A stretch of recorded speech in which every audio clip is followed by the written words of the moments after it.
Hi everyone, how are we doing? I broke this out for, I don't know, it felt mayhem appropriate, even though it's white. But this is also my wedding veil, because I am getting married next week. So, next week there will be no Pop Girly News stream, and no Euphoria stream either, which means that we'll have to do the Euphoria stream. We'll have to do a separate Euphoria stream the week after, and then I'll also do the member stream after that. So we're not gonna have a Pop Girly News stream for another like 3 weeks. But the next time that I'm here live for the public, or just live period, will be for the finale of Euphoria, the final 2 episodes, which will be exciting. But anyway, yes, I am getting married next week. And I wanted to show this, because this just got delivered earlier today. I bought my friend, and he might be watching this, sometimes he watches these streams, so if you're watching, Michael, your birthday present arrived. I bought him like a Funko Pop, like a 3D printed Funko Pop looking Gaga from like the Mayhem era, but her head fell off. So I don't know if I guess I'll try to maybe just glue it back together, like super glue it, or I can just reach out to the seller. But yeah, there she is. No head. Sad. Anyway, I am getting nervous because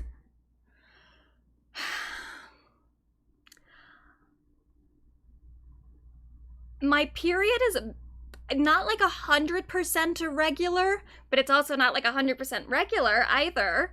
Like it kind of comes more or less once a month, but sort of just on its own terms. Don't ever know exactly when it's gonna hit. And it has like, sometimes I'll get PMS symptoms for like 2 weeks, up to like the actual first day of like bleeding, like a full fucking 2 weeks. Other times my period just starts with like no PMS symptoms. And I have had PMS symptoms for the last like week, and I really need it to start now, because I don't want to be on my period. I don't want to be like actively bleeding on my wedding day. So if everyone could please pray for me. I am really nervous about that part. Otherwise, everything's fine. It's fucking hot in Michigan today, though.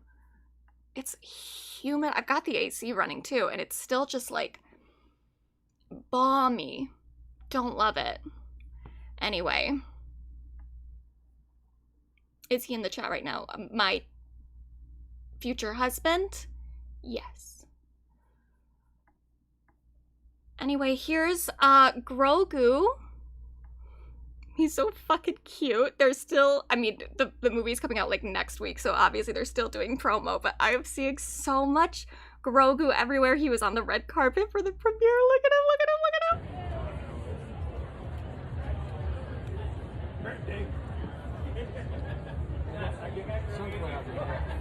I'm going really super wide. Hold on, Grogu, sneeze. Grogu, how about smile? Oh my god, he's so fucking cute! Look at his smile! Oh, I would die for him. And then they did like a thing, something with food, I don't know what it was, but they gave him a lemon. Have you ever tried lemon? Okay, have a look. Yes, brother. I know. It's a bit sour. It's good. It balances the meal, though, Grogu. Yeah, man. But go heavy on the lemon. And what green is that? Is that have you ever tried lemon? Okay, have a look. I know he's a puppet. I know it. But he's alive to me. And look at him and Pedro. In the new Star Wars film, The Mandalorian. those beautiful steaks. Trying to You're crib your technique here. Yeah. This is a new. Heat off, sticky bits. It's good. It balances the meal though, Grogu. Yeah, man. Oh But go my heavy God. on the lemon. And what green is that? Is that rock? Okay, but I am gonna show you, and this is a somewhat disturbing image, so I apologize, but here's him with his skin off and his little robe. I don't like how they made him so sad looking.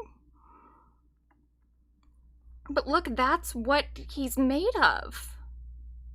And it goes all the way up there because it's like his face moves so much. Millions of dollars in this little guy. Oh, but he's so stinking cute. Oh, put his skin back on though. Look how sad he looks. But this is really like, this is why you need puppets. Like, this is what I should have had for the Stitch movie. Maybe not necessarily this intricate. Like, that's fine. It could still just be like more of like a hand puppet, like a Muppet. But it should have been something more like this. Imagine this, but Stitch. Instead of that fuck-ass looking CGI Stitch. But then look at the little droids, too. I really don't give that much of a fuck about Star Wars, to be honest. I've seen, like, some of the movies. Probably seen most of them, I guess. Of, like, the actual theatrical release stuff. But it's still not 100% my thing. But these are cute little critters. And that really goes a long way. Anywho, I did kind of want to talk about this just for a second, because Spotify changed their logo recently to this, like, I think it's a temporary thing. It's for their 20th anniversary or whatever. And they changed it to this disco ball, and then everyone thought it was ugly, and I do think it's kind of ugly, but I agree that, like, I am sick of the minimalism, so I'm happy that they did something. They said they're going to go back to their original logo after this. But I think they just needed to make it brighter. This person says there, I fixed it. And I agree with them. I think it would look way better if it was just brighter. Like, okay, sure, we got away from the minimalism thing. We haven't gotten away from the dark tones thing that is still very prominent for some reason in, not necessarily branding, but just like media. Like, just brighten it up a little. Why is everything so fucking dark? And then I also wanted to show this because I saw this earlier today, and it's not really super relevant to, like, anything else we're going to talk about, but I was shook. You know those Cars for Kids ads that you see on TV sometimes? And it's like, I was always like, why would I give a child a car? Especially, like, these small of children. That didn't seem right. But then I guess it was something where you, like, trade in your car or something, and then the implication is that the money goes to kids somehow. I don't know exactly how, but I was like, whatever, a weird commercial. Don't know why kids need cars. But turns out it's even fucking weirder than that. So watch this shit. We heard it maybe many times over the almost 3 decades it's run on TV and radio. 1877 Cars for Kids. It's even been mocked in pop culture. 1877 Cars for Kids. Shut up! Shut up! What is this charity? But this morning, a Superior Court judge in California says a Cars for Kids jingle must stop being broadcast in the state, Donate your car today. finding the nonprofit has been violating California's false advertising laws. We have to show they knowingly and intentionally misled the public. And it's not an easy thing to do, but we did it. The ruling stems from a lawsuit filed by a Southern California man who says he donated a car after hearing the ad on the radio. He believed the proceeds would go to help children in need. But his attorney says that's not where the money has actually been going. They knew what they were doing. The ad is extraordinarily impactful. The judge ruling Cars for Kids has misled donors by implying the funds go to support needy children, but that most of the money actually goes to Orthodox Jewish programs in New York, New Jersey, and the Middle East. The court finding the money is spent on sending teenagers to Israel and a $16 million building there. The judge ordering Cars for Kids to pay the victim $250, the fair market value for his non-working car. In a statement, Cars for Kids says, "We believe this case was nothing more than a lawyer-driven attempt to siphon off charitable funds for their own gain. We expect to win on appeal because the law and facts are clearly on our side." It will make many charities a little concerned that a case like this could be brought, and checking whether their disclosures are adequate. And Rhiannon, Cars for Kids. That's just crazy. I mean, it is nuts. If you donate your car, I feel like you should look into the charity a little bit more. But who would think that it did that? I thought that it would just be like something weird where it's like, I don't know, it just, you donate your car and it takes the money and it gives it to some, like, I don't know, children's hospital or something. But, like, I would have looked into it more before I donated my fucking car. But birthright trips for teenagers and a building in Israel?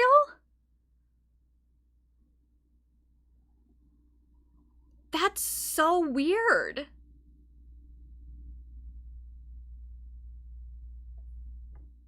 Just bizarre. And in Twitter news, everything's about to get so much worse. It was announced earlier today that unverified accounts now have a daily limit of 50 posts, which unverified means you haven't paid for Twitter Premium or X Premium or whatever the fuck. So now if you don't pay Elon Musk, you have a daily post limit of 50 posts, which I feel like is probably plenty. But then 200 replies, which is also, who is replying to 200 people per day? And 500 messages. I don't know who's sending 500 messages a day. But the 50 posting, I'm like, I could see if you were like just really active on Twitter someday. Especially, it's like, do reposts count? Can I repost things 50 times or more? Or is it's just like original posts? I'm not really sure. But what is this? 50 original posts. Oh, okay, so it's just the original post and 200 replies per day for unverified accounts. The daily update limit is further broken down into smaller limits for semi-hourly intervals. Changes to account email 4 per hour. Okay, well that sounds kind of reasonable. Why would you change your email more than 4 times in an hour? That's odd. Following the technical follows 400 per day. Please note this is a technical. I don't know what that is really about. What? Once an account is following 5,000 other accounts, additional follow attempts are limited by account-specific ratios? What does that mean? Well, no, see, like, Taylor Lorenz is in shambles? No, because she has a verified account. And that's the thing, is that I'm like, okay, maybe this will actually kind of cut down on some people just using Twitter, which might be a good thing, but then it's just going to be the verified accounts that are tweeting, which Taylor Lorenz, she does tweet a lot, but she's at least a real person. Like, half of these verified accounts are fucking bots. So, like, the site's just going to be run by bots now? I mean, it already kind of is, but this is just going to make it so much worse. And also,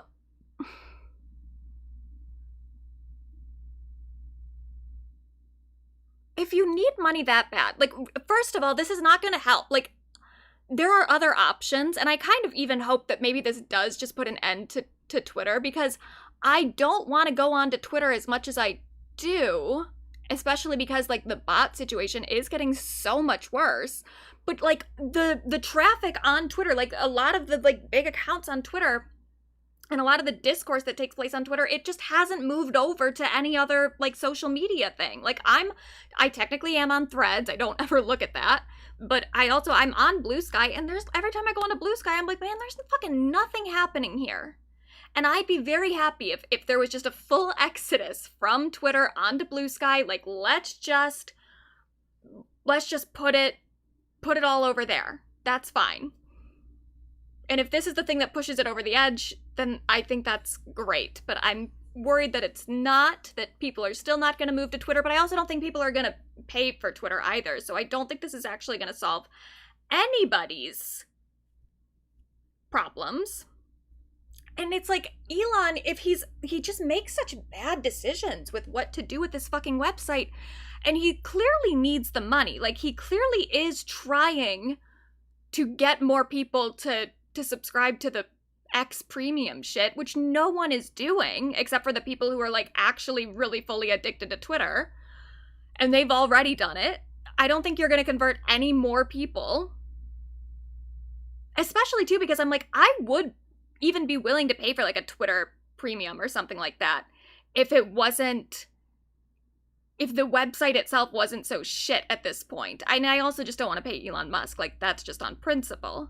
But like Twitter as it previously was, the Twitter that I used to know, if there had been like a thing of like, hey, you pay a little bit extra and you get these other, like if I could have gotten folders and my bookmarks from paying extra back like 3 years ago, I probably would have been willing to do it.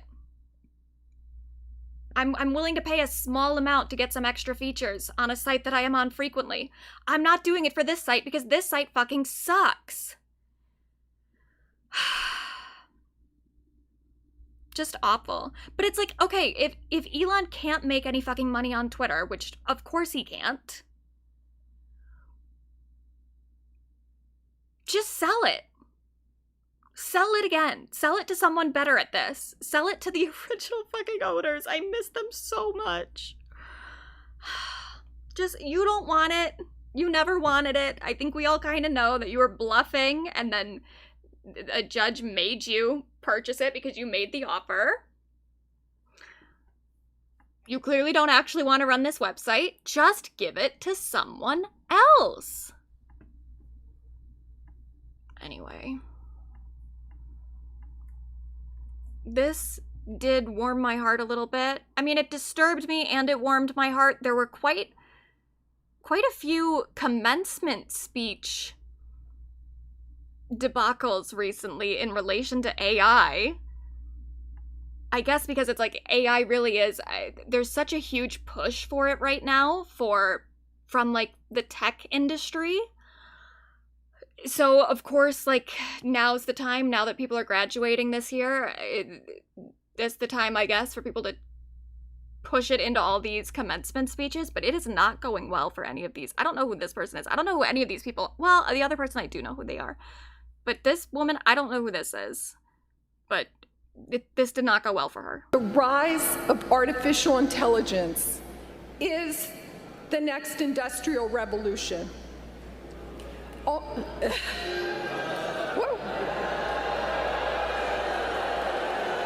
What happened? Okay, I struck a chord. May I finish?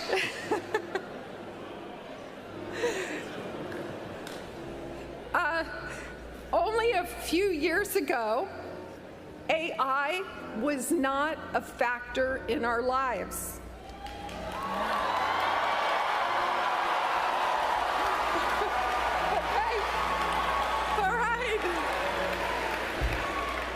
Okay.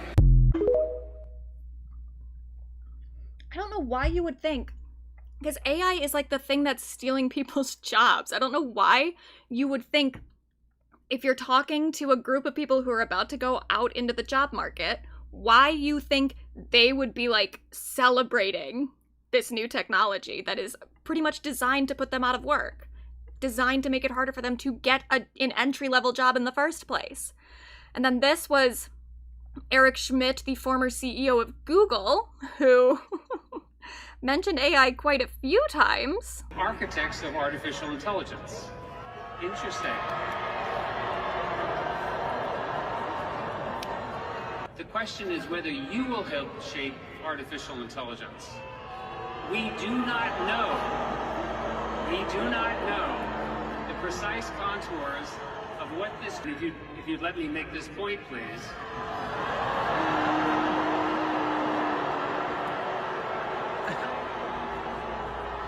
Choose a diversity of perspectives, including the perspective of the immigrant, who has so often been the person who came to this country and made it better.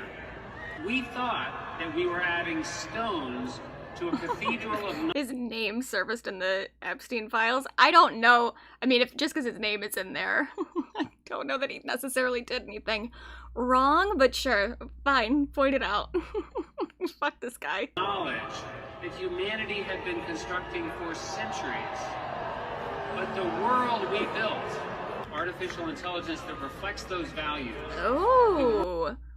Ritter alleged that Schmidt stalked her, spied on her digital communications, and forcibly... Oh, wow. Okay. Yeah, really fuck this guy.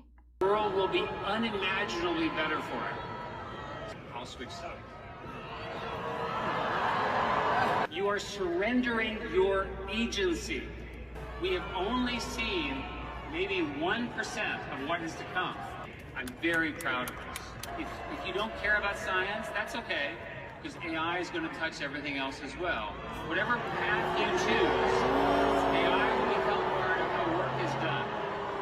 If you want to learn something entirely new and you want to have a personal tutor in any language for the cost of an internet connection, you can have it. You can now assemble a team of AI agents to help you with the parts that you could never accomplish on your own.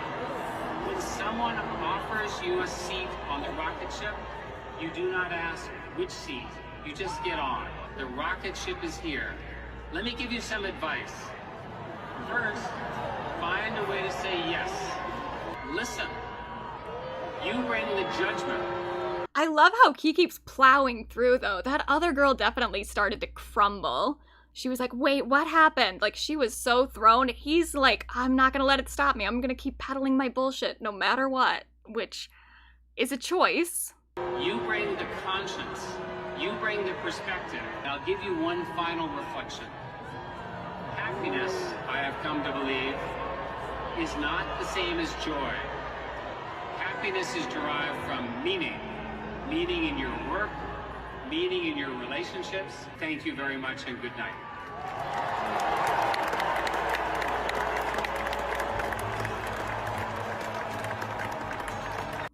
And then there was this too. This wasn't a commencement speech, but I guess I don't even know how this happened.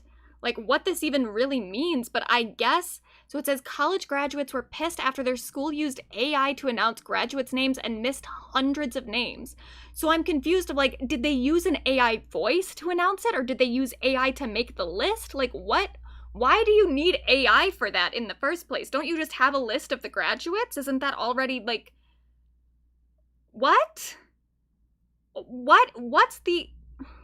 I understand there are certain uses for AI where I'm like, okay, that kind of makes sense because it's like, well, that's like really a menial task that no one really wants to do in the first place. I think it's ridiculous to try to get it to replace like creative jobs and stuff, but I'm like, okay, for something where it's like you need to like count something really fast or whatever, something that you would be putting into an Excel sheet in the first place, I'm like, okay, yeah, I guess just like have the AI thing run the numbers. I don't know. But even then, it is constantly fucking shit up. Like, there was, when I was working on the Desperate Housewives video, I was trying to see if I could get some sort of AI system to just count, because there was a part where I was talking about the daytime Emmys and how when people talk about like the shows that have the most Emmys, they are only counting prime time and they're not counting daytime Emmys. So there's no way to say like, no one's ever counted how many Emmys that like General Hospital has compared to like, well, period. They haven't counted how many Emmys General Hospital has, period. But like also any other soap opera too. So I'm like, what show has the most daytime Emmys? We don't even fucking know because that's not something that people care about. So I was like, I wonder if I can get like an AI system because it would be, I'm not going to go through every fucking, and I ended up doing it for General Hospital because I had to, but I was like, it'd be nice to just have like a system that just goes through like all the IMDb pages for like every year of the daytime Emmys and just count and like organizes all of it and then can tell me like what shows have won the most, or at least just like what General Hospital has won because that was relevant to my script. And I tried to get a few AI systems to do it, and none of them could. And I was like, well, what the fuck? This is like the one thing that I think you could actually use this technology for that would be kind of reasonable. Because who wants to go through all of this? But it wouldn't even work, and I had to do it myself. I had to go through every fucking year of the daytime Emmys and count myself how many times General Hospital won for something so that I could put that number into my script. It was such a pain in the ass. But that's where I'm like, too, when people keep saying stuff about like, oh, we have to like separate the AI, like the generative AI that's being used in like TV and stuff from like AI that can help in like the medical field. And I'm like, okay, yeah, I agree in theory. But at this point, so many of these AI systems are so like incompetent that I'm sure that like whatever is getting used in medicine, well, I'm not sure. That's the problem. I'm not sure, but I would love to believe that whatever's getting used in like the medical field is different than what is happening here. Like these are different programs, they're doing different things, and you can trust them. But at this point, I'm like, I really don't know that I want AI involved in medicine either, because I don't really trust it to do accurate work. And when it comes to something like medicine, that's something we should maybe be really fucking careful about. But here's this woman apologizing for AI fucking up the announcements of the names somehow. Graduates, everyone who is standing, here's what's happening. We're using a new AI system as our reader.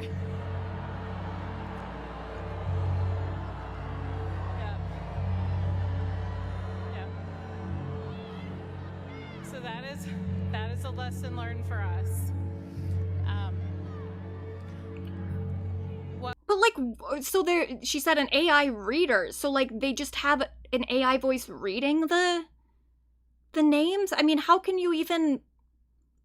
you expect the names to be pronounced correctly at that point?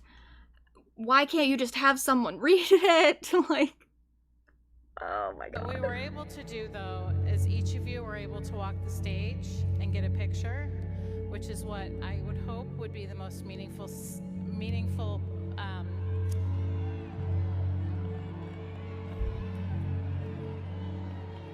Okay. So I'm gonna have to disappoint many of you. We will not be able to walk the stage a second time in order to have the name on the screen. You've handed over your cards, so we won't be able to do that.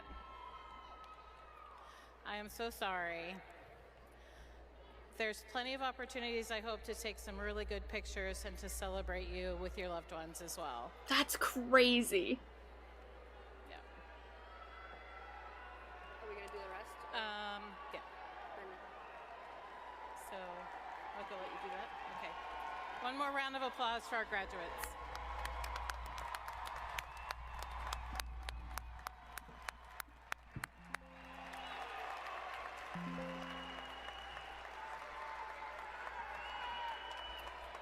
Alrighty, everybody.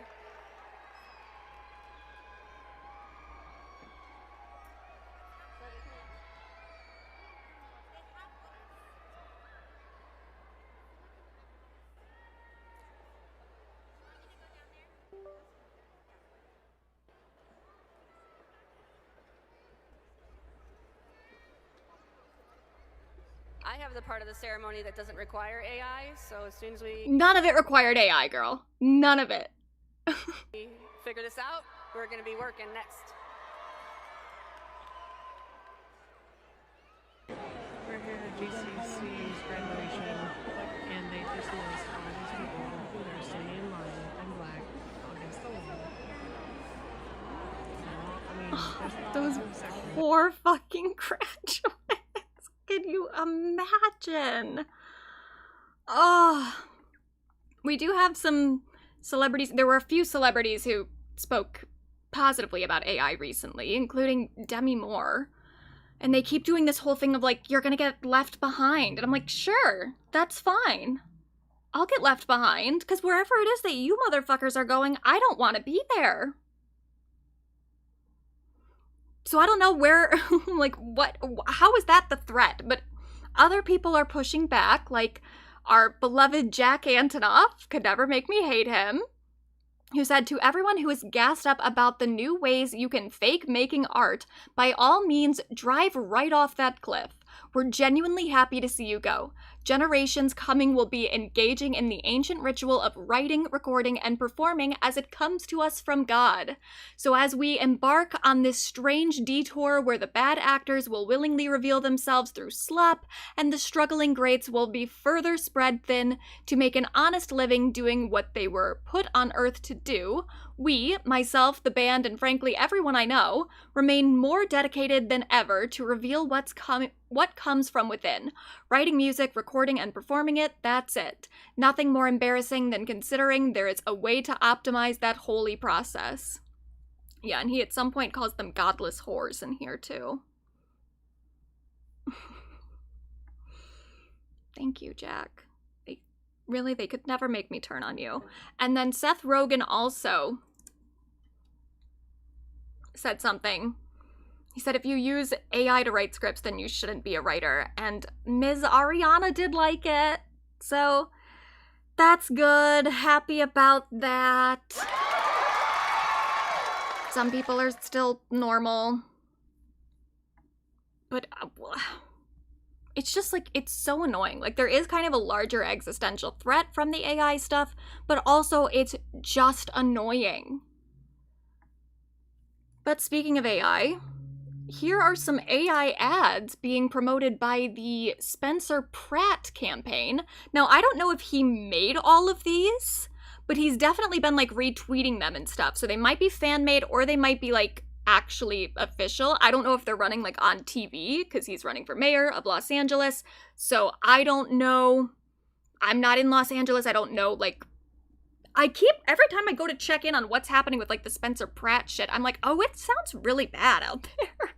Like, he actually is kind of gaining a lot of ground.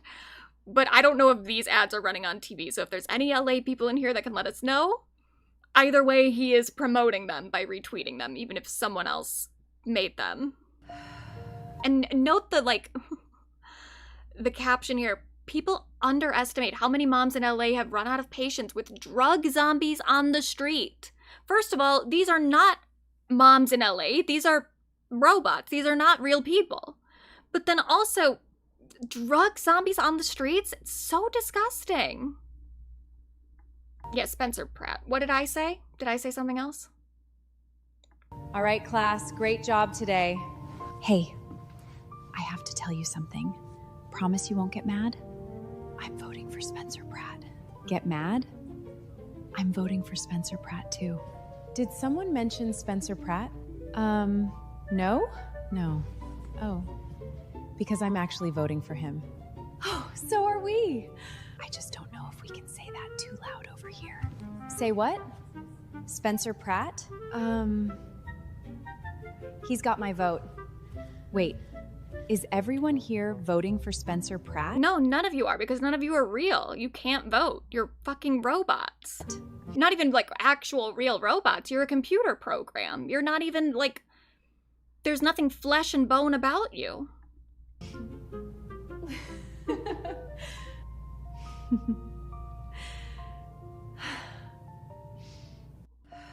Just disgusting, but that's not even it. He's done multiple of these, or someone has done it and he's reposted them.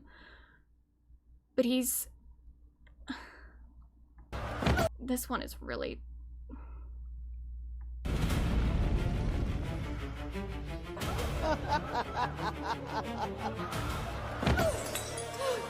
Please, I'm begging you. There's homeless drug addicts in front of the schools. My children aren't safe.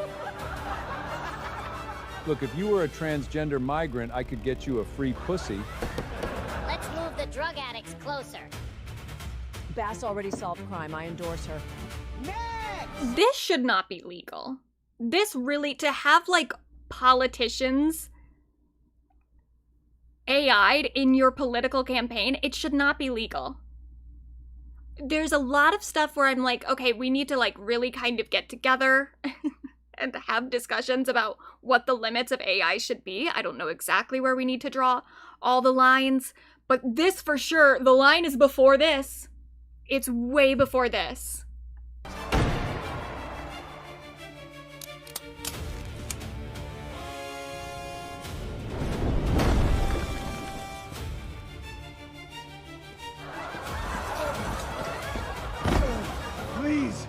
I just want to rebuild my home. It's been over a year. He should sue.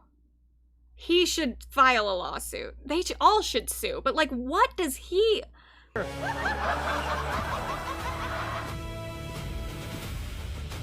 look!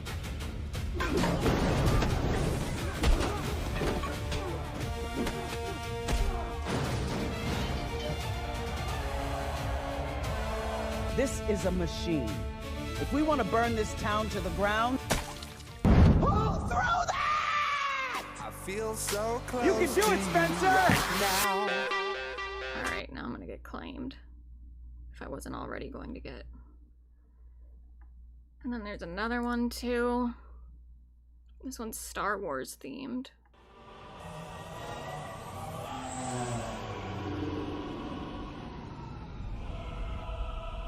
You didn't finish burning the city to the ground in your first term. Make sure you finish the job in your second. the only thing that can stop us is someone telling the truth. As long as they don't have any hope, the city's ours.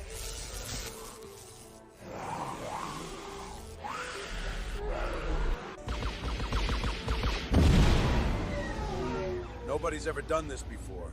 No one's ever spoken truth to power in LA. Is that supposed to be Joe Rogan? What is that voice?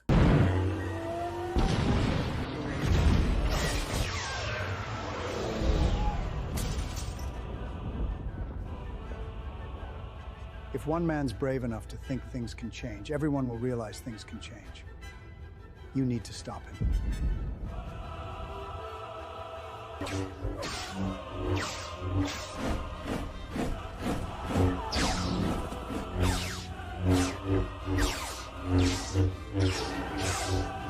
I know, sad to see him drag Heidi down like this. All he needed to do was just promote his wife's fucking music, and we would have been good. That's all he needed to do. I was on good terms with Spencer Pratt last year. This is just... Yeah, why is Kamala here? I don't really know. Just because she's a Democrat who... Does she even live in California? She probably does, but I guess I don't. No, she doesn't, does she? What does she do? Where is she? I love how she, like, runs for president and then just kind of, like, disappears. I do think that a lot of the support that I'm seeing for Spencer Pratt is astroturfed. As this person says, merely pointed out that Spencer Pratt has lived in Santa Barbara for the past year and he threw a tantrum and blocked me, which seems rather defensive. Then got a lot of tweets from handles that were recently created with a lot of numbers in them and no profile pics. I think that there's a lot of bot activity happening around the Spencer Pratt campaign at the moment. And that makes me like a little bit hopeful in terms of like the amount of support that I'm seeing for him online. I don't think is... I think for the most part it's just not real. She's from the Bay Area. Does she still live there though? Or did she... I kind of assume that she moved to like... I guess she was in DC when she was the vice president, but I don't know where she went after that. Anyway. But so it makes me feel a little bit better that I don't think these are for the most part real people, but then it's like, but that's still... These astroturfing campaigns are influential. So even if it's not real people now, I think that they can so easily trick people into a kind of groupthink scenario where people assume that Spencer Pratt is a more popular candidate than he is. Though I don't know, he was polling fairly well before. So maybe this, I don't know. This is bad. This is really bad. Yeah, I'm surprised we never talked about chaotic good projects and botting campaigns. I actually do have a little bit about it this week. But that to me is like, I kind of understand that because the chaotic good stuff, I'm like, okay, they're doing promo. Like, I get it for a musical artist. I think that's where a lot of musical promotion is going. But for this, it just feels like this should really be illegal. You should not be able to do this for a fucking election. We need laws. We need laws so bad. Oh. And then he's pulling from the Trump administration card a lot too, because he's doing a lot with like homeless people. He's demonizing homeless people. And he specifically started moving a lot to animal welfare stuff. He is finding images of like homeless people with dogs and is he like retweeted this. That's why I have this tweet up here. He's got a lot of stuff about how the homeless people are abusing animals. It is like full-on fascist shit at this point. Like, he is taking directly from the Trump administration, which since the last time we talked, last Tuesday, Big Dog Ranch did help pass 2 more laws in Florida, which the laws aren't that bad. Like, the way that they're written, I'm like, okay, I don't necessarily disagree with any of this stuff, but there's, again, a weird focus on dog fighting. I do think that's where it's moving. They are moving toward using dog fighting as a way to crack down on, like, urban neighborhoods. And also, Big Dog Ranch is doing a lot of stuff with, like, how they're rescuing dogs at the borders because the immigrants come over here with their dogs and then abandon them. Like, it's bad. But he's still mostly fixated on the fire shit. So here's one. This whole situation is funny, but also really upsetting. So here's an ad he put out on April 29th. This is where Mayor Bass lives. You notice something? Or here, where Nicki Minaj's $3 million mansion sits. They don't have to live in the mess they've created where you live. This is where I live. They let my home burn down. I know what the consequences of failed leadership are. That's why I'm running for mayor. For my sons and the rest of us Angelinos that want to stop these corrupt politicians from destroying our city. We are going to get the golden age of Los Angeles back. This is where Mayor Bass lives. So this is where, he says straight up, this is where I live. In front of this, what do they call it? Like an Airstream trailer. Would you be shocked to find out that that's not where he's been living? So TMZ actually called him out on this. And, you know, I hate to give TMZ any credit, but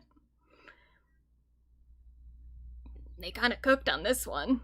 The campaign ad certainly made it seem that you were living in that trailer. It was a high point of the commercial, but you're at the Hotel Bel Air. So kind of undo that for us.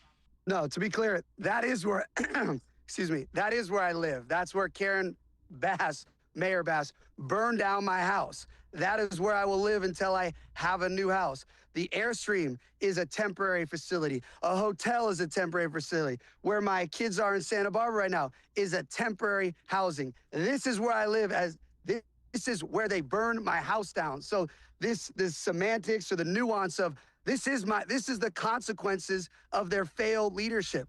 And again, I don't live at the Hotel Bel Air. I don't live in the Airstream. I don't live in the Santa Barbara. I don't have a house. Okay, but you do live somewhere, and you did say in the ad, this is where I live. So, that's where you live. That is what you're saying.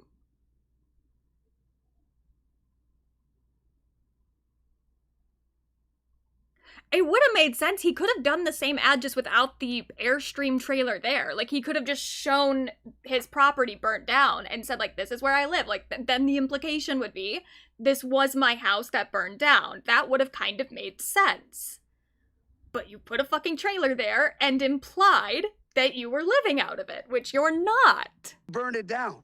That is why I got into this race, because of these people that will burn your house down and act like it's no problem. So this idea that anyone's like, oh, he's at a hotel.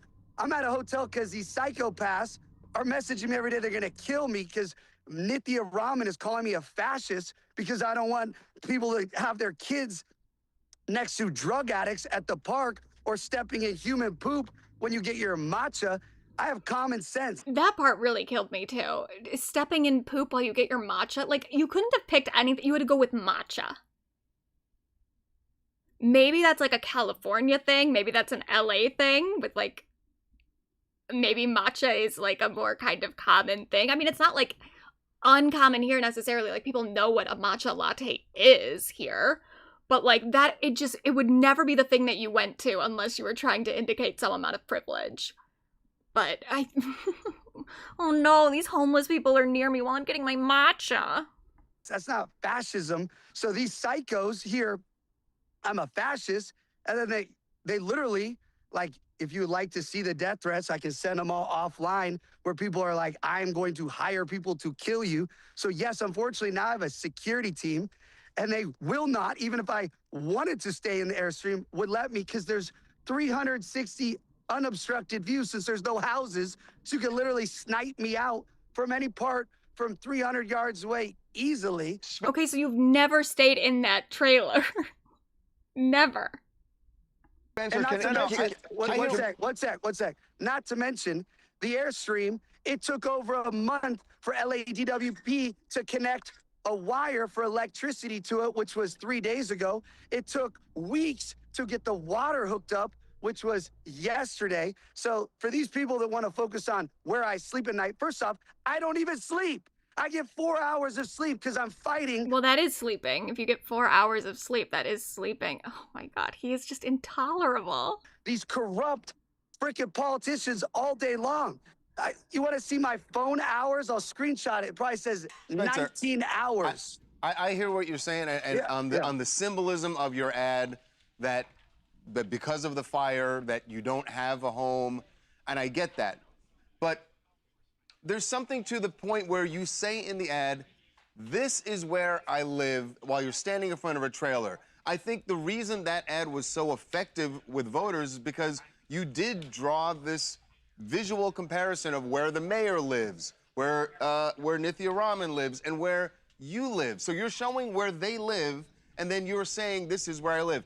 Everyone saw that ad and thought, wow, Spencer Pratt has to live in that trailer because his house burned down. I do, but sir. You don't.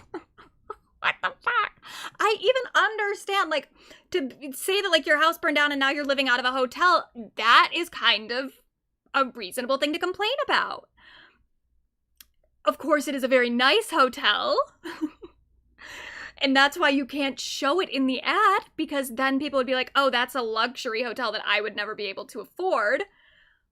But okay, just show the property. Just show, like, the burnt down footage, which he has done in other ads. You specifically showed this Airstream trailer that you've never lived in. It's my house. But for the last month and a half, you've been at the Bel Air Hotel. I haven't been at the Bel Air Hotel for more than 6 days in the last month. This is all public on my But that's where you've been staying. I know you may not have actually been in it. No, I've been in Santa Barbara, where the LA Times reported where I lived and doxed me. That is where I live, period. This is LA Times. This isn't breaking news. Even when the Airstream ad came out, the LA Times cover story is saying, no, Spencer Pratt lives in Santa Barbara. And I said, yes, thank you for doxing me. I tried to sue the LA Times for saying where I actually live. But are you saying you live in that trailer? I don't live anywhere, is what I'm saying. I don't have a house. They burned it down, Harvey. And he keeps saying they burned it down. Like, no one... Well, there was a guy who did light a fire, but he didn't, like, purposely... He put it out, and then it was, like, an ember from the fire that then got, like, carried by the wind and started this whole fucking thing. So it was an accident, and that guy definitely... I think he did get in trouble for it. But... it wasn't the city of LA that, like, burned your house down, personally. They didn't go around lighting fires in people's fucking yards. Like, maybe they didn't do right by residents after the houses burned down. I can definitely maybe see that. That maybe there should have been more of an effort to, like, get people, like, some better living alternatives if their houses were burned down. A lot of that really probably does fall onto, like, the insurance companies, so maybe you should fucking sue your insurance company if they didn't help you. If you had one, I would assume most people in the Palisades had insurance. But he talks like someone actually did just burn his house down. It was a natural disaster. And that's the thing, too, is, like, if this is something you're so concerned about, then you need to be running on a platform of, like, doing things for the environment, because that's the thing that is actually going to prevent this from happening again. The big problem is, like, California is so fucking dry that if an ember catches onto, like, a tree or something, it can spread pretty quickly, especially because of the winds. Like, what exactly are you doing I don't know what even his platform is in relation to the fires. But I guess, again, I'm not in California, so I'm not looking that deeply into it. But, like, what is he proposing he's gonna do to, like, A, stop a natural disaster like that from happening again, and B, helping people after it actually happens? Like, what is his plan? What is he running on? Have a house. But why not Period. say that? But Spencer, that would be really effective. Why not say that in the ad? I don't have a home. You texted me today. I have never told anyone I lived in it. And yet, in the ad, you say, this is where I live. This is my house. This is my property. There's nothing there, Harvey. It's dirt lot. I had to have There's a trailer there. There's a trailer there that you're implying you were staying in, where you were sleeping for your 4 hours. Into the lot. That's what people are. This is psycho. I only got on this live because I love you. But so last time I'm going to talk about this because the reason I am running is because they burned down 7,000 houses. They did it. Who's they? The wind? This is where everyone lives. They don't not consider that their home. Just because it's a dirt lot, because it's an Airstream, a teepee, a tent. When you're a fire victim, this is where you live. They burn it down. This is where I always will live. People are missing the messaging of the consequences. But Spencer, I get, listen, I've known you for a long time. Yes. And you're a really smart guy. And you are all over these ads, which have been, honestly, they've been... He's smart at marketing himself, is the thing. And that's sort of the concerning part of it, is like, could he do this all the way to the mayoral spot? I fucking hope not. And lauded by people who have said these are, you know, brilliant ads. Wasn't the point... Who is saying they were brilliant ads, by the way? I would like to know. There, and I believe the trailer door was even open. Wasn't the point to show, to telegraph to people that your body went inside that trailer night after night? Right. I mean, wasn't that the point of the ad?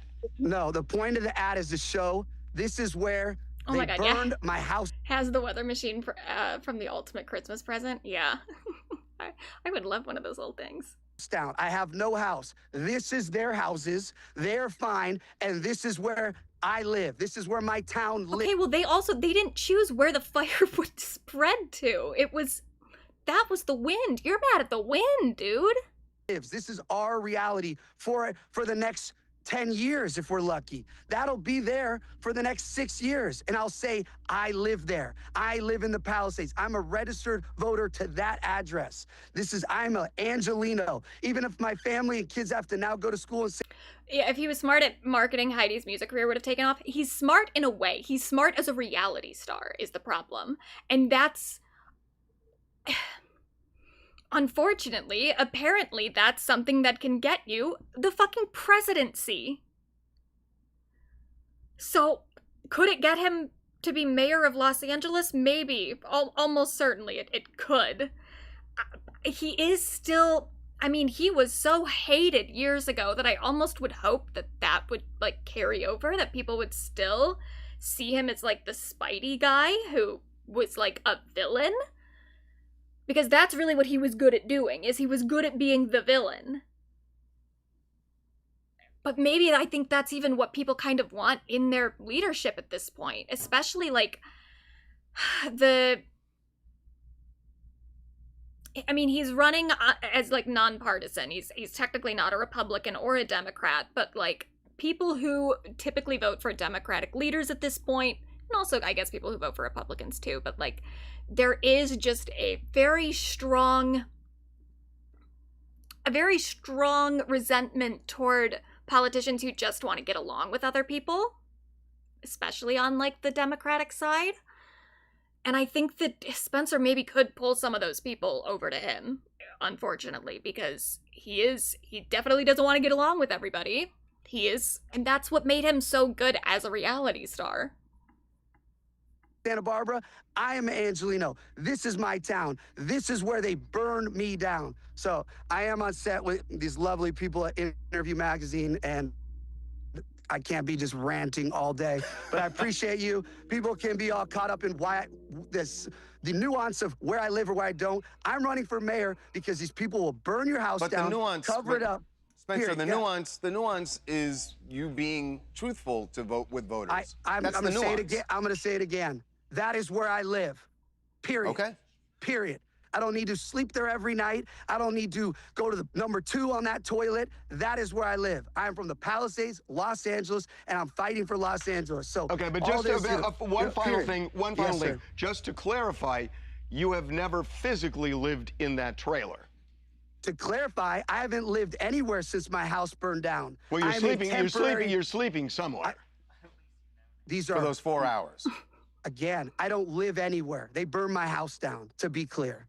So I love you guys. You can, all right. You know, what we should be doing on TMZ is talking about the drug addicts that we spend $500 million that live on our sidewalk going number 2. This is great that this is. You're talking about your own inability to go number 2 in your house. What do you think those people are doing? Like, you think they like being on the street? You're homeless, essentially, is what you're claiming.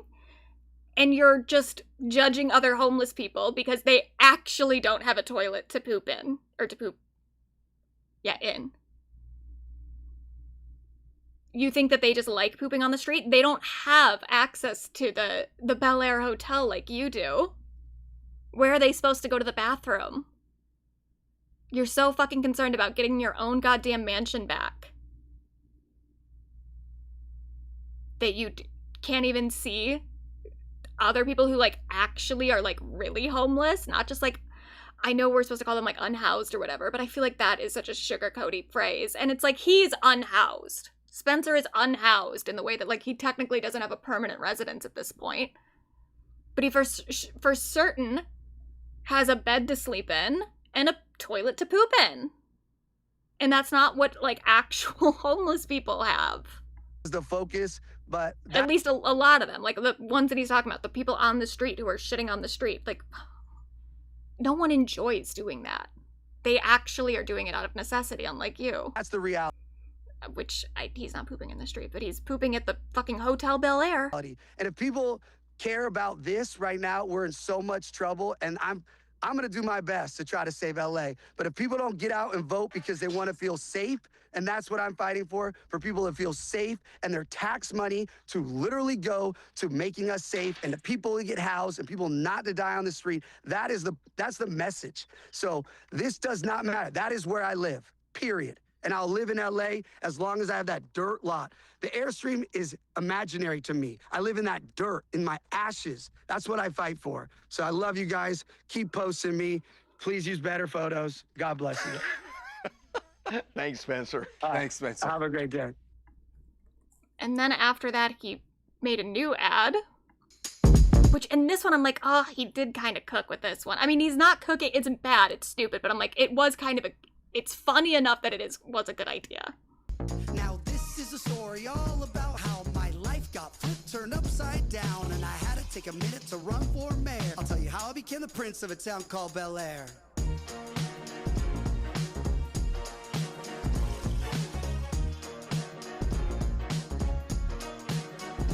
In West Los Angeles, Palisades, my backyard is where I spent most of my days feeding hummingbirds. And I hate every time when I see Heidi in there, I'm like, this is not her destiny.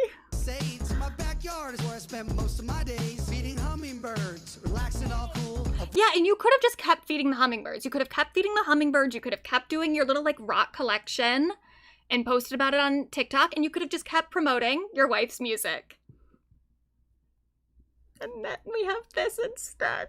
Avoiding all the bums outside of the school. When a couple politicians who were up to no good started making trouble in my neighborhood. I got in one little fire, my mom got scared and said, "You're moving in with Harvey Levin in Bel Air."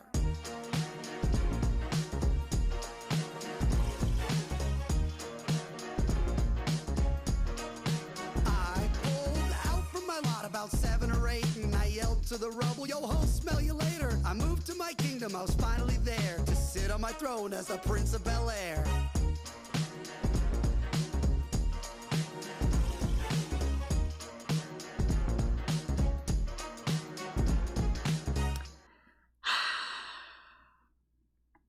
Unfortunately, that was kind of funny. I mean, just to use, because the whole thing with TMZ happened like yesterday. He moved on this fast. This came out earlier today. Within like 24 hours, he turned this over. Fuck. But then TMZ isn't totally letting up. They showed him and Heidi, unfortunately, having lunch in Santa Barbara amid alleged threats in LA. And as they point out, they did not have any security in tow.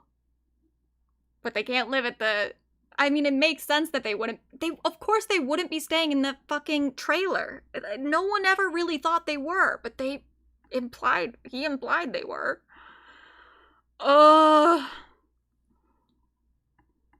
But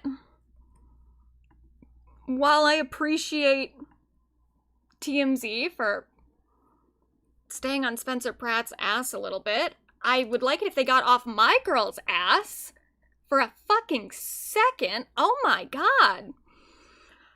So there was this story that came out like a week ago, a few days ago, the 14th, about BRITNEY causing chaos at an LA restaurant. So the last time we checked in with BRITNEY, she had gotten that DUI arrest. She did, I don't know if she was I can't remember if it was like an official charge, but she doesn't have to serve any jail time. She got off with like a rehab thing, but she had already like voluntarily gone to rehab herself, so she's pretty much in the clear at this point. My girl is getting her shit together, I really hope.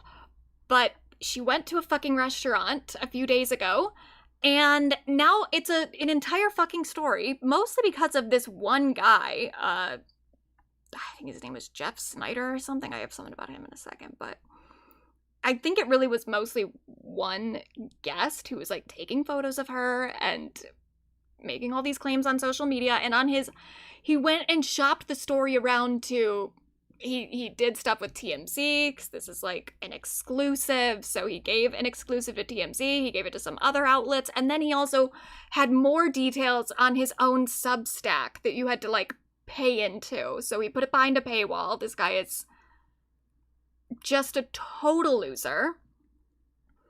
But even the stuff that's being reported here, I'm like, this just doesn't even sound that bad. So Britney Spears enjoyed a night out with friends at a Los Angeles area restaurant, but TMZ has learned things got erratic fast, with barking, yelling, and even a knife involved. Here's the deal. Sources tell us the Princess of Pop grabbed a corner table with a man and a woman at Blue Dog Tavern in Sherman Oaks Wednesday night and quickly started causing a scene. We're told Britney was raising her voice, screaming and even barking at times, with witnesses describing the vibe as chaotic and kind of sad, though she still looked cute. She did. She always looks cute. At one point, a restaurant patron tells us Britney walked by their table holding a knife, sparking fear she might accidentally stab someone. The waitress says they believe Britney may have simply forgotten to put it down at her table. Yeah, I would assume so. We're also told the singer lit a cigarette inside near the door, prompting staff to intervene and ask her companion to have her put it out. As for food, we're told Britney ordered a burger and fries but barely ate, mostly picking at the fries. Is that a crime? Plenty of food was left behind, along with what appeared to be orange juice. Like, what?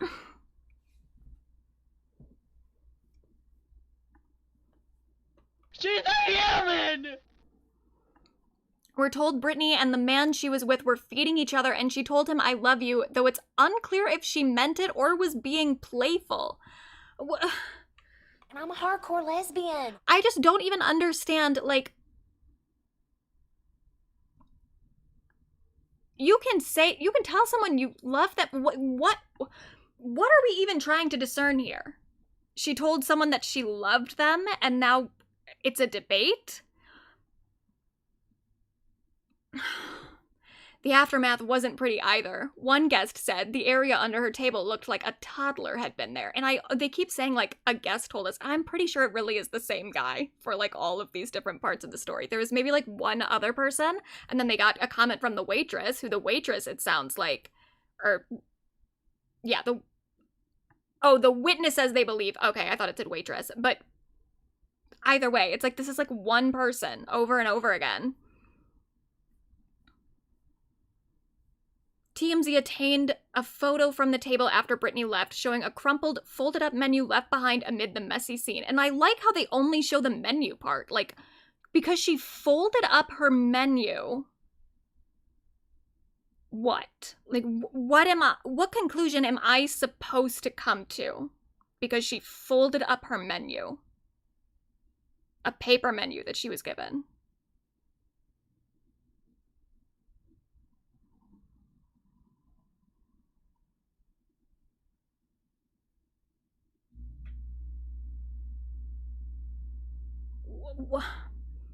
But also, I love that they said that her table, under her table, looked like a toddler had been there, which I don't even care about that. Like, okay, she's kind of messy. She was somewhat messy with her food, but they don't even show the photo. Probably just like some fucking crumbs or something.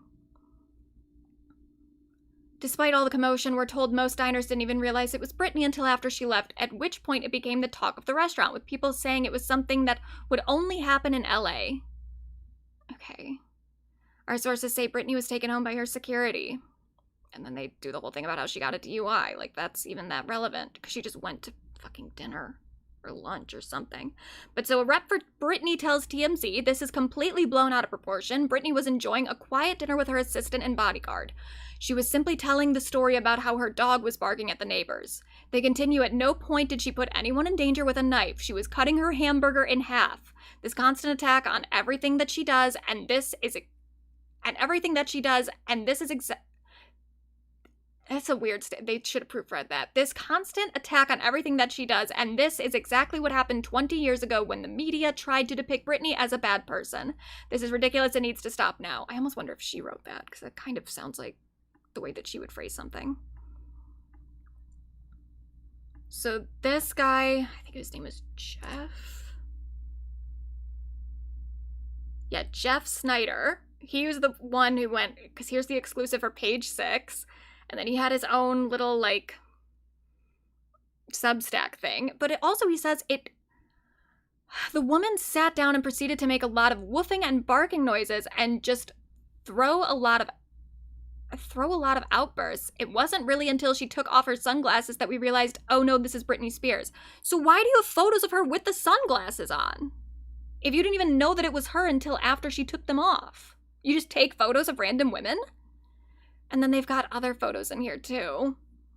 And I don't even know if this is like related. Like, did they just find a photo of one of the knives to be like, this is what she was walking around with? Which that is like a steak knife. It's not. It's not like that dangerous of a weapon. And it's just something she was using to cut her burger probably. And I don't know if this is the specific order that she had. But just like, to show me what a burger looks like. And then they have to do the things where they show the knives from her Instagram stories. She didn't do anything wrong. She just went to dinner. Leave Britney alone! But of course they did not leave Britney alone. Because the Daily Mail... Oh shit, I gotta prove I'm not a robot. Car.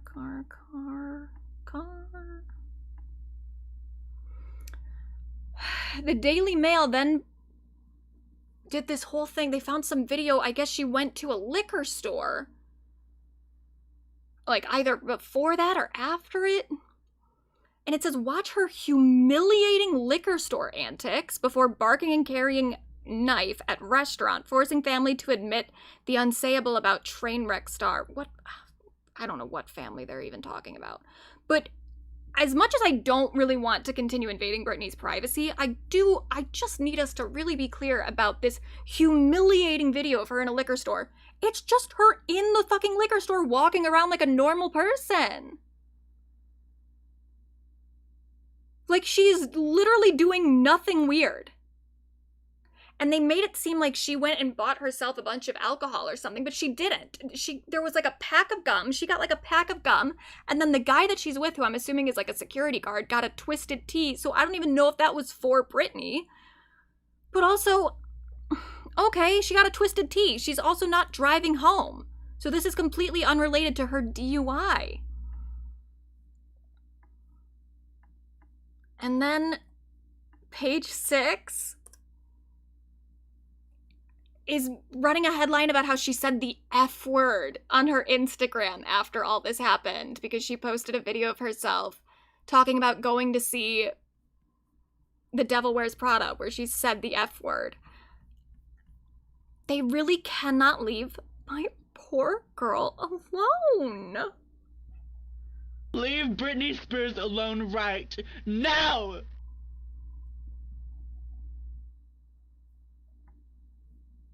She's done nothing wrong.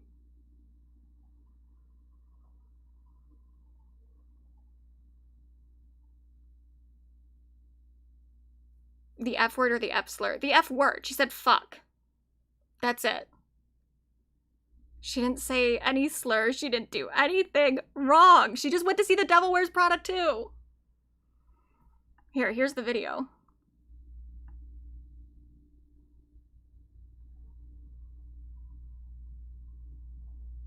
If it'll load.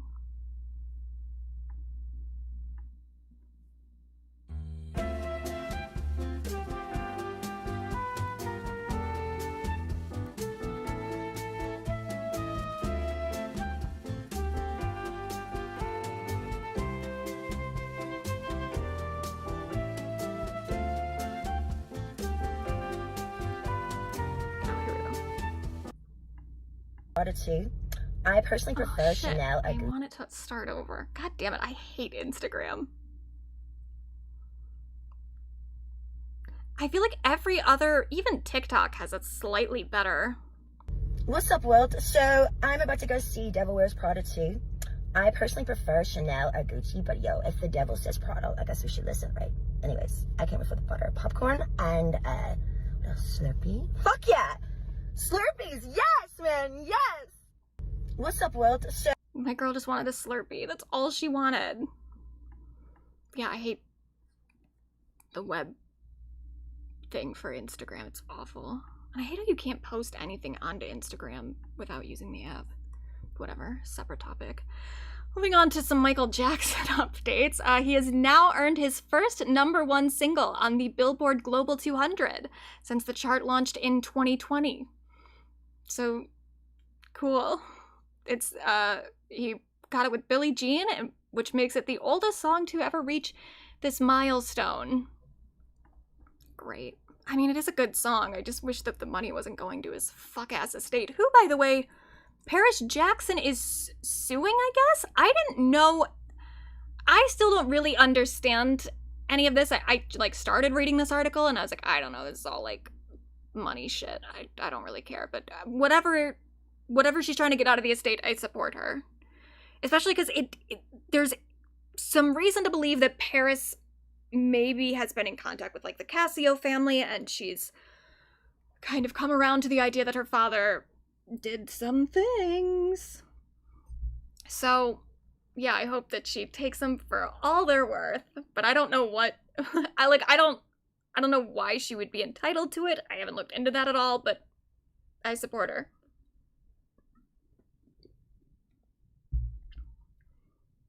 Now, I'm gonna do a little bit of a Michael update, because I have, the stuff about Michael Jackson keeps coming up on my feeds, my recommendations on YouTube, so just a little check-in with what I've seen this last week. First of all, this Twitter account, it says, when he asks whose pussy is this, but it's literally Michael Jackson's, and I get genuinely emotional. This must be a fucking fake account, because I don't know, maybe this is real, but it says Michael Jackson's Jewish side, minors do not interact, which is very ironic. This has to be a parody. Michael's hole would sigh seeing me again? Oh yeah, everybody falling for the rage bait here. I knew it had to be rage bait, but even still, it's like, to what To what end? Why do people do stuff like this? You just spend your entire day talking about Michael Jackson seeing your hole? You need to, like, really take a look at your life.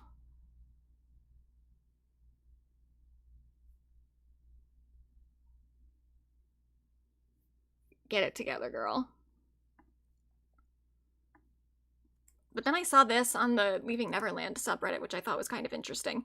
This is Sylvester Stallone talking about a painting that I guess he did. I didn't know that he did art like this. And Sylvester Stallone, by the way, also has some allegations against him. I don't know the details of it, but I know that it's like multiple. I know that there are multiple women who have made allegations. And at that point, it's just hard to believe that, like, you're getting falsely accused so many times. It just doesn't seem statistically likely.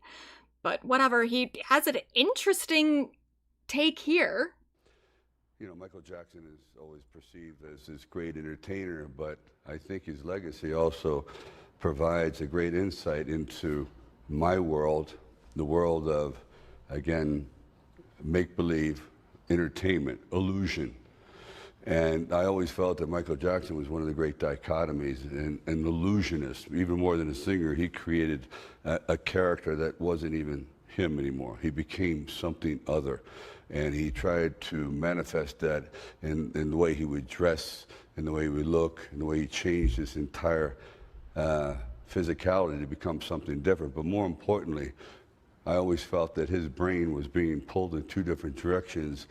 One being very influenced by young, angelic people or images or impressions or children. He just was drawn towards that. And the fact that there was an evil side, and it's like again, it's even a handsome evil. It's not a dark way. It's a theatrical evil. And I think he wore that mask very, very well, because he fooled people by trying to be very childlike. And that's why I put the flowers in there. They're kind of kitschy and like, oh, a man like this could never be like that.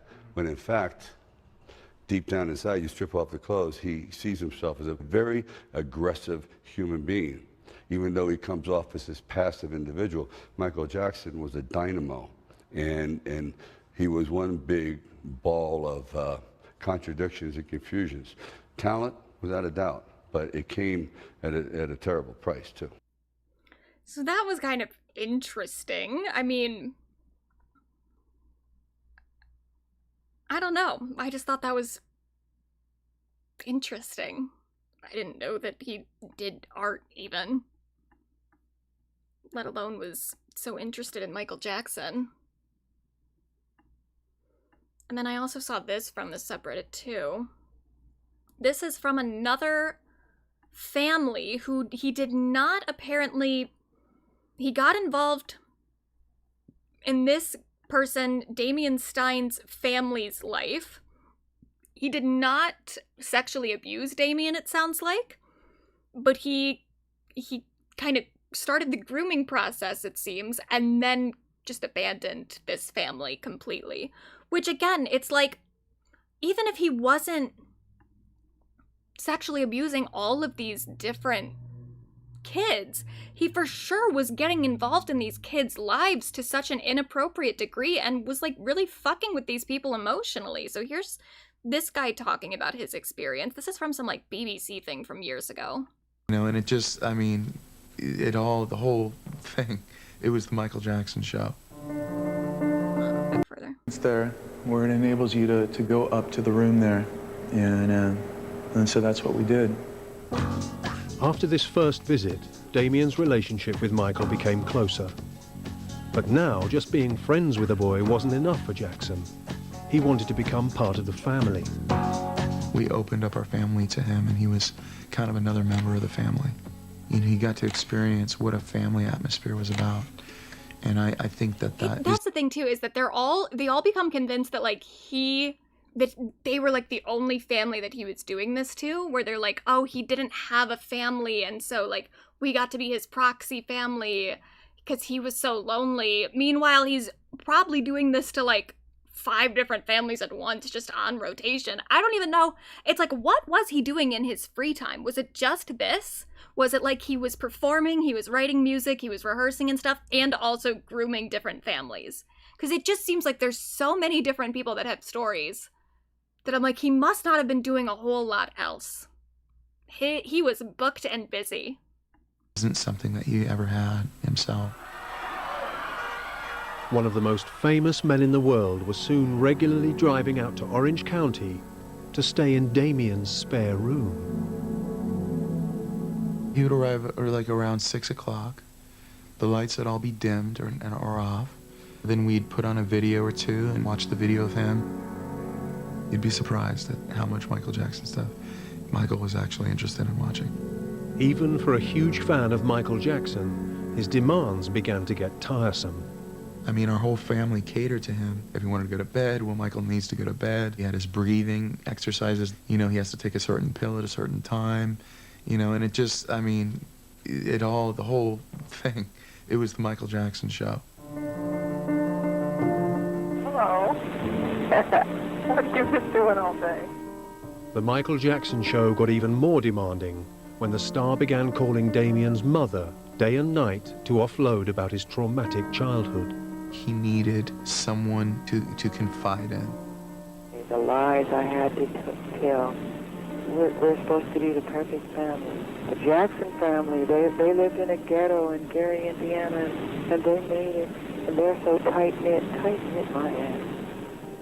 My dad would be waiting for my mom in bed, for her to come to bed, and she would never come. You know, she would be speaking with him in depths on the phone, you know, late hours of the night. When Michael started calling 3 or 4 times a day, Damien's father became suspicious and decided to tape his telephone conversations.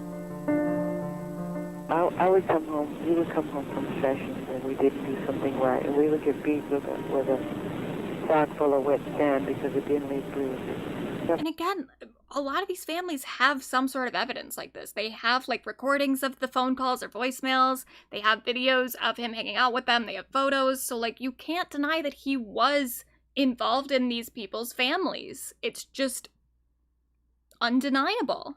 A smile and everything fine. Y'all so tight. It was extraordinary and flattering that a star of Michael's rank would pick such an everyday family to confide his secrets to. But then Jackson suddenly stopped ringing. And so we kind of waited on the phone call, and it just never came. You know, it's difficult to accept that. One minute, Damien and his family were Michael's best friends. The next, they were sidelined as Jackson moved on to his next little boy. In 1987, Jackson was the world's most popular entertainer. His personal wealth was estimated. And then I also saw this on the Leaving Neverland subreddit. This is Leif Garrett, who is like I don't even know, he was like a teen idol or something. Here's him talking about almost being abused by Michael Jackson.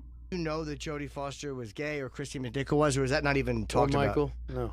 You had no idea? No clue. Michael Jackson? Yeah. Do you think he was? Yeah. Yeah, I think so too, but you know, you never. Yeah. Now, why do you say yeah convincingly? Did you know him? Yeah. Yeah, there's a story in there too about him and I doing a television show we did in Swiss, Germany, German Swiss area, Lausanne. And he asked me what it was like to masturbate. What did you tell him? I told him, you can find out for yourself. And he would have been, I think, like 16 around this time for this story. You know, I wasn't going to show him. Do you think do you think he was into you? Is that what? I don't know. I would imagine, yeah. Like that he was kind of trying to set something up. Yeah, who knows? And you're like, let's nip this in the bud right now. Yeah. Looking back, do you kind of wish you had done it just for a great story? No. No, not at all. I mean, thanks. I'm not attracted to Michael Jackson, but do if you I feel like Jim, okay, Michael Jackson comes to you, I'd jerk off with him. You would? Absolutely, he's Michael Jackson. He's a king of pop. But then again, back then. But to be honest, I mean, that is an honest answer. And I think a lot of people, he was just the biggest celebrity. You would be kind of groomed just in that way of like, oh my God, the biggest celebrity wants to like do something with me. Even if it was something that you would have been uncomfortable with anybody else. When it's Michael Jackson, it maybe feels different. Just give me a good egg. Right. What era of Michael Jackson was this? Back in 78. This is the wall.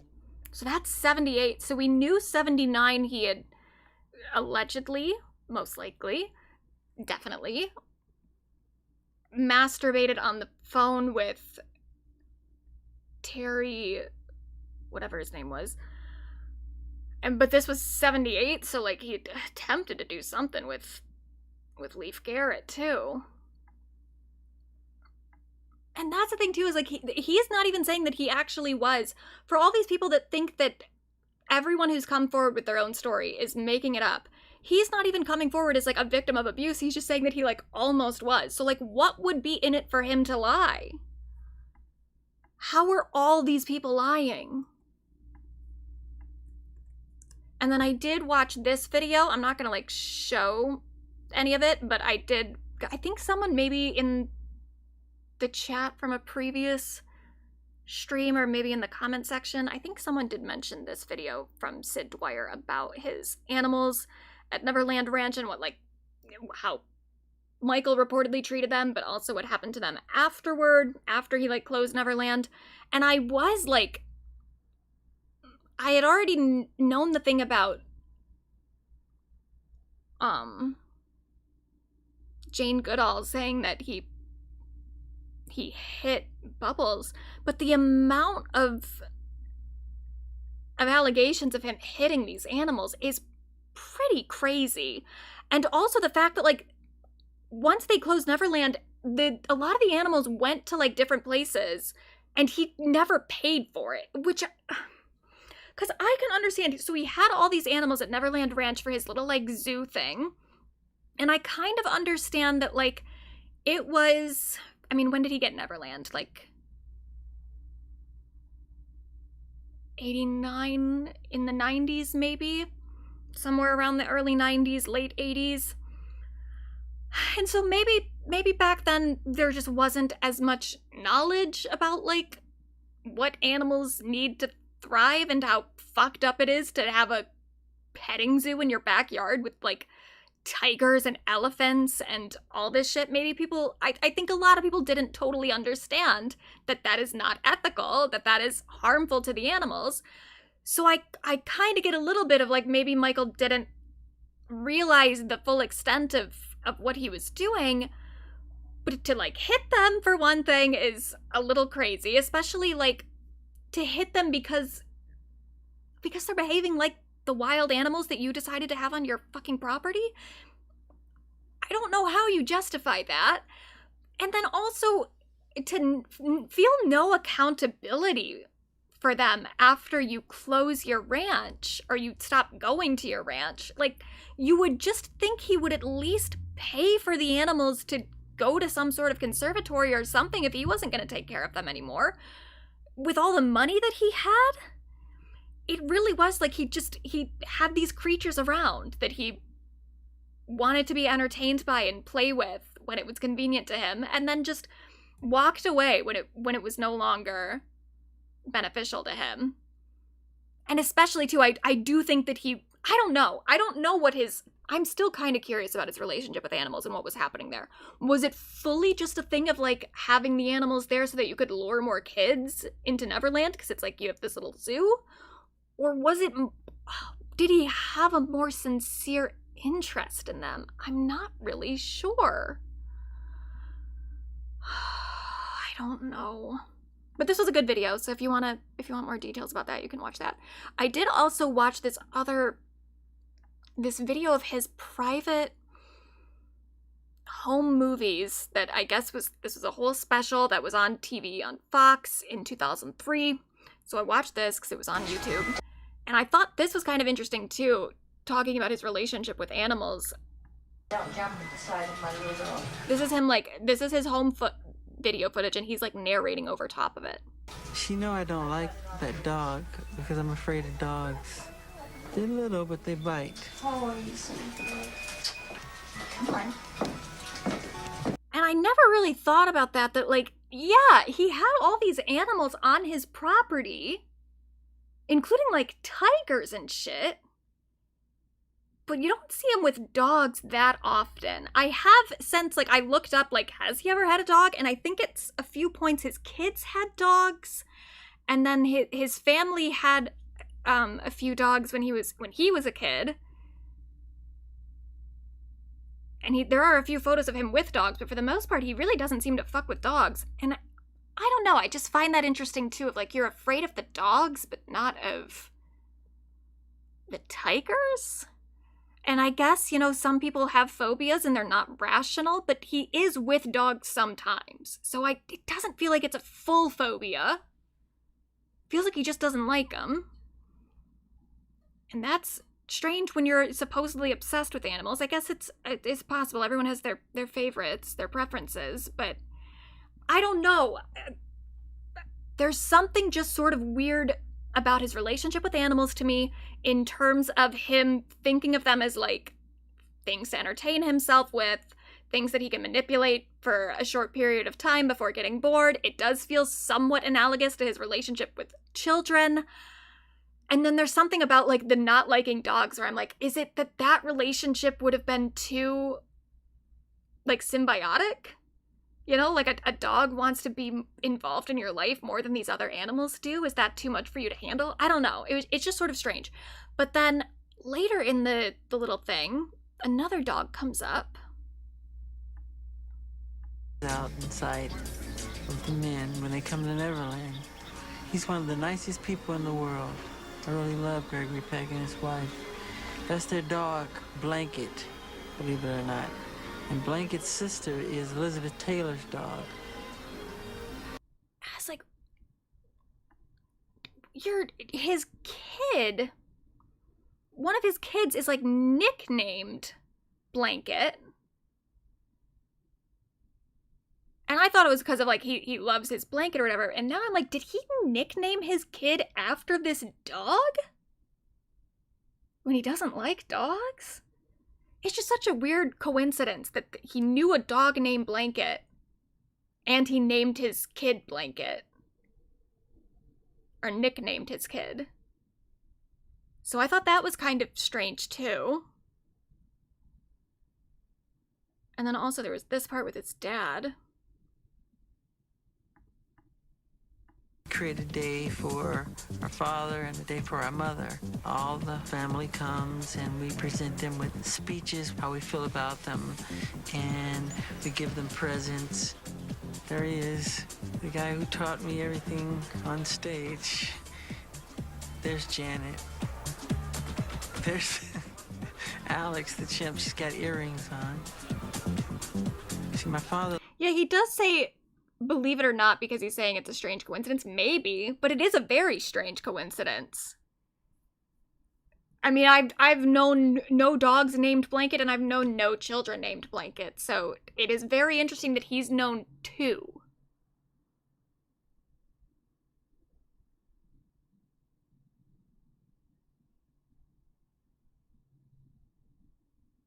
He named his kid Blanket because he had a saying, a blanket is a blessing. That's a weird...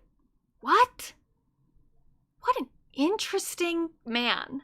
What does that even mean? And does that have anything to do with the dog? Like, how do you know a dog named Blanket and that just happens to be what you name your kid? Anyway, we present them with speeches, how we feel about them, and we give them presents. There he is, the guy who taught me everything on stage. There's Janet. There's Alex, the chimp. She's got earrings on. See, my father loves animals. I think that's where I got my love for animals from. Is that why you beat them? 'Cause you got it from your dad? Yeah, a blanket is a blessing because it hides what's happening. Yeah, I know. The whole thing is very odd. Because the implication about that is strange. I don't know. No wonder the kid goes by BG now.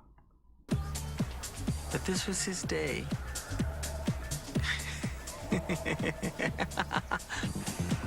There's two names for that ride, the spider or the puke bucket. I don't think Janet got on this. She's just a little chicken. I wouldn't get on someone's ride that they just had erected in their backyard. Though I guess, I don't know, I mean, at a county fair, they just tear that shit down and put it back up, too. None of it is that safe.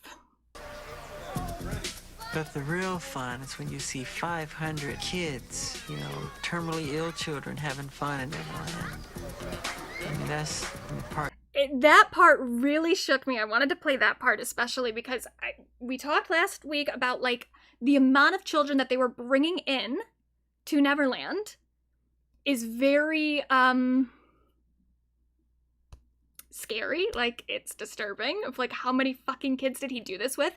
And I didn't even really think about the fact that, like, I was thinking about all the, like, chronically ill people he was bringing through. I didn't even think about the amount of terminally ill kids he was bringing through. So, like, kids who were, like, about to fucking die. The amount of children he could have abused that will never be able to say anything now because they didn't live that much longer afterward. Ooh, oh my God. To specifically bring in hundreds of terminally ill children. And I guess it's maybe a good thing too of, like, they maybe they died so early that they didn't even have to, like, process the trauma. They never had to, like, really deal with how that was gonna affect them throughout the rest of their life. But oh my God, just so gross. And then also, so they show kids going through Neverland a little bit. And then later in the movie, in this little special, he talks about his own kids. And I'm gonna have to mute it because they do play some Michael Jackson music during this part. But he talks about how he needs to protect his kids' privacy and he's always, like, blurring their faces and stuff. And I'm like, okay, that kind of makes sense. But then you're not blurring the other kids. So your kids' privacy matters, but you were fucking taking other children to award shows with you. Other random children. At least your kids are gonna be in the public eye at some point because you're Michael Jackson. So I understand, like, being protective about it and wanting to shield them from the paparazzi in their young years, but, like, at some point they do kind of have to get used to being public figures because of the situation they were born into. But you took these other fucking kids that belonged to other families, had no relation to you, and you put them in the spotlight yourself. You took them around with you. You let those kids get snapped by the paparazzi. You took them to award shows. You put them on stage with you. You put them in your music videos. Just unbelievable.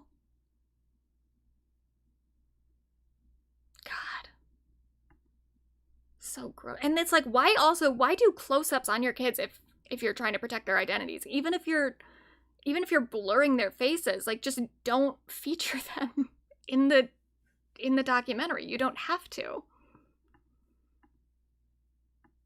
Very weird. And then there was an SNL joke this last Saturday that I have mixed feelings about.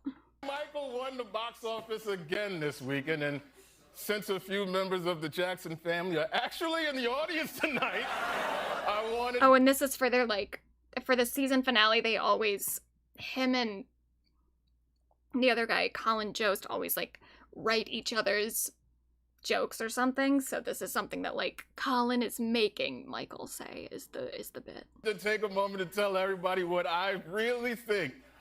Michael Jackson did nothing wrong. He was right to molest all those kids.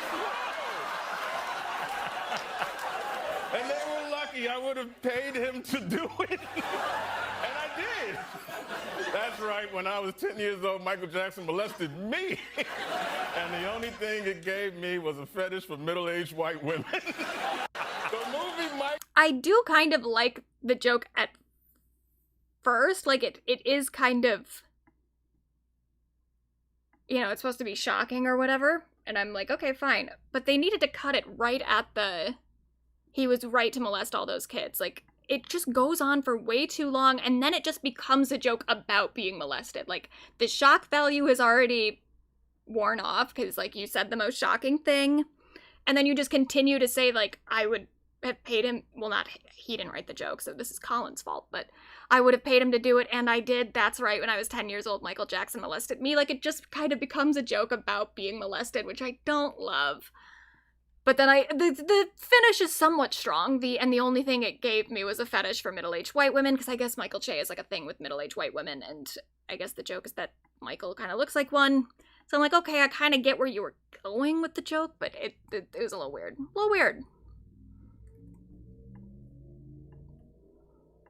And then Drake, I guess, released like 3 albums recently, and he had a Michael Jackson glove on for one of the albums. I don't really know anything about his new releases. I didn't listen to them, so I don't know if it's like, if it makes sense for that particular album. Not sure, but I was like, of all the moments, of all the times to be referencing Michael Jackson, I get it that he still is like, you know, the king of pop or whatever. He's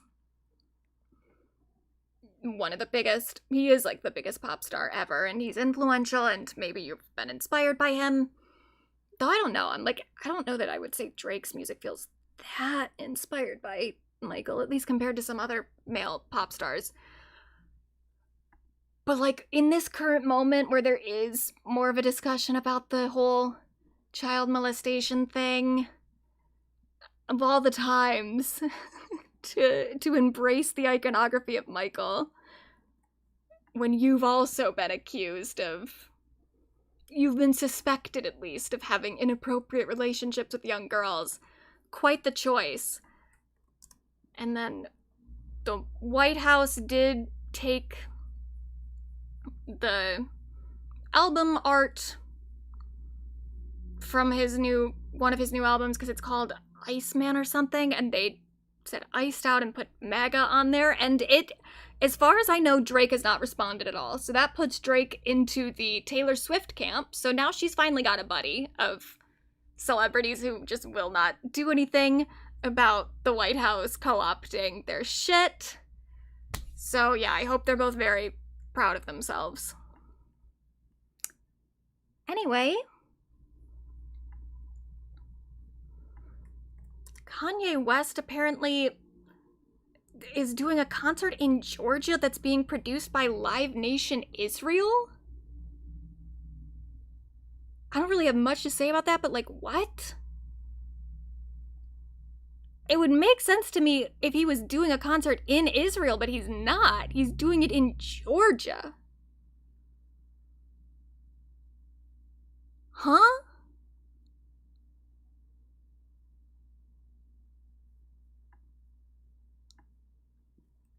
Anyway. New Time magazine article with Nicki Minaj. How Nicki Minaj went MAGA. It is a fairly interesting article.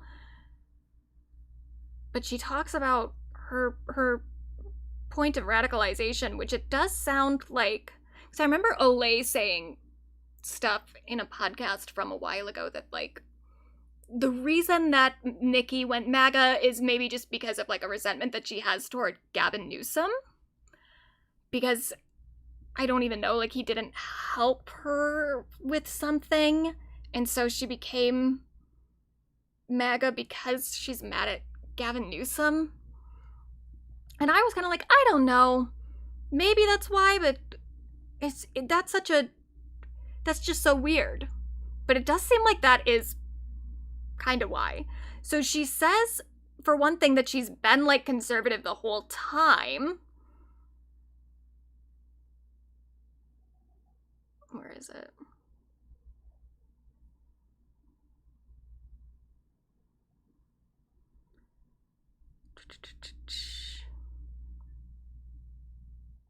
The rapper's political reinvention should not have come as a complete shock. The Trinidadian-born star behind hits like Super Bass and Starships first hinted at a contrarian political streak in 2012 when she slipped a line into a guest verse on Lil Wayne's track Mercy. I'm a Republican voting for Mitt Romney, you lazy bitches is fucking up the economy, but it took until Trump's second term for her to emerge as an emissary. The motivations Minaj offers during our more than 90-minute conversation at Mar-a-Lago are layered. She was disappointed by former President Barack Obama, she says, and frustrated by the expectation that black entertainers would reflexively vote Democrat. Her lingering disillusionment is partly personal, a product of the company Obama kept. So it sounds like this is also a part of it, that like she's mad that Obama was hanging out with Jay-Z. Minaj has a long-standing rivalry with Jay-Z, an Obama friend, rooted in her allegation that Jay-Z has tried to sabotage her career through Roc Nation, his entertainment and sports company, which she says has accumulated such concentrated power in the industry that many artists have come to resent him. And well, that part I think is maybe true. But I think Jay-Z ended up costing Obama a lot, whether he knows it or not. Lots of rappers don't like Jay-Z and were afraid to say it. The idea that these other rappers, even if they have like legit gripes with Jay-Z, that would make them not want to vote for Obama or for Democrats is like crazy. Like, other people can separate the politicians that they support from the company that those politicians keep in terms of like their own personal beefs. That's so... You're so weird to think that other people are as weird as you. Minaj's frustration with Obama crested during the 2024 election cycle. Campaigning for Harris, the former president observed that some black male voters were uncomfortable making a woman the world's most powerful person. Minaj found it condescending. I was like, okay, well, he was kind of right. I don't think that was like the reason that Kamala lost, but it was a factor maybe. And not even necessarily like black male voters, but just male voters in general. I think a lot of the country is intimidated by the idea of a woman president. But I also think that if Kamala was a better candidate, she could have overcome that.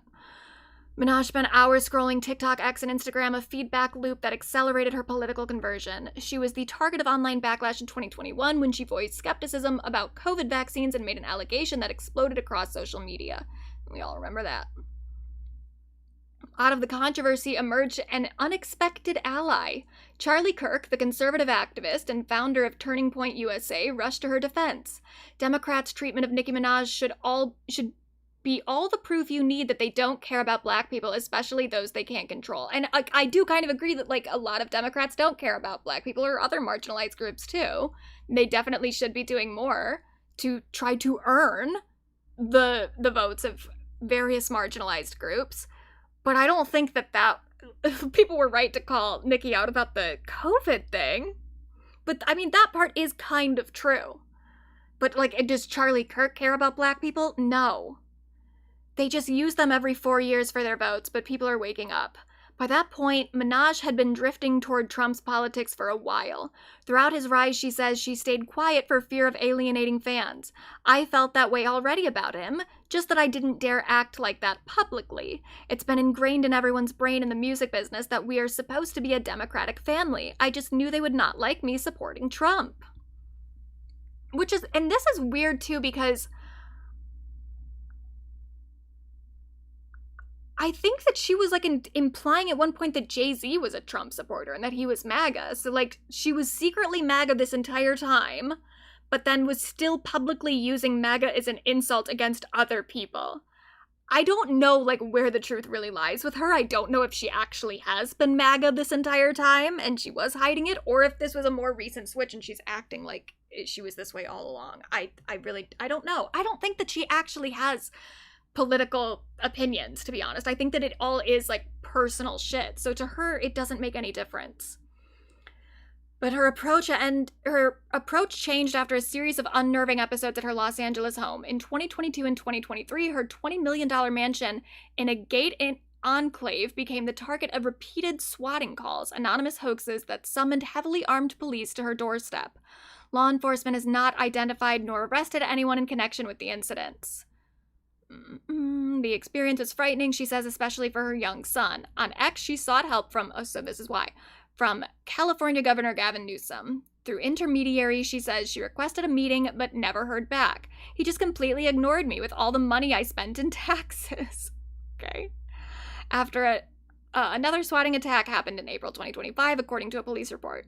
The episode drew the attention of a cadre of very online Republicans. Among them was Anna Paulina Luna, the former model and Turning Point USA activist turned congresswoman from Florida. Luna, a close friend of Bruschwitz, called Minaj. She then connected the rapper with federal law enforcement officials and a private security firm, she urges. I was shocked, Minaj says, of Luna's assistants. I'd never seen anyone in politics treat me that way. She began to consider going public as a part of Trump's MAGA movement. That's what made me say, I don't care to keep this a secret anymore. So it all is just like a personal fucking thing. Wow.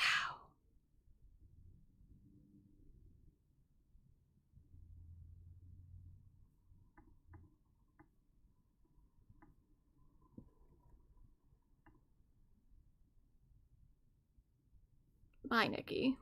Forever. And then Sunny kind of clocked her on The View recently. Because she announced that after she appeared with Trump, she made headlines because she announced that her United States citizenship paperwork was finally being finalized and fast-tracked because she was an undocumented immigrant from Trinidad and Tobago and came here when she was 5 years old. Further, there is speculation that she is seeking a presidential pardon for her husband, who is a registered sex offender and who pled guilty to manslaughter and served 7 years in prison. Or perhaps her brother, who is serving a sentence of 25 years to life in a New York State prison for predatory sexual assault against a child and child endangerment. So I would speculate that perhaps the reason that she has gone MAGA is for personal reasons. I still don't really even think it's those reasons, though. I think it probably is more of like the Gavin Newsom thing. Because number one, with the citizenship thing, I still don't understand. I know that a lot of people do have trouble getting naturalized in this country. The position that Nicki was in, I don't believe that she would have had that much trouble. Like, she could have had assistance covering most of it. She was in the country since she was 5. Her mom, that she came into this country with, her mom is a naturalized citizen and has been for a very long time. She also married a U.S. citizen. She has a U.S. born child. I don't ever want to say that, like, it's easy to get citizenship. But with Nicki, I'm like, I don't know what specifically was stopping her, though. And I don't know that she needs to, like, cozy up to Donald Trump to become a naturalized citizen. I think that she just didn't care. I think that it just didn't affect her. Because I think by the time that she was, like, an adult, and by the time that, like, it would have affected her more because she wasn't under her mom's, under her care anymore, I think by that time she became famous fairly early in her adulthood. Like, not, like, super early. She did work at, like, a Red Lobster for a little while, but, like, early enough that I think that it didn't affect her that much because she knew that she was too famous to get deported in the first place. So it's like, what do you need the citizenship for? But I don't know. And the pardon thing, from my understanding, Trump isn't able to pardon, I think specifically the brother. I don't know about the husband. But I don't know that she's seeking that either. I mean, we haven't heard anything about it, and she's been cozying up with Trump for a while now. But then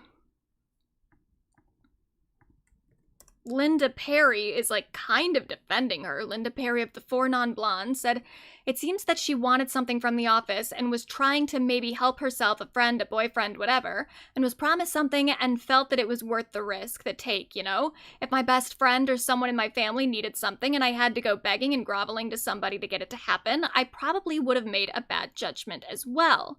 Because sometimes when we're thinking about loved ones or trying to get out of a situation, we're not thinking clearly. So I'm not judging Nicki for what happened, what she did. I think she's judging herself enough and she's suffering by her own decision. I don't think we need to go ahead and make her feel worse than she probably already does. I don't think she feels bad. I don't think she feels bad at all. And I also, like, I don't fucking, even if she's doing it to, like, get her brother or her husband a pardon or whatever, it's like, because they're rapists? I don't feel bad for that either. That's the wrong thing to do.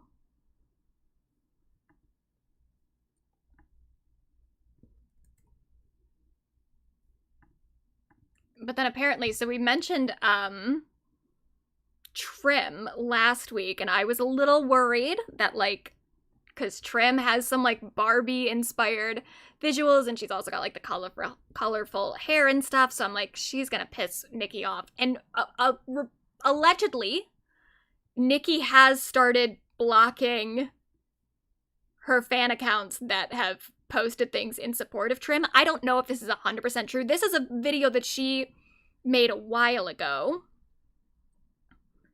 but I don't know. These are screenshots of Nicki blocking people, blocking, like, Trim accounts, but I don't know. Maybe she blocked them before. I have no idea. But I wouldn't be shocked. To my Twitter barbs that I follow, if I see a name or a face, that goes for any name and any face, that's gonna make me malfunction, like, for 2 seconds, you get unfollowed and possibly blocked. She really is just, like, running a cult where her own fans can't, like, just post about somebody that she doesn't like without her turning on them. Is she doing it with Trim? I'm not sure, but she's doing it, period, and that's still culty and weird. In other news, someone who does not need to snuggle up to any, well, I don't know, I guess maybe she did. I don't think she did. Shakira has been freed of all charges with her tax shit in Spain. And I don't believe that she snuggled up to any Spanish politicians to do it. But maybe she did. I'm not sure. But yeah, this whole thing has been going on for years because of some, I guess they were trying to say that she hadn't paid taxes on a property that she owned, but, like, in the tax code, you have to, like, live on the property for so long in a given year for you to have to pay those taxes or something. I looked into it at some point and I was like, yeah, it does kind of seem like she maybe has a point that, like, she actually doesn't owe those taxes. But at the same time, I also don't love celebrities trying to get out of paying their taxes. So I don't know. I never knew what to think of it. But apparently she's won. She is now being refunded more than, I believe this is $54 million US for improperly collected taxes. So Shakira's been vindicated, I guess.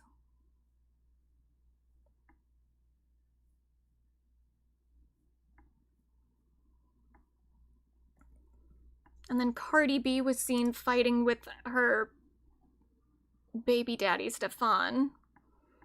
This, I guess, is them. You can't see a whole lot in this video.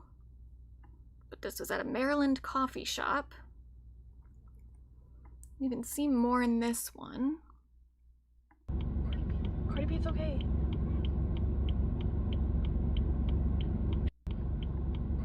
Cardi B, it's okay. Maybe it's not okay. Maybe she's right. I think she probably is right. Fuck that man. And then she tweeted later, sometimes I forget I'm a celebrity. Damn, y'all ain't never cuss your baby dad out when you're hungry. But my favorite part was this. I don't know if it was that fan that was recording that interaction, but there was a fan there who was just waiting for them to be done arguing to take a selfie. And look how unbothered she looks in the photo. She is so fucking cute. I love her little piercing there too. Yeah, she says, they were definitely arguing. I was there, had to wait till they stopped to get my pic. She's the people's princess. Yeah, I don't know what's more funny, her waiting to get her pic or Cardi taking the pic after the argument. But this also I loved. So I don't know what Jason Lee said about Ariana Grande, but I guess years ago he said something about Ariana in a podcast, and Cardi... It was Cardi B. put him in line. It was Cardi B who called and just said, like, nah, you crossed the line. I was in a podcast, and I didn't have a lot of people around me that would say, damn, you shouldn't have said that, right? And so I would just say, and I mean, say anything I wanted. And at the time, I just felt some type of way about Ariana Grande. And I said, basically what I said came off as misogyny, and it was, and the internet literally exploded. And it was Cardi B who called and just said like, nah, you crossed the line. You gotta go back and fix that, because you can't, that wasn't right. You're better than that. And so although nobody was around me at the time I said it or edited it and it went out, you know, Cardi was able to check me to go back and fix it. And so I looked at him like, you know, I got 5 sisters. I probably would have felt some way if somebody did that to my sister. So I didn't need to deliver it that way. And so I did go back and apologize. But what I learned was, you know, and I made the mistakes many more times, because when you're like on live radio or you're at the Breakfast Club and you just say something, it's like, that left my mouth. It ain't, you can't take it back.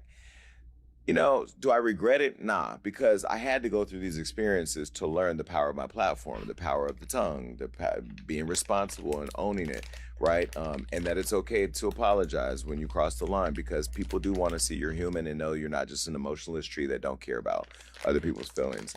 So yeah, I've made mistakes. So shout out to Cardi on that one. She's so cool. I saw this too, because you know, there's a lot of conversations on the internet these days about mother-daughter duos in the pop world. And so Paper put out this, sorry, I'm opening my Reese's Marshmallow, which I'm excited to try because I love marshmallow. But Paper put out this thing about like mother-daughter duos, and I have a few thoughts. Let me try this. I want to see if it's good.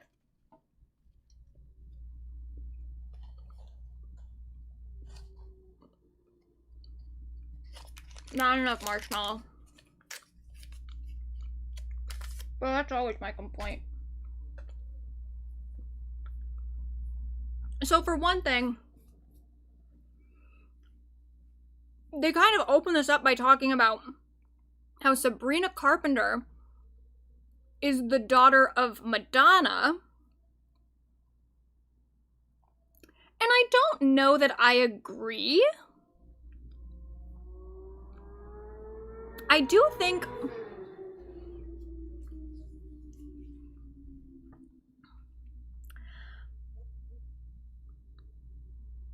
I love when you eat or drink limited edition stuff on the stream. Yeah.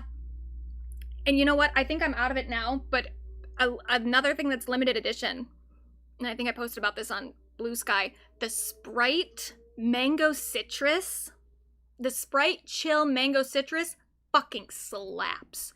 Get one. Get one.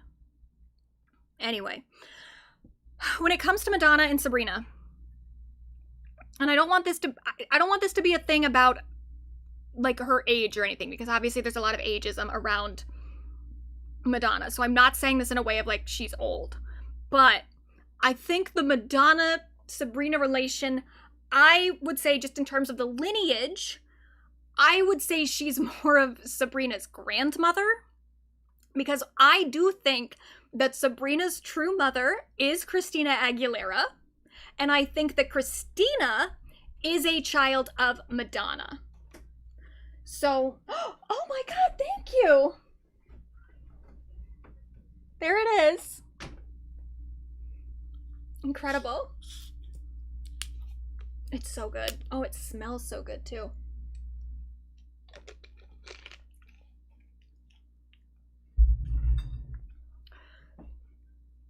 So I would say, yeah, Madonna is Sabrina's grandmother, but I don't know. I'm a little just like, I feel like some of it too is that they really want to attach people with, they want to take like the newer girls and then attach them to like older, the OGs. But you are kind of missing some of these generations in here, because there's not a whole lot of discussion. There's discussions of like who's Britney's child, but there's no discussion of like who is Britney a child of, and I think that has a more obvious answer. I think Britney is very clearly the child of both Madonna and Janet. Those are her parents. And the newer stuff is a little iffier to me. So we've got Beyonce and Zara Larsson, who I've heard a lot of people say this, that Zara is a daughter of Beyonce, and I don't disagree necessarily. I think they're very similar in performance style. I do think musically, I don't hear a lot of Beyonce in Zara's work. But okay. Tinashe and Janet Jackson, sure. I would say that, like, again, we're trying to, like, really connect the, like, younger girls here, but I think clearly the biggest child of Janet Jackson is BRITNEY. Tinashe, sure, but BRITNEY is, like, the Janet child. Addison Rae, and of course people are saying BRITNEY. I think that I fully understand that take, but I think that Addison has something a little bit different to her. I think Addison is a child of Gaga and BRITNEY, because I think that Addison is doing something that's a little bit, like, looser, a little bit, because BRITNEY was so, like, tight in her choreography and stuff, and she was so choreographed, and Addison tends to do stuff that's a little bit more, like, artsy in a way, so I think that it's more of, like, a Gaga and BRITNEY. But sure, there's BRITNEY in there. Then Gaga and Jade, of course. Of course. That one is completely correct. Imogen Heap and Pink Pantheress, that is also correct. And I know that Pink has talked about Imogen Heap quite a lot. Kylie Minogue and Rose Gray. I don't know enough of Rose Gray's work to say if I think that's true. Bjork and FKA Twigs. Okay. Sure. Sure. Nicole Scherzinger and Tate McRae. Oh yeah, Dua is a Kylie daughter. That's true. I agree with that. So I don't know enough about Rose Gray to say whether or not she's a Kylie daughter, but I agree with that Dua is a Kylie daughter. Tate, I'm like, okay, I guess if we have to attach Tate with a mother, maybe Nicole Scherzinger, but I'm like, I don't know, because Nicole has, like, a stronger voice, for one thing. Like, she is a little bit more of a vocalist, but I guess a Sports Car for sure kind of sounds like a Pussycat Dolls album, or a Pussycat Dolls song, so I guess there's that. But for the most part, and this is my biggest issue with Tate McRae, is, like, I don't think she has a mother. Like, there's not a whole lot about her that I think is... I don't think that Tate has those kind of references, is sort of my issue. I don't think that she's, like, a studied pop star the way that some of the other girls are. Yeah, Tate's mother are the Pussycat Dolls. I mean, maybe Tate's true mother is just the rest of the Pussycat Dolls, other than Nicole Scherzinger. She's just the other girls that are present. Maybe that's a little unfair. Liz Phair and Olivia Rodrigo, I mean, sure, maybe Liz Phair is, like, an inspiration of Olivia Rodrigo, but, like, let's be honest. I think we know who Olivia's mother is. And that's the thing, is that if you said it, I mean, I'm willing to say it. But I think that Paper would maybe be worried about the Swifties being upset about it, or the Olivia fans too, because obviously there is some sort of, like, beef between them. But, like, if we're being honest about the artistry, it has to be Olivia and Taylor. Like, even with the promotional gimmicks too. Robin and Tuvalu, I looked at this earlier, and I know that Tuvalu's shirt is a little see-through, so I don't think YouTube will let me show that, but I was like, okay, yeah, actually, I've never thought about it, but that kind of makes sense to me. Robin and Tuvalu. Oh, and then that's it. Yeah, and it's like, I just don't think this is complete enough. We need to, like, really think more about some of the not new girls. We need to think about, like, who's Gaga's mother, which probably would be Madonna, Even though I don't know. I mean, Gaga is like Madonna and like Bowie. Britney is Janet and Madonna.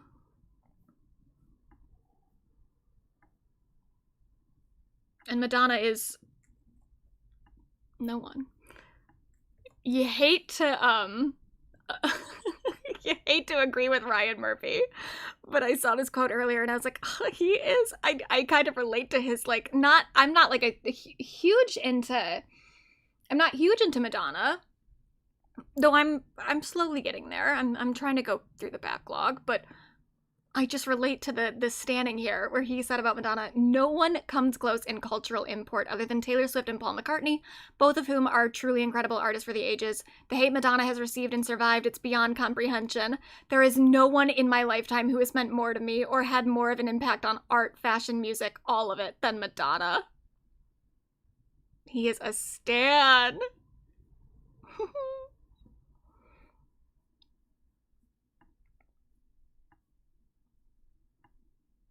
And Zara also posted this earlier of a diva license from Beyonce. Restriction Jay-Z. Ugh. But that's cute. She is. She's Beyonce's child. Would y'all agree that Ariana is Mariah Carey's daughter? Absolutely. For sure.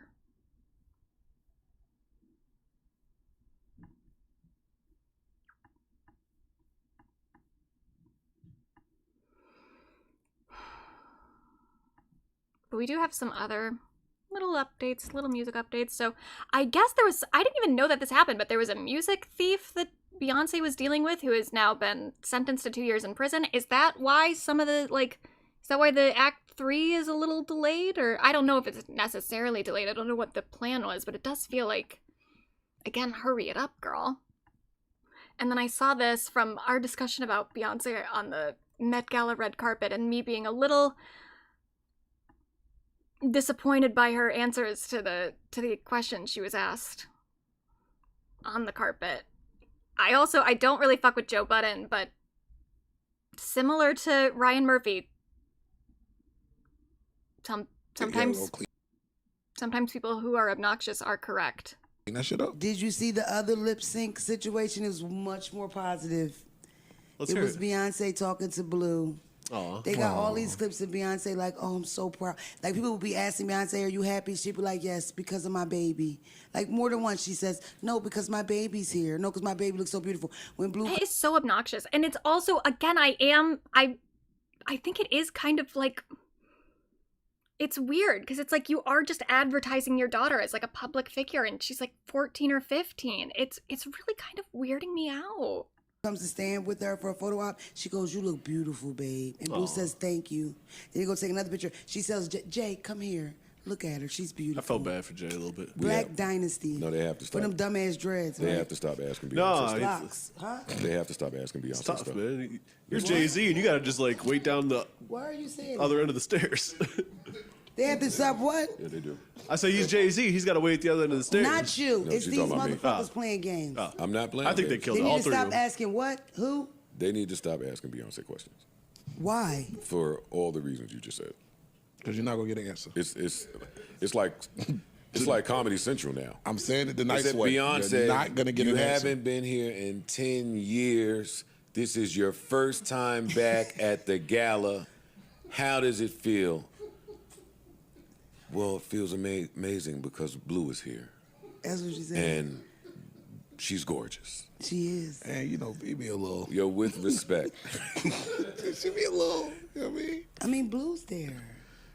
All right, I'm not doing this. It's fucking Blue Ivy. I already said she looks so cute with her little suit jacket. That's awesome, and you're a mom, so you feel how you feel, but you're also Beyonce, so... But that's Blue Ivy, nigga. All right, you got it, I'm done. Wake up. You ain't tricking me. Yeah, because you you done. sleep. You ain't tricking. Anyway, like I said, great moment, all positivity coming from our queen. Word. You hate to agree with a man, but he's kind of got a point. Now, on to Beyonce's daughter. Zara went skydiving, and I did just really like the photos. I just wouldn't do this. I really have no interest. And it's not even like a fear thing. I'm like, I just don't think that I would enjoy that. And look how dumb you look when you do it. But she had a new peak recently on the chart, so she's out of the asylum, I think it's safe to say. She reached number 23 on the Hot 100 with Midnight Sun. Like, it is still climbing.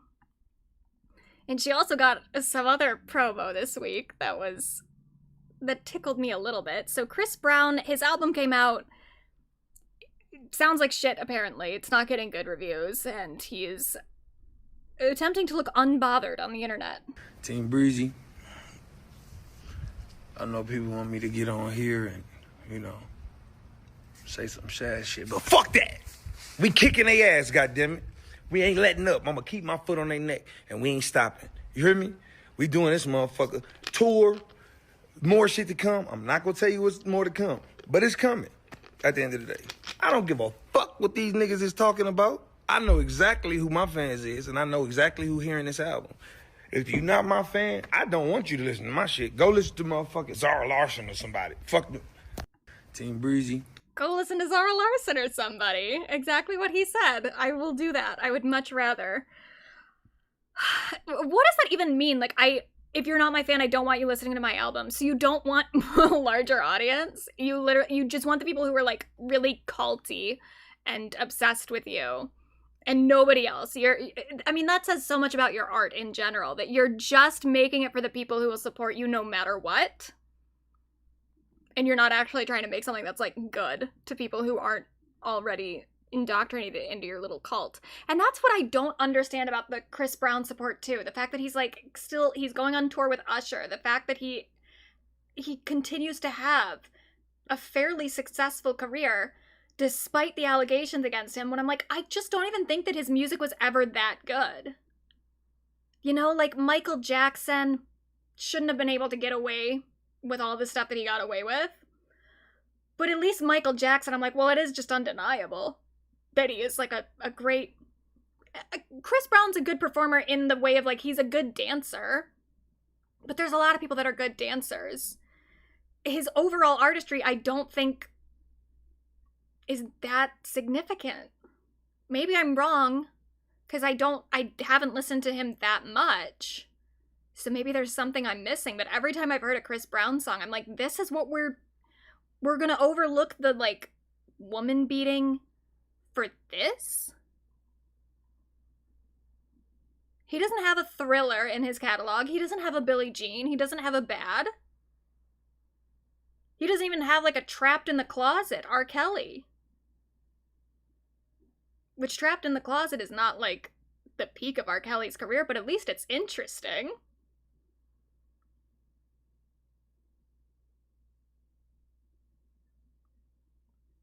Whatever. Now, someone who herself is a huge Chris Brown fan, an admitted Chris Brown fan, was quick to use that little clip of him to promote her own album. If you're not my fan, I don't want you to listen to my shit. Go listen to motherfucker. Pre-order Lizzo's new album, Bitch, coming out June 5th or something. Fuck them. So that was a choice. Interesting. But I guess Lizzo really needs to get that album promo out there because, first of all, she is releasing an album, which I don't think I ever mentioned because I did not know. And I think that would be Lizzo's point in the video I'm about to play. But yeah, she's releasing an album, comes out June 5th. It's called Bitch. We'll talk about the lead song in a second. But here's her explaining why no one knows that she has an album coming out. Hi, I'm Lizzo. I have an album coming out in 23 days, and I bet you nobody even knows that. I'll tell you why.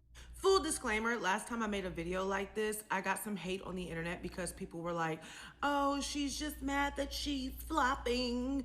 But in person, in real life, real people in the industry came up to me and said, thank you for saying what you said because everybody else is too scared to say it. So I'm gonna end this disclaimer by saying, I don't really care what somebody on the internet who's never done this before has to say about it because you don't know what you're talking about, and I do. The algorithm-based way that social media functions promotions now is destroying the music industry. Now, when I say the music industry, I don't mean music culture. I don't mean the good music that's out. I don't mean our ability to connect via social media to music.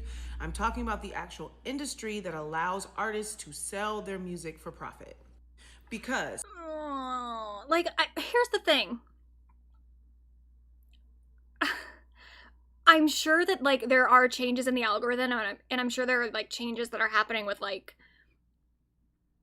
just social media and the way that people promote stuff that is hindering, like, certain big artists' ability to promote their shit. But I'm like, well, you still are, like, on a major label. You're still, like, one of the biggest artists in the world. You know, even if you've maybe fallen off a little bit in recent years, you're still, like, an A-list celebrity and an A-list performer.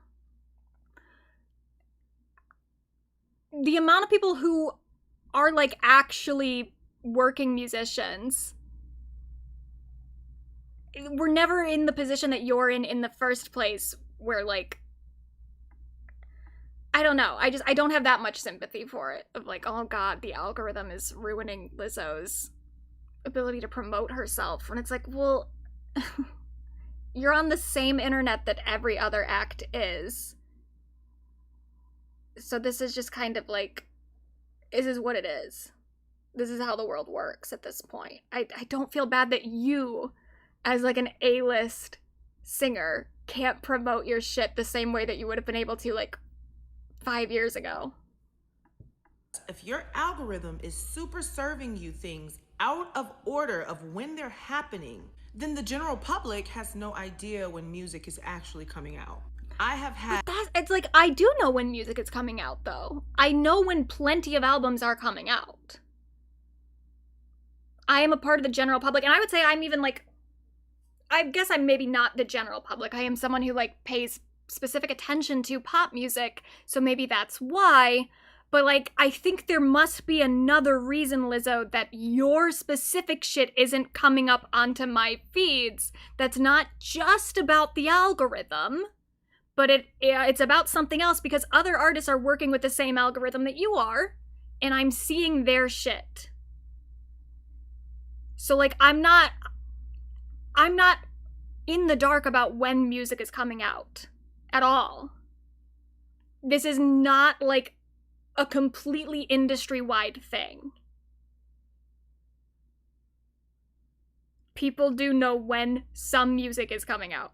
It's just not your music. Had several occasions where there were artists whose music I was actually looking forward to, I completely missed because I didn't realize it was out because my algorithm didn't tell me. And I don't want to blame everything on the algorithm. Of course, we curate our own reality. However, back in the day, which was maybe even just 5 years ago, we used to get things chronologically. Because of streaming and social media and our post-COVID chronically online society, most of music marketing is online. Not to mention, budgets are therefore... Sure, like, I think that's kind of maybe the bigger issue is, like, the budgets. And there's maybe just not a budget for you from your label, which I think is more of an internal issue. Music marketing relies heavily on social media. But now, ever since the algorithm has been showing us things out of order, baby. I mean, it's been showing things out of order for a long time. Like, we haven't had chronological timelines for way more than 5 years. Like, we moved away from chronological timelines a while ago. Like, when I was still on Facebook and shit, we had chronological timelines. And by the time I was, like, getting off of Facebook and going elsewhere onto the internet, chronological timelines weren't even really a thing by that point either. So, like, this is not a new thing that just happened in the last 5 years. We haven't had chronological timelines in a while. Are the algorithms changing? Yeah, but they're getting, like, more niche. And I think that's kind of the issue, is that if you had fans that were, and you do have some fans, but, like, if you had a large fan base that was really, really actively looking for your shit, they would see your stuff in their algorithms, because the algorithm is tailored to what you look at. Like, if I go onto Twitter, if I type something into the search bar, the next time I go onto my timeline, everything that, like, that I had just searched, I'm suddenly seeing like 20 different tweets from that on my timeline. And the same thing, if I like a tweet at this point, then I just see 20 tweets about that particular thing on my timeline. It is becoming, and that is frustrating. I agree that there are issues with the way that the algorithm works now. But again, it's like if we're saying that that's the reason you can't promote your album, it does seem like the problem is maybe that your fans aren't as engaged with your content as some other artists' fans are with theirs. And that's maybe the issue. And also that's the way that the algorithms work too, of like if accounts that like follow similar people and like similar people, generally if they're like liking and looking at the same stuff, then like if you follow me and you like a lot of the same stuff that I like, if I'm liking and engaging with certain things, that's more likely to get onto your timeline because the algorithm realizes that like, oh, these people have like similar interests and this person likes this thing, so we'll put this onto this person's page. So like it does maybe seem like the issue, Lizzo, is that pop stans in general aren't as interested in your shit, so they're not interacting with your posts, and so it's not getting onto the timelines of other pop stans anymore. There maybe is a reason that it's happening to you in particular. And there's still issues with the algorithm that you can be frustrated with for sure, that's maybe making it more difficult for you, but this is not as universal of a thing as you're acting like it is, especially when it comes to like A-list pop stars.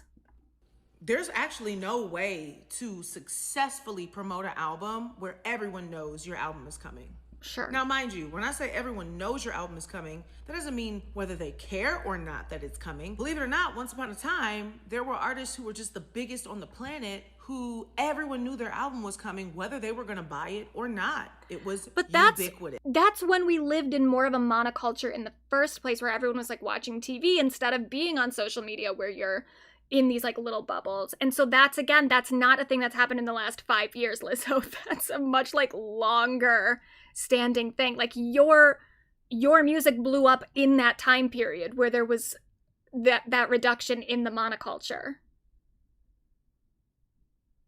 So where it bites me in the ass is I have a private page. I have a private page with over 280,000 people who follow me because they support me, because they love me. But even when I post on that page, I'm not hitting their algorithm. I have 280,000. Sure. But just because they follow you, and that is a thing that is happening with the algorithm of like, if you subscribe to someone, if you follow someone, you're not gonna get fed like your subscriptions as much. YouTube is starting to get a little bit better about it, but you know, who you subscribe to on a lot of different platforms is somewhat irrelevant. But that's the thing, is that it still matters who you engage with. Like, even if you have all these followers, if they're not engaging in your content, if they're not engaging with your content, then yeah, you're not going to show up on their feeds, but that's still a problem that is more specific to you and not necessarily everybody else. 1,000 people who want to buy my album, who want to see me. Just because they follow you doesn't necessarily mean that they actually want to buy your album. I mean, maybe a lot of them do, but clearly they're not. If they were engaging in your content that frequently, you would probably be showing up in their algorithm more. Tour. And they're not even seeing my promotional videos. And I get accused of not promoting my album when I'm doing morning shows, podcasts, Netflix specials, dropping the packaging, dropping the cover, doing my part. And it's not just me, because virality does not equal album sales. There are people who are super viral whose albums just don't sell as much as their fame. Their albums don't match the amount of views they have on their posts. And listen, I'm gonna be okay. That really seems like a separate issue. Like, I don't even know what we're talking about at this point. I'm a big girl. I'm a very successful woman. I have a loyal fan base. I'm saying this to bring awareness to where we're headed. It is deeply concerning, you guys. Fans are not even aware that their favorite artist is releasing music. You are, though. If you really are like a huge fan of someone and they're your favorite artist, I'm like, there's just no way that you don't know, because it's so accessible. Like, if you're following someone, if you're engaged in like stan communities where you're constantly like engaging in things about that artist and that person, it's gonna show up on your feeds, or you're gonna search it out. Like, it's like that issue in particular isn't really, it's just not totally true. If your fans aren't seeing the stuff that you're posting, Lizzo, I think that a lot of your fans have maybe just lost a little bit of interest. Music. And they're doing everything they need to do to keep up with their favorite artists. They follow them. Something has got to give about this, but that's not all you have to do. You don't just have to follow someone. You have to like engage with their content. You know what? What do I know? I'm just a girl. My album Bitch is coming June 5th, and if you didn't know, now you know. Okay, Lizzo. But you see how this, because there was a lot of conversation about this post that she made, and it's like, okay, so what was it that made this post go viral and helped you promote your album at the end there? It was the fact that you made something that people wanted to engage with. You made something that was kind of controversial that people wanted to like argue about, which maybe you should lean into that more, I guess. Like, but so it's not just about you need to post stuff. And it's like, I don't know. I have a hard time sympathizing when it's like, but this is the situation that everyone's in. And I understand that she's saying that like it is a universal problem, but I'm like, but not everyone is having this problem promoting their shit the way that you are. Other people, I know that their albums are coming out. And I don't know that yours is coming out. And that seems like that's probably something more specific. And so talking about the, I gotta prove I'm not a robot again.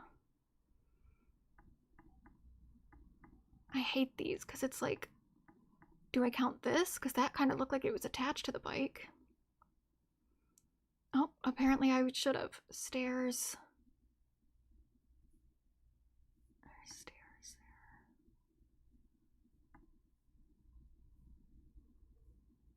This is stupid. I'm just like helping some fucking self-driving car.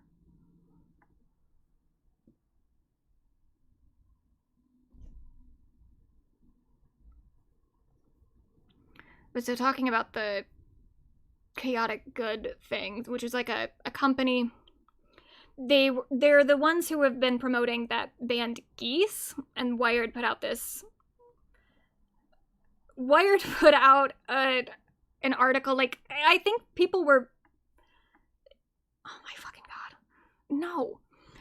People, I think, were putting too much into the Wired article. Like, the Wired article was a little bit more nuanced than people were acting like it was, but the headline was a little inflammatory, basically saying that, like, accusing Geese of being kind of like an industry plan or something, because Chaotic Good, this company that Geese is working with, or like their label is working with or whatever, they're a company that does internet promotion and maybe is engaging in some amount of like sock puppet accounts and, you know, bot campaigns and whatnot to promote their clients.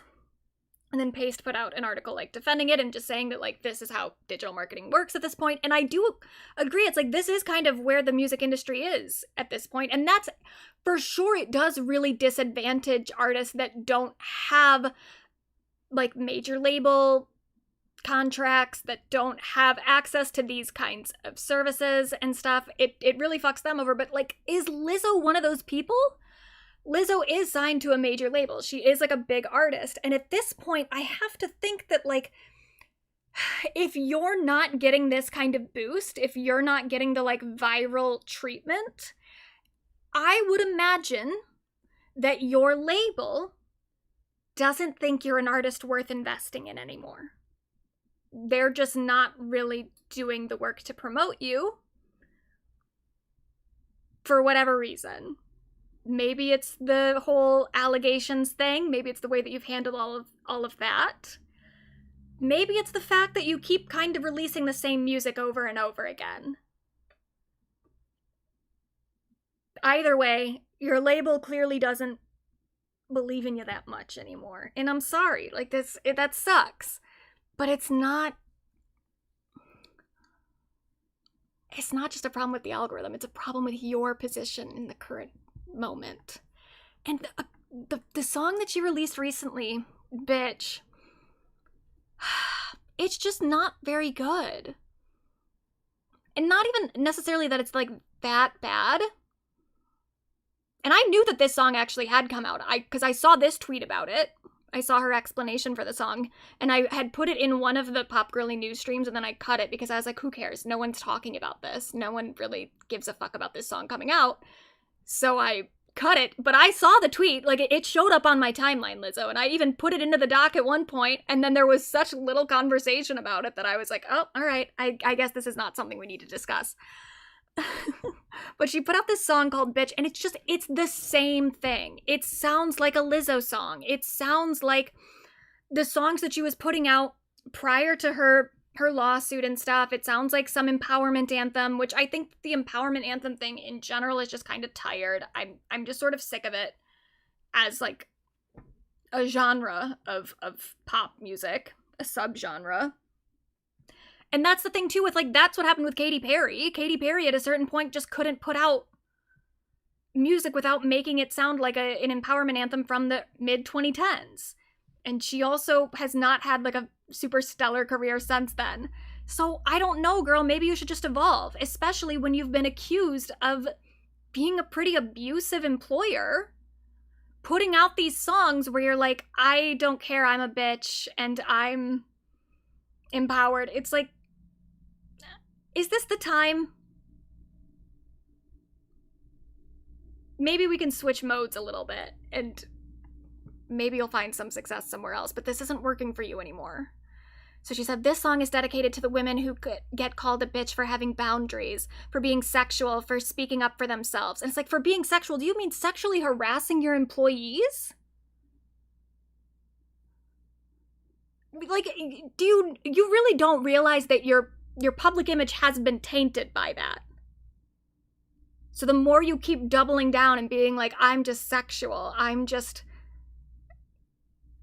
taking agency, or I have agency, or whatever, like, it hits a weird chord, given the allegations against you, that you keep lying about, too, and acting like lawsuits have been dropped when they haven't. For speaking up for themselves. You mean like your fucking former employees tried to speak up for themselves? For working hard and owning businesses. Shut the fuck up, Lizzo. If we don't smile and perform all the time, we're ungrateful. If we run a strict program, we're mean. Yeah, when you're so strict that your employees are so afraid of you that they pee their fucking pants, yeah, I think you're mean. It's not just like you're a hard boss or whatever. You're mean. You're abusive, allegedly, in my opinion. If we enjoy sex, we're sluts and shamed. This Wool Manifesto is a declaration of independence from the bullshit. It's a bitch summer. And then the song is just, it's a typical Lizzo song, and then there's a sample and interpolation of Bitch by, actually I don't remember who that's by, but that song, like, I'm a bitch, I'm a lover. And it's not very good. I just don't think it's interesting. I don't think it's, like, I know the song Bitch. I know that song. I'm a bitch. I'm a lover. I don't need to just hear you re-singing that chorus in your own song. It's not exciting. But she seems to think it's just, like, revolutionary in a way. Here's her talking about it to Genius. I'm a lover, I'm a child, I'm a mother, I'm a sinner, I'm a saint. We writ the whole song. It was writ. I got to the bridge. And in my head it was like, girl, you've been fighting it. Just fucking sing it. And I said, just roll on me. And I was like, and don't judge me. I'm about to do something crazy. And then the bridge music started and I was like, I'm a bitch, I'm a lover, and they were like, throwing cushions around the room and shit, chords flying in the air. We were like, damn, that gotta be the chorus, huh? If we gonna pay for it, baby, get your money's worth. So we slid that bitch to the hook, and yes, that is the hook of the song. I'm a bitch. You were throwing stuff around in the studio because of that song, it's not this. You got a lot of yes men around you, for real. Fucking sing it. And I said, just roll on me. And I was like, and don't judge me. I'm about to do something crazy. And then the bridge music started, and I was like, I'm a bitch, I'm a lover, and they were like, you need someone who's gonna be real with you. Like, it wasn't that exciting. It wasn't that cool. The fact that everyone around you went, and started throwing shit around, you don't have people around you that are honest. You have people that just want to make you feel good, that just want to make you feel excited. And I don't think it's working for you. Anyway, Slater is going to release Crank 2, which is not a remix. She says it's new music that has a spark of inspiration from the tracks that came before it. So I don't know if it's going to be a whole album like that, but we're going to get Crank 2.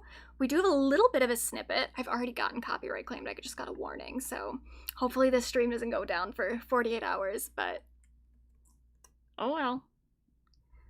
Let me play just a little bit.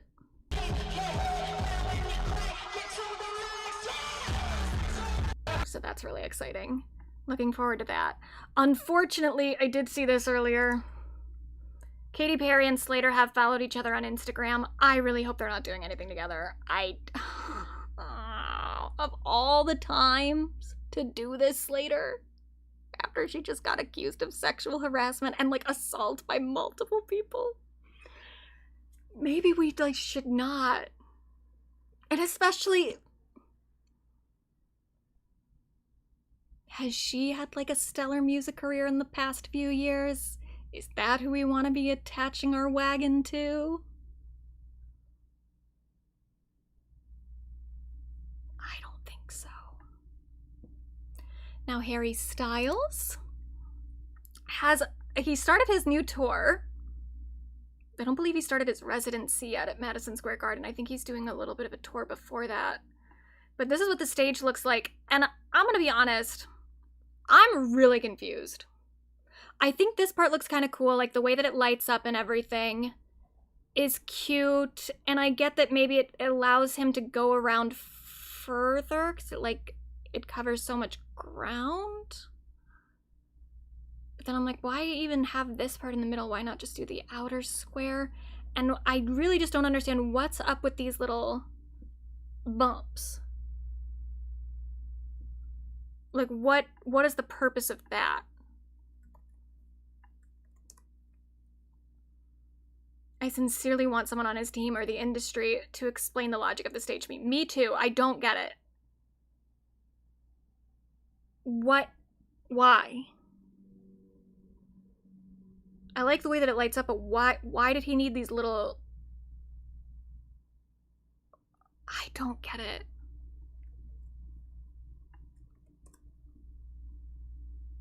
And I hate to, because I do feel like people are being kind of way too hard on Harry Styles right now, and they're doing this whole if a woman did this, they would never get away with it. And I don't think that's totally true with a lot of the stuff that Harry's doing, but I'm very confused at this stage. He's running around this boxy stage. I just don't understand it. Not even saying that a woman couldn't get away with doing it, but I've never seen a stage like this, and I'm confused.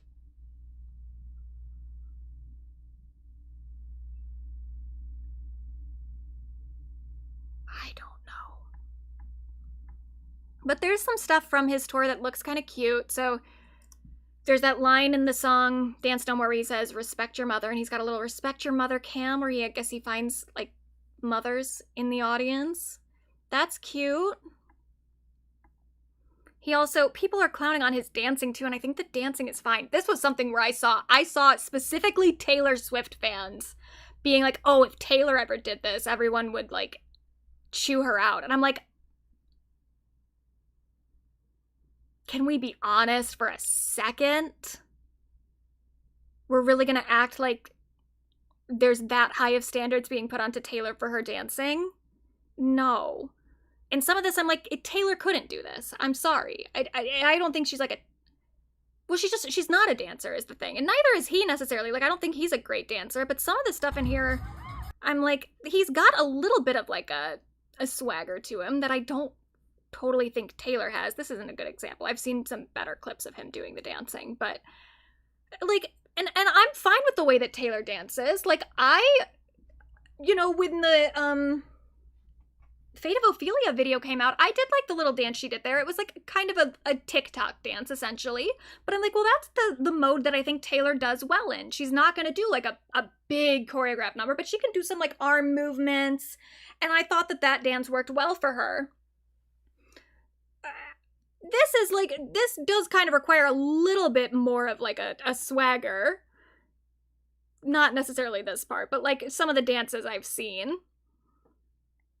And so I just think that if you really think Taylor Swift couldn't get away with doing this, I don't know that you're paying attention.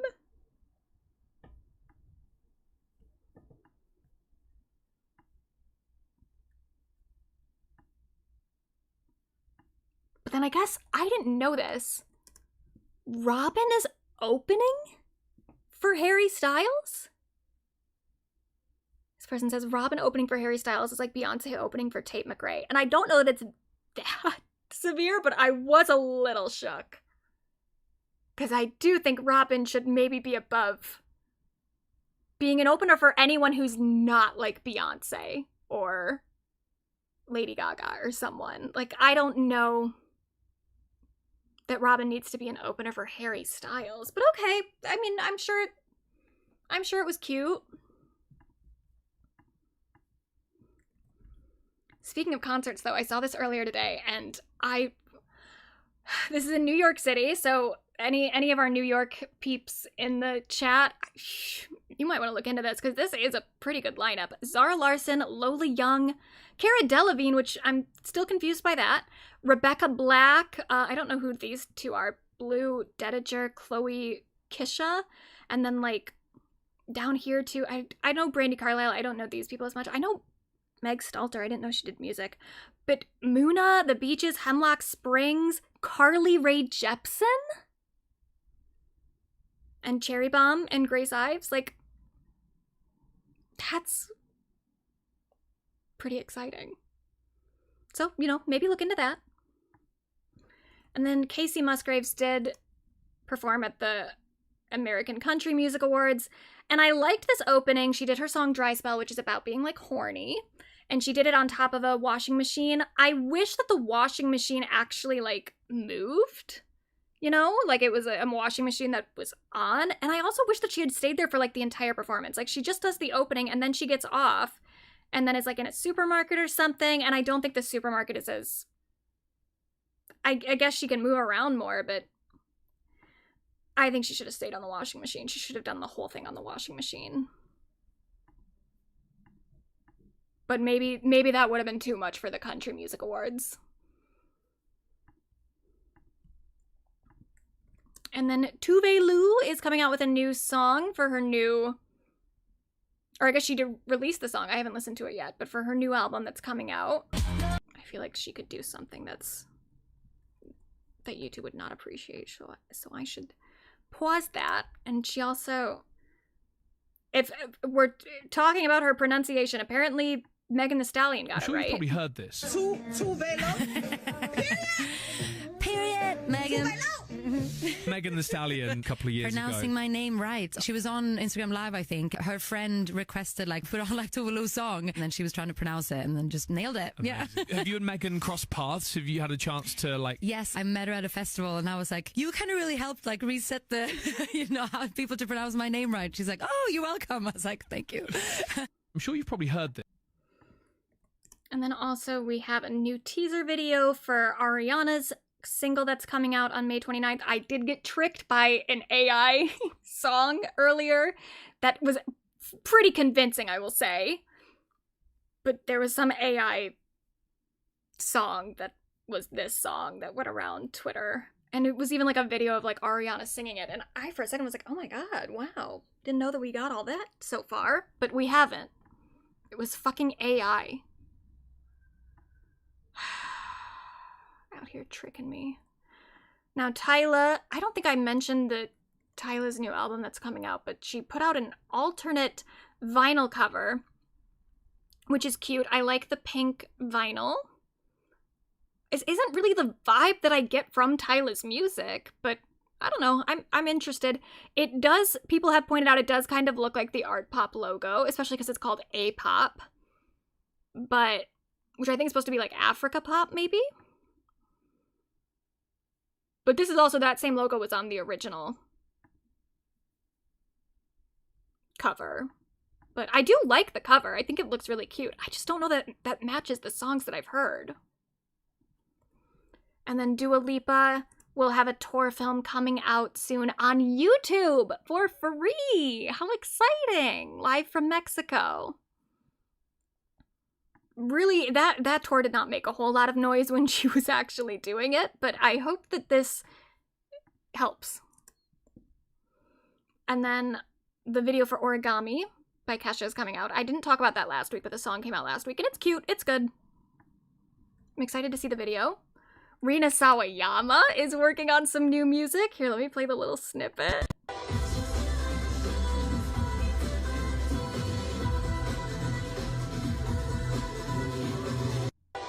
So I'm really looking forward to that.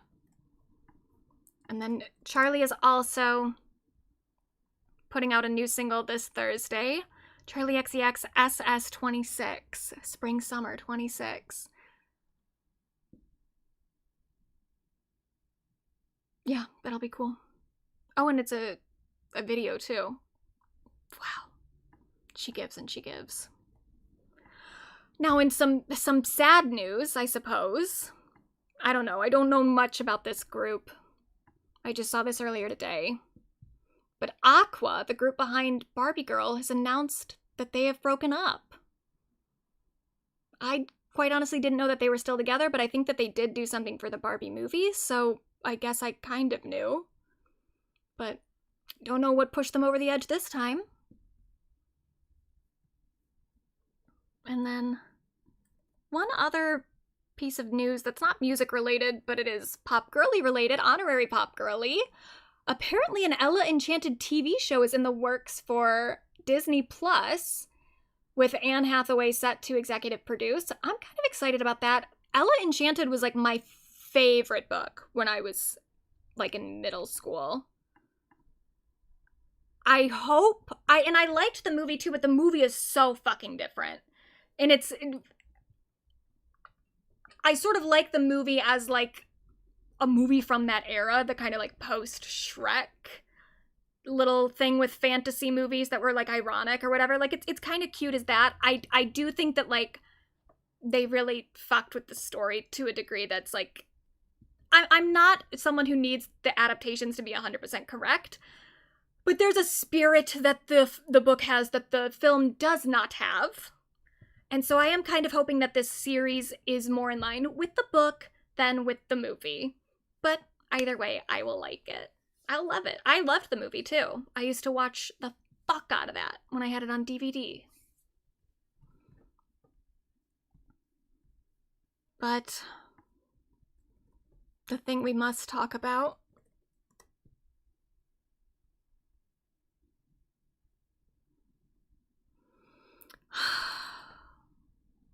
the Mayhem era is officially over. This is a tweet from Gaga in 2012. People ask me why I wear veils. I reply, I'm mourning. Mourning what? Well, I figure something shitty must be going on somewhere. And what is shitty happening in my world is the Mayhem era, of which I have loved so much, is now done. And I'm glad that it got like a nice send-off. But there was a few things that I was a little about.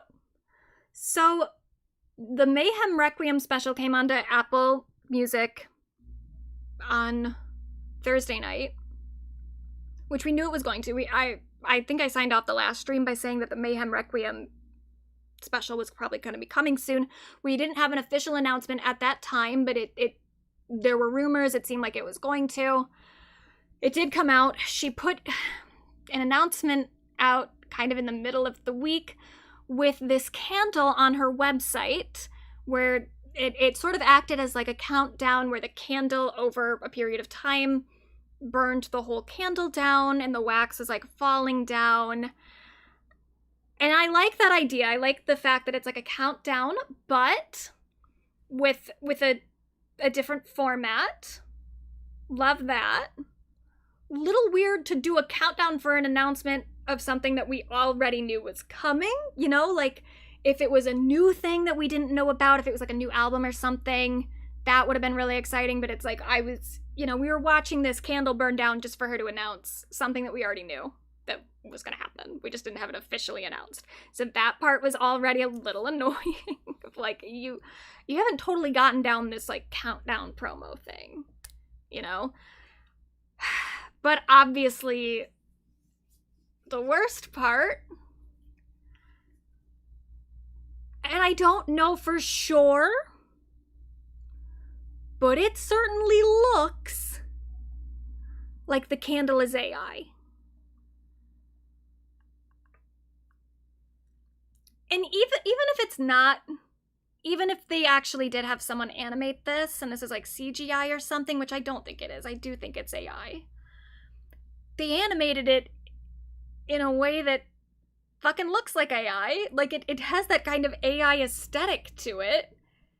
And I just don't know why you would do that, because at this point, even outside of like the morals of it and like just standing against AI as like a creator, as an artist, it is fairly disappointing to see Gaga not taking this like a hard stance against AI. But also, like, it just looks cheap. It looks, everything that looks AI-ish at this point just has this vibe of tackiness to it. And this was such it is a cool idea to do like a candle as your countdown thing. It's a great idea, but it looks cheap as fuck. And maybe even a few years ago, like 6 years ago, I wouldn't have even had any problems with it, but it's because it looks so AI and I associate it with AI. Because of that association, I'm like, oh, this is awful. I don't want to look at this. I don't like looking at this.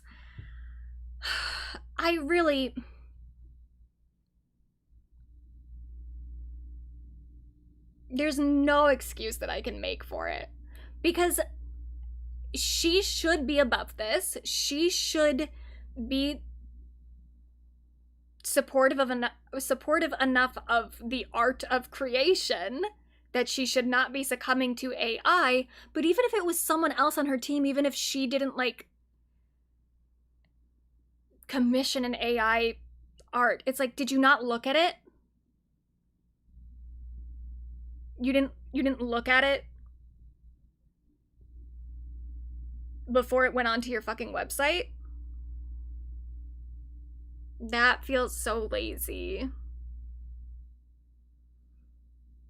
Yeah, and they could have made a real candle pretty cheaply. They really could. Like, you just needed to get a wax thing, and then you just, like, actually light it, let it burn down, and then however long you need the timer to go, just put that into, like, your editing program, and just adjust the time so that it burns down to the exact degree that you need it to. Or even just have someone animate it. Like, you don't even need to do a physical thing. You could just have someone animate it. Like, hire someone that does this kind of animation. Ugh.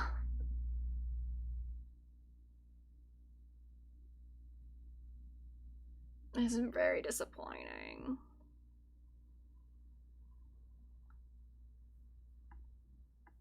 But it was a free live stream, so that part was cool.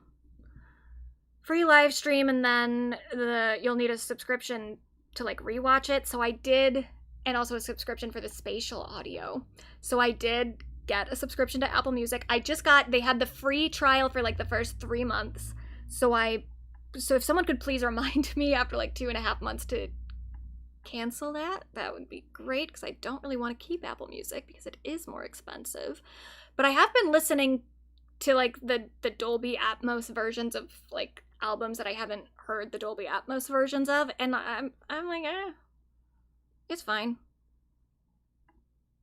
But it's a really good special. So even though the candle thing was disappointing, there was a lot of other cool stuff around this release. So she did put an obituary at the back of the Los Angeles Times. That was really cool. She also apparently, and this is where I'm kind of confused too, of like, supposedly this is the end of Mayhem. This was like the funeral for the Mayhem era. But I'm like, first of all, does that mean that we're never getting the Mayhem like tour film? I understand that, like, okay, the Coachella was filmed, the Copacabana Beach was filmed. They're not like super accessible. They're not like on a streaming service that everyone can watch. You do have to kind of like pirate them to find the full versions of those.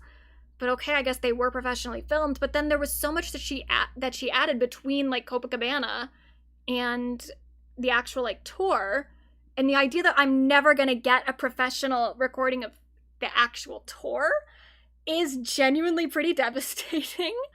I really hope that that's not the case, but I don't know, like, if they're saying that, because I'll play a clip later, but like they are making it seem like this is the last thing. But then also I'm confused because apparently the premiere, they did some like theater screenings. Apparently one of the premieres was filmed. So there was a notice for photo and filming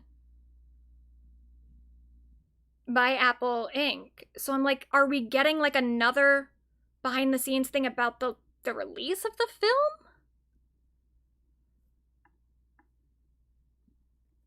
I don't know. I'm confused about that. But then she also did like a little kind of funeral, what's that called? Like the thing where they like walk to the, and this was cool.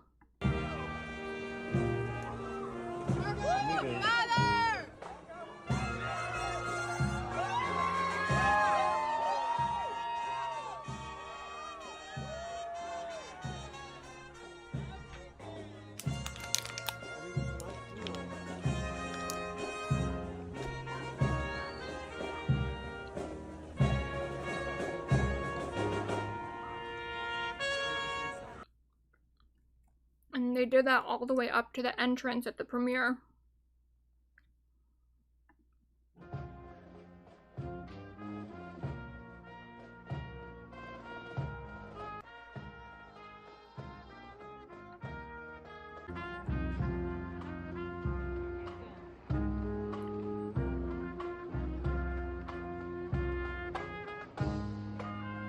And she also walked through like an Apple store too, which I don't know what the progression of all this, like where she started, but this is a whole thing. It's like, girl, you could do all this and you couldn't get a real fucking candle.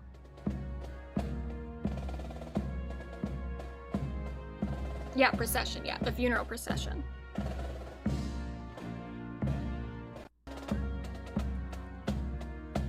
But it does seem like there was some sort of intro or something that she did for the theater thing, and she filmed the intro in a studio, so it seems like maybe she's working on something else, which I appreciate.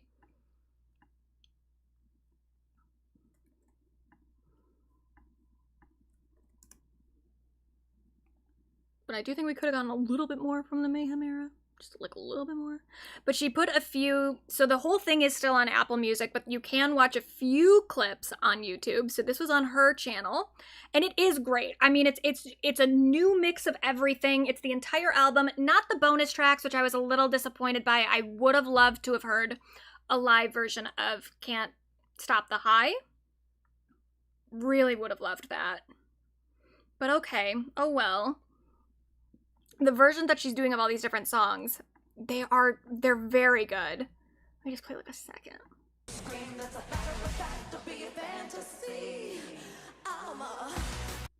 Very cool. Love the set.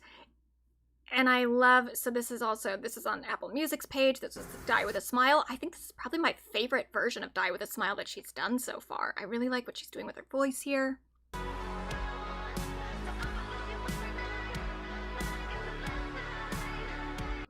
Love it. So fucking good. Watch it if you can. It's on Apple Music, but like you can find other versions of it pretty easy. And then they did like a little kind of behind the scenes thing where they were talking about it. And for the first time, we got to hear her fiance Michael's voice. And there was a point where I was like, it was driving me nuts that I hadn't heard his voice yet. I was like scrubbing through her Instagram. I was going through like random little videos, like paparazzi videos. I'm like, he has to say a word somewhere, but I couldn't find anything. But here's his voice. This is what he sounds like. I feel like this thing takes place way in the future. Like somebody's coming to like see the ruins from a long time ago and like encounter, like this is like the memory of the show. That's a beautiful like mode of inspiration. And I do like that. What he's saying there is the idea that the Mayhem Requiem, the set is it's like the ruins of the opera house from like the Mayhem tour, that it's like far in the future, like a fan finds these ruins. It's very cool. It's a cool motif. It's a great special. It really is. I wish I could play clips of it without definitely getting claimed. But just go watch it. It's fantastic. Oh, here's this is what it looks like. Oh shit. So there was the Mayhem ball. Like the thing I got from my friend with her fucking head off. Here she is. And then there's Requiem. It looks great. I love that she put so much effort into this. Would it have killed her to get an actual candle? Probably not. But all the effort around that candle, everything else besides that was perfect. So perfect. And I'm sad. I'm sad that the Mayhem era is over because it was an incredible album. I do think it's her best album.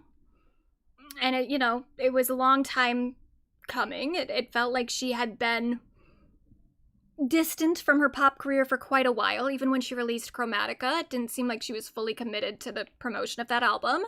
And this was, she was so excited. This was her playing a little snippet for fans at some hotel in France. They all made way too much noise, so no one could actually hear it. But she was so excited by the music, as she should have been, because it is her best album. And this is how it ends. And I'm glad that it has an ending. But if we go back to this clip of Michael. Fans are already freaking that it's like a funeral. So now it needs to be a funeral. And it is. I mean, this will be the last thing of Mayhem. Yeah. Ever. The last thing ever? I mean, I'm sure that she'll still have like Mayhem songs in her new tours and stuff when she puts out a new album, but like, again, are we really not getting a tour film? This was the last thing ever. So no tour film. Huh. I just hope that he misspoke. I really hope he misspoke. The idea of me not getting Love Game professionally filmed. That will not do.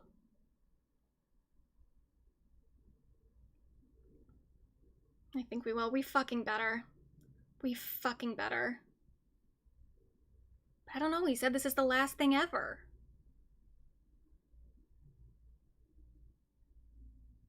And why wait at this point? Like, why? I mean, the Chromatica ball, that came out so late.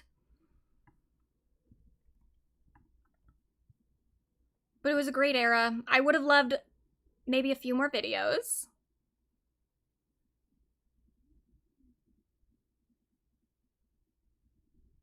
Yeah, what was the point of blocking those fans otherwise? I know. They filmed it. They filmed something. So they must be coming with something. That would be funny, though, if they blocked those fans for no fucking reason. But I don't know why they would wait and why they would, like, announce this as the funeral if it wasn't... I don't know. Just some strange decisions have been made on the marketing side of things. From the candle to this is the final thing. Little weird. But oh well, that's my mother.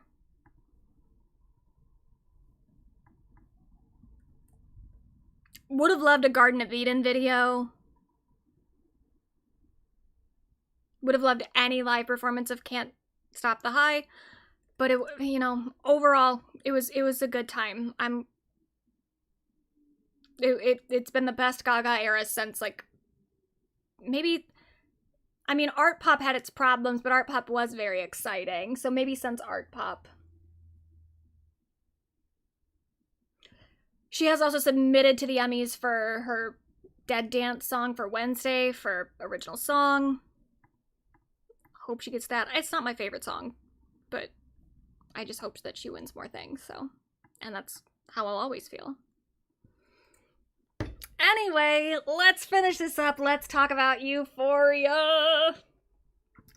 But before we talk about the actual show and the episode, fucking Sydney Sweeney shared a montage with Scooter Braun, and I know they're together, but every time I see them, I'm like, oh, it's just gross. I do feel bad for her. Like, as much as I don't love her, I don't love Scooter Braun even more. Oh, stop. Like, you're dumb.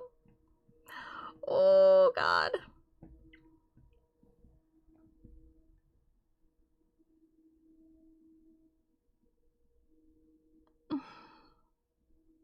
Poor girl. Did you hear about the Kavinsky night call thing? No, what thing?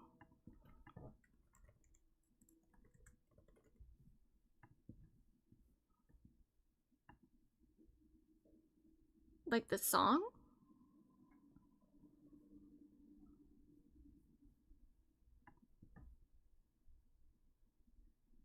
Yeah, she's dumb. Ugh. It's not gonna end well.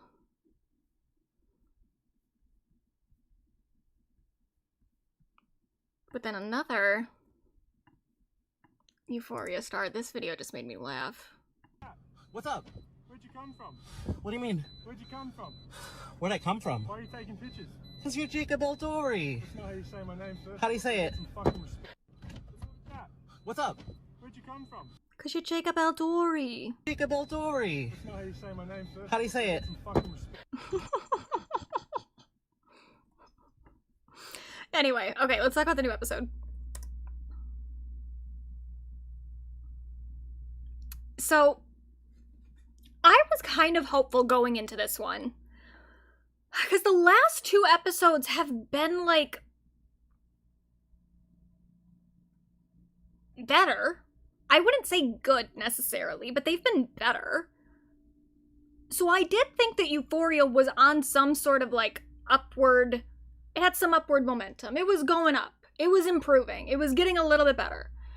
This might be the worst episode I've seen so far. I was kind of shocked by it. I guess maybe the wedding one was worse because the wedding one was just so anticlimactic. I expected more from a wedding episode, and it was just kind of boring. This one, I was like, this is kind of offensive. And the show is always offensive, but it just really, it wore on me this week. I was like, I was hoping that it would continue to get better, and it just, like, slid all the way back. So, first it starts off, the episode starts with a fucking Alamo flashback, which the second that it started, I was like, I don't need this.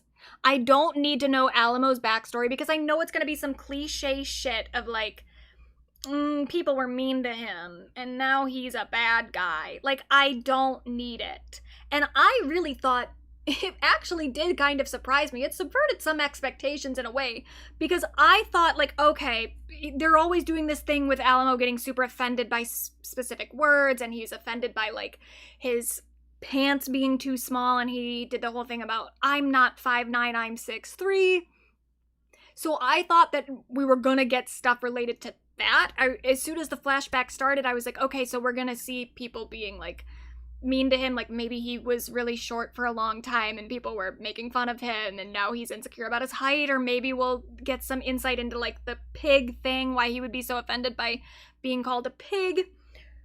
But I thought even then it's like, okay, you're gonna try to make me feel bad for this guy who, like, is a sex trafficker and a murderer, who is, like, a villain in the show. I get, okay, people have nuance, people have people are complicated, but you can show me that without having to go all the way back to his childhood. Like, that's just so cheap. It's so cheap to be like, well, once he was a little boy who didn't do anything wrong, so don't you feel bad for him now? No, I don't. We were all little children who didn't do anything wrong at some point. If you want me to feel like bad for Alamo, if you want to add some like nuance to his character, do it as an adult or something. Do it like with him as maybe, I don't know, like him getting into the business or something. The starting at his childhood is just so cheap. And it was still even fucking worse than I thought that it was gonna be. So, even if you haven't seen the episode, even if you haven't seen the show at all, if I tell you that they attempt to add nuance to Alamo's character by going back to his childhood and showing us the reason that he is the way that he is, who would you guess they put all of the blame onto? Who in his life, from his childhood, could possibly be the reason that he's an abusive monster as an adult? Who would we blame? Yeah, obviously, his fucking mom. The, as Rue says in the narration, coldest female Alamo ever knew.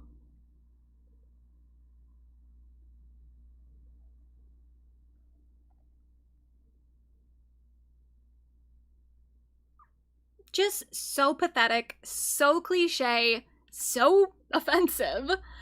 It's comical. It's so on the nose writing. So it starts off, Alamo's a kid. He lives with his mom. They live in this kind of like shabby apartment, you know, not like terrible. It's like the 70s, so cheap apartment. They don't have a lot of money. Don't know. Oh, by the way, this is his mom. Doesn't have a name. They never name her. Her boyfriend has a name. I think her other boyfriend has a name. Like, she's got there's two men that have names. She has no name. Because she's not a real person. Her existence doesn't matter outside of her relationship with her son. But, okay, don't know anything about this woman. Don't know what she does for a living. Don't know her name, but she lives in a kind of shitty, shabby apartment with her son.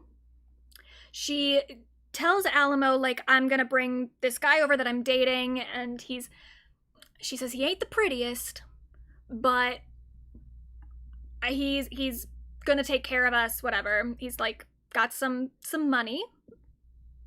So her new boyfriend comes over. His name is Preston. He has a name. He comes over, he hangs out with Alamo, he's super nice. He, like, gives Alamo a Hershey bar when his mom's not looking. He's very kind. And I thought that was where it was going at first. I thought, like, oh, maybe Preston is gonna, like, abuse him. He's, like, plying him with candy and stuff. Maybe we'll see him, like, grooming Alamo, and then there'll be some, like, sexual abuse that Alamo hasn't reckoned with or something. Of course not. No. Preston has done nothing wrong. He's a perfect man. He does have some scars on his face, which I thought that the narration was also a bit offensive here, where they kept, Rue's narration kept calling him ugly. At one point she says he's ugly on the outside, but on the inside he was a good man. So yeah, okay, he has some scars on his face. He's not ugly. He's like he's a good looking guy. He's a good looking guy who has some scars on his face. Just fucking crazy to call him ugly. At another point too, because apparently he worked at like a chemical plant or something, and then something like exploded in his face, and so he is like in a lawsuit with his former employer or whatever. So at one point Rue says, everyone said Preston used to be handsome, and I was like, first of all, he's still handsome. But you don't need to say everyone said, because even if I thought that, like, the scarring really, really wrecked his appearance that much, he only has scarring on his skin. There's no like reconstructive stuff with like his face. Like, I can see the man's bone structure. I can see what his face would have looked like without that scarring. So like, I know that he quote unquote used to be handsome. He's handsome right now, but even if I was that turned off by the skin, you don't need to tell me. They're like, wow, I wonder what this man would have looked like before the scarring. I can put that mental image into my head pretty easily because I can still see him. Whatever. So Preston is dating Alamo's mom for a while. He gets a settlement from this company that fucked up his face, his skin. And so he comes into money. He moves them into like this really nice apartment. He buys her jewelry like every day. He keeps buying her stuff. He wants to put Alamo into private school, like a school with like a uniform and everything. And he's gonna ask Alamo's mom to marry him. And Alamo loves it because he loves this man. He's such a good guy, and he's really taking care of Alamo and Alamo's mom. Then they go on some like vacation or something. They come back to the apartment, and all of the stuff has been taken, like all of his furniture and everything. Preston's apartment is like empty, and they took all the jewelry and everything. And so Alamo's mom just decides to leave him immediately. She sees that like the apartment's been robbed, her jewelry's gone, and she's like, okay, we're out of here. Already doesn't make much sense, because even if all that stuff is gone, like, he still has money. He still is like about to pay for Alamo to get into private school. If you're just in it for the money, if you're just in it for the stuff, you should still stay with this guy, because even if all of his stuff is gone right now, he has money to like get new stuff and put your kid through school. But also, like, does he not have an insurance claim or whatever? You really can't do anything about this. And so Preston's on the ground crying as Alamo's mom is getting Alamo and they're leaving. And he's like, no, stop, please don't go. I can fix this. I can fix this. And so you're already supposed to think that the mom is like a bitch, that she's leaving Preston for no good reason. Then it gets even fucking worse. She goes back to some other boyfriend or something that she's with. Maybe it's even Alamo's biological father. I'm not quite sure, because it does seem like his dad is still alive. I don't know. I might need to go back and rewatch that, because I don't know who this guy totally was. But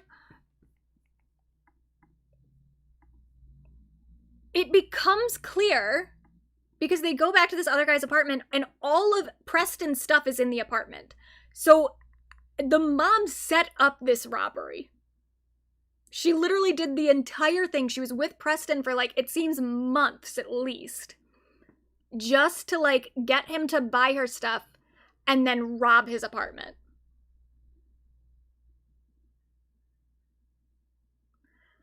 And this is somehow supposed to be an explanation for why Alamo is a sex trafficker. I think I wrote it down.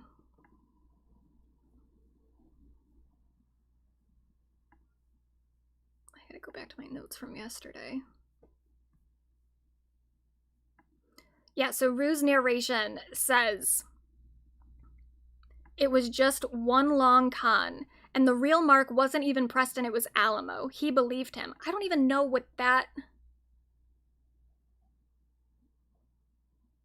I don't even understand that line. I don't know what and the real mark wasn't even Preston, it was Alamo? What does that mean? Whatever. And then Rue says, never again, talking about Alamo, and Alamo being betrayed by his own mother, Rue says, never again would a bitch outsmart him. The bitch being his mom.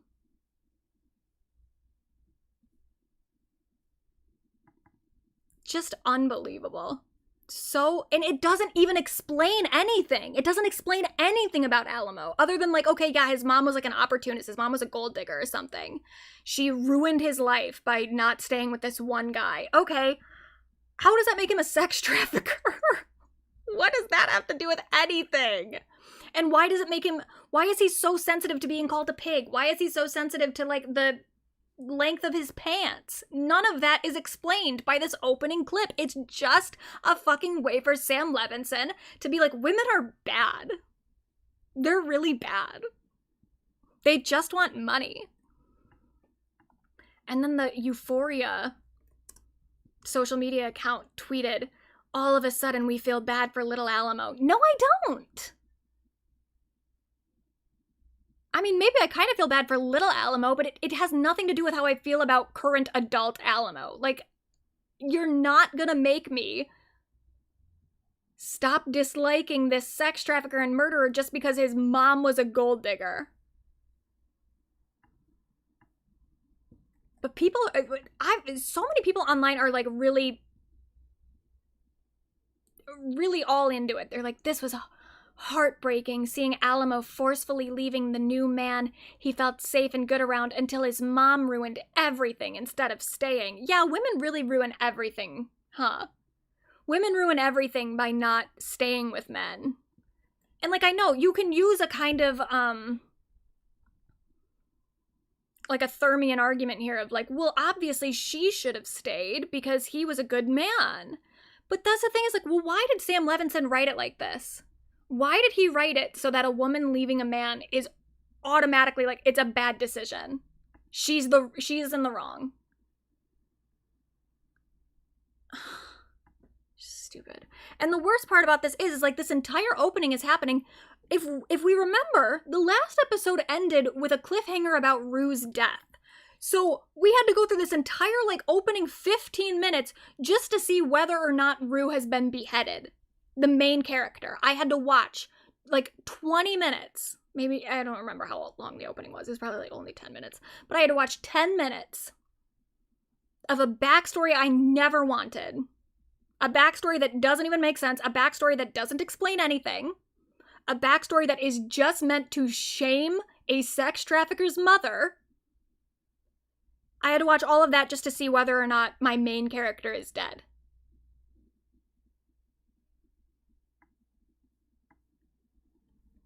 Of course, she is not. She is alive. So, and this didn't make any sense too. So they have, because it does seem like Alamo still intends on killing her at this point. So they have her, she's in this like hole, and then Alamo is on a horse, and he's got like his little club thing or whatever the fuck it is, and he's gonna like knock her head off. But then he doesn't actually do it. He like goes to the side, which I don't believe he would have missed. I think that was intentional, but then like why? Why did he intentionally miss? Because then he gets off of his horse and he starts like walking towards Rue and is about to like hit her with the thing. And I'm like, why didn't you hit her with the thing while you were on the horse? That doesn't make any sense. You just want to beat her? Like, why did you need the horse in the first place? Stupid, but it gives Rue enough time to be like, wait, I can fix this. Let me get on the phone and I can call Faye, blah, blah, blah. And I'm like, why would he be convinced by that at this point when he was just about to kill you? But apparently it works. He's like, okay, we'll let you call Faye. Stupid. So she calls Faye, who, guess what, is pooping. She was pooping, she said, for 2 hours.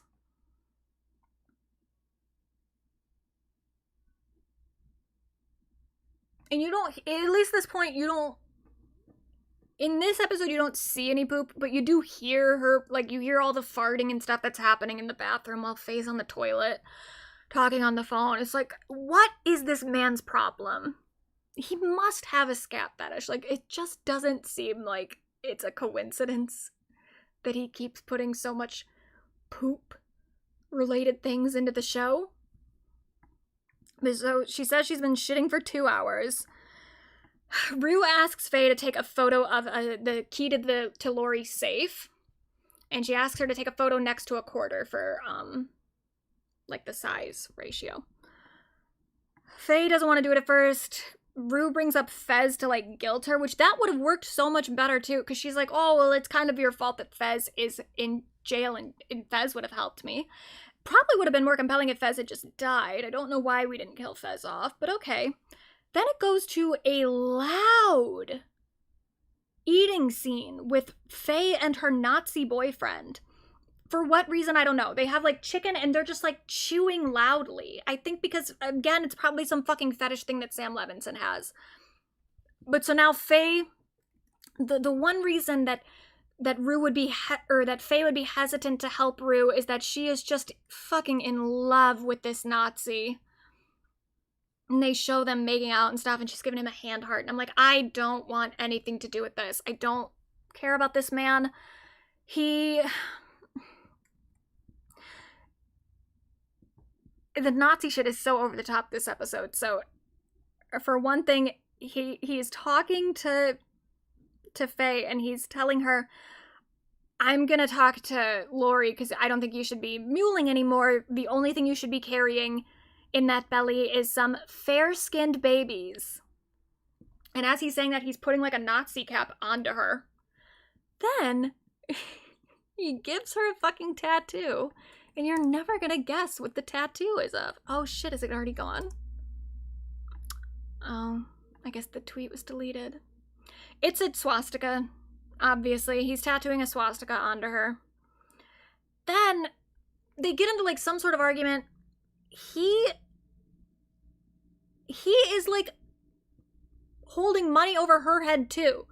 At one point he's saying something to her and he's like, oh well, when I get this money, I'm gonna buy you mani-pedis. Would you like that? And then she's like, yeah, because she's a woman. And that's what women care about, is mani-pedis and men buying things for us. Like, what the fuck, dude? Sam Levinson really does think that women just get into relationships opportunistically, transactionally.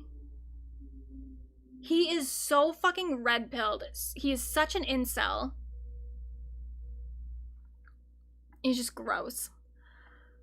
But so, Lori and her men end up going to Alamo's place.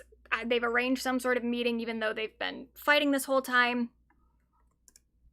And Lori wants one of Alamo's people, she wants specifically Rue, and I don't know why, but she wants Rue to go cross the border in Mexico to get fentanyl. And I don't, like, somehow this is gonna, like, smooth things over. I don't really even know what these two different groups are fighting over at this point. I'm like, I understand why they don't like each other, but I don't even know why they're trying to compromise with one another.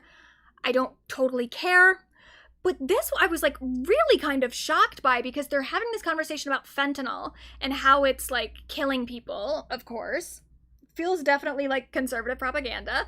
And he asks Lori, like, why do you want us to go down to get all this fentanyl?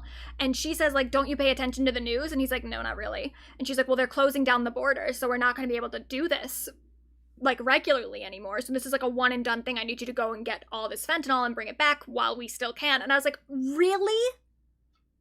We're really implying that Trump is shutting down the border and that is going to stop the fentanyl, the drugs coming in from Mexico. That's the implication. They have to do this one and done trip because Trump has solved the problem, essentially. He's about to. He's going to close the border and then there won't be an issue anymore. Like, what the fuck? I couldn't believe it. But they're also, like, they're all kind of fighting over Rue at this point, which I'm very confused by because they are Nazis, like, unambiguously Nazis. Not even just people who, you know, there's some people who, at one point, one of the Nazis puts his gun down onto a copy of Helter Skelter, which I did think was kind of funny. And there are some people, there was a whole part about this in my fucking Ed Gein video. But there's a lot of people who use the kind of like Nazi symbolism as like a shocking thing, but then they claim to not actually have Nazi ideologies. And like he clearly does, because he said the whole thing about, I want you to be carrying fair-skinned babies. So he's definitely a Nazi. So why are they all fighting over a mixed race woman? Why do they like Rue so much? I don't think that like the white supremacists can actually be trusted to care about a mixed race woman like this. I don't know, just very weird. But sometimes it does feel like Sam Levinson forgets that Rue is not white because she's a self-insert character. So he writes her sometimes as if she is white because he is white.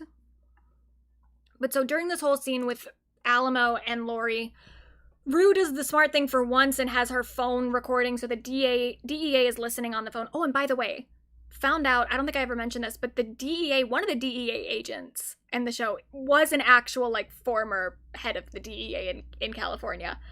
So definitely full-on propaganda. They are literally, he's making this show with, with the cops. But so they're listening in on this conversation. They then tell Rue after that, like, okay, you're good. Like, we've got all we need. We're going to start doing arrests, so you need to just, like, hold tight, and we're going to get this, we're going to solve this. But meanwhile, Maddie is making content for OnlyFans with Alamo's girls. There's Rosalia, killing it. Not enough Rosalia in this episode. Very disappointed by the lack of Rosalia, but this was a fun little moment. Also not enough Maddie. But so Maddie and Alamo have a conversation. He gets offended by something, of course. I don't even remember what it was. Oh, she says that she wants the girls to, like, get another day off so that she can work on their profiles with them. And he's like, I never give my bitches days off. And it's like, all right, I'm over this. And he starts to think that, like, Maddie, he gets paranoid about Maddie, like, trying to fuck him over. And then Bishop, the other guy, one of the henchmen, kind of sticks up for Maddie. And he's like, oh, I don't think that Maddie is trying to take anything from you. And a whole bunch of people, I think that Bishop is undercover, that he's like an undercover cop.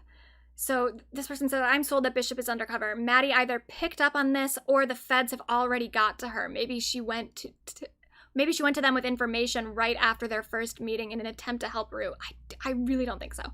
It's possible the feds told her to keep an eye out for him and make contact. I really don't fucking think so. He chopped somebody up in the last episode. He had like one of those like turkey knives, the like electric ones, that he was like gonna carve a man up. I know that sometimes undercover cops do weird shit and sometimes they do kill people, but I really don't know that you would go that far. You're gonna carve a man up while you're undercover? And especially with the like glossy way that they're trying to present the police in this show, I definitely don't think they would do that. I don't think they would go that far and be like, oh yeah, the police sometimes carve people up while they're undercover. I don't think that that's what's happening at all.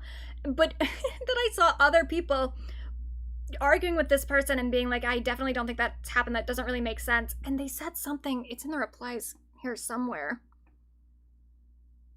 Yeah, the cool thing is this season has been a masterclass of misdirection. The lengths people will go sometimes to defend this show, and the same thing with like with a lot of Ryan Murphy shows too, where it's like just taking stuff that is actually just like contradictory and stuff that doesn't really make sense and then calling it misdirection. It's like, no, they actually just don't know what they're doing, I think the filmmakers just don't know what the fuck they're doing. Then we go to a scene with Rue and Jules. And so Rue is acting kind of crazy here. She's talking to Jules and she's saying stuff where she's like, oh, I just want to have purpose. I want to live for someone else. And she even mentioned something about like being depressed or something. And I'm like, has Rue been depressed?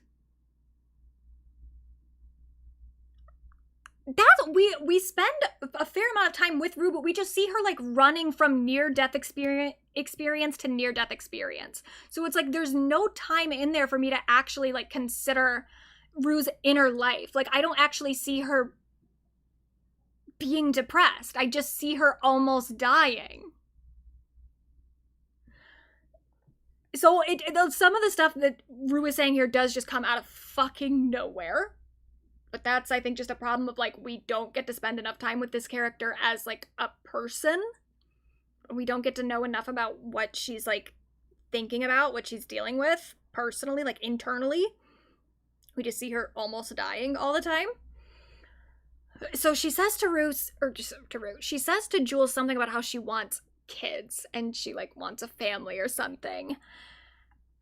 And Jules is already just being kind of like snotty and weird about it. And she says something to Rue about like, and you think this is like endgame? I don't remember what she says, but she kind of mockingly says to Rue of like, and you think this is gonna work out between you and me? And then Rue's kind of like, yeah. Because Rue's stupid and never picks up on anything that's happening ever. She's like, yeah, I think that would be great. And then Jules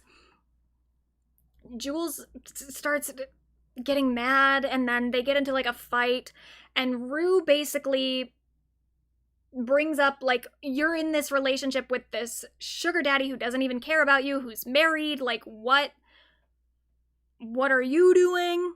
And then Jules is like, you're ruining my relationship. Like, he came in here and he saw like she references the underwear thing. I don't think she specifically says, but she's like, you ruined my relationship. And I'm like, a relationship? Is that what you have with this man? Again, we're just not getting enough time with these characters to actually understand what they're going through. Because I'm like, I wasn't even necessarily under the impression that she cared about this person. I thought that this was just transactional for her and she was just there for like the money and stuff. But now it seems like she actually like is kind of in love with this man. And so Rue says something about like, well, he's married and even if his wife knows about you, like, what does that fucking matter? He's never gonna leave his wife for you. And then she says something about like, you just sit here and wait all day for me to come fuck you. And then I was pissed about that because I was like, so they're fucking? Rue and Jules are fucking and I never actually got to see it? You're going to hell, Sam Levinson. You're going to hell. Why are we just mentioning casually in dialogue that Rue and Jules have actually like started becoming physical? They've started having a sexual relationship. And I never got to see it. You show me everything else. But I can't see that.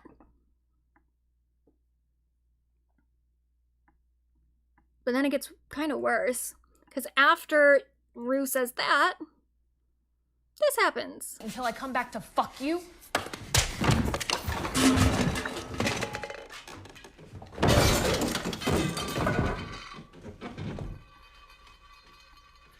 Ellis is going to be here in 45 minutes, so I suggest you get the fuck out of my painting.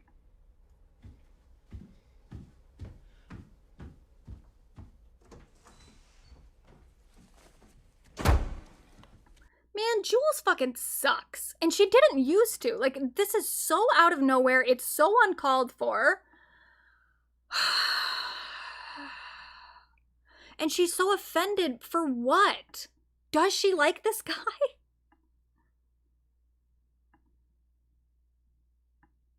And I saw people defending Jules on the internet too. Like, I can't believe the amount that people are still willing to go along with this shit.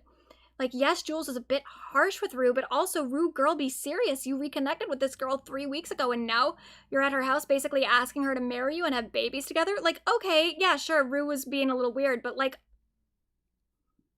we're gonna act like that wasn't the most absurd overreaction ever. Like, it wasn't just a bit harsh, it was cruel.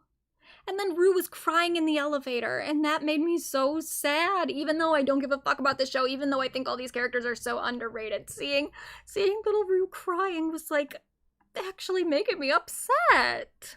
Zendaya's such a good actress. Then we go over to LA Knights. So, Cassie has her new role in LA Knights. She only has a few lines. She comes onto the stage, onto the set.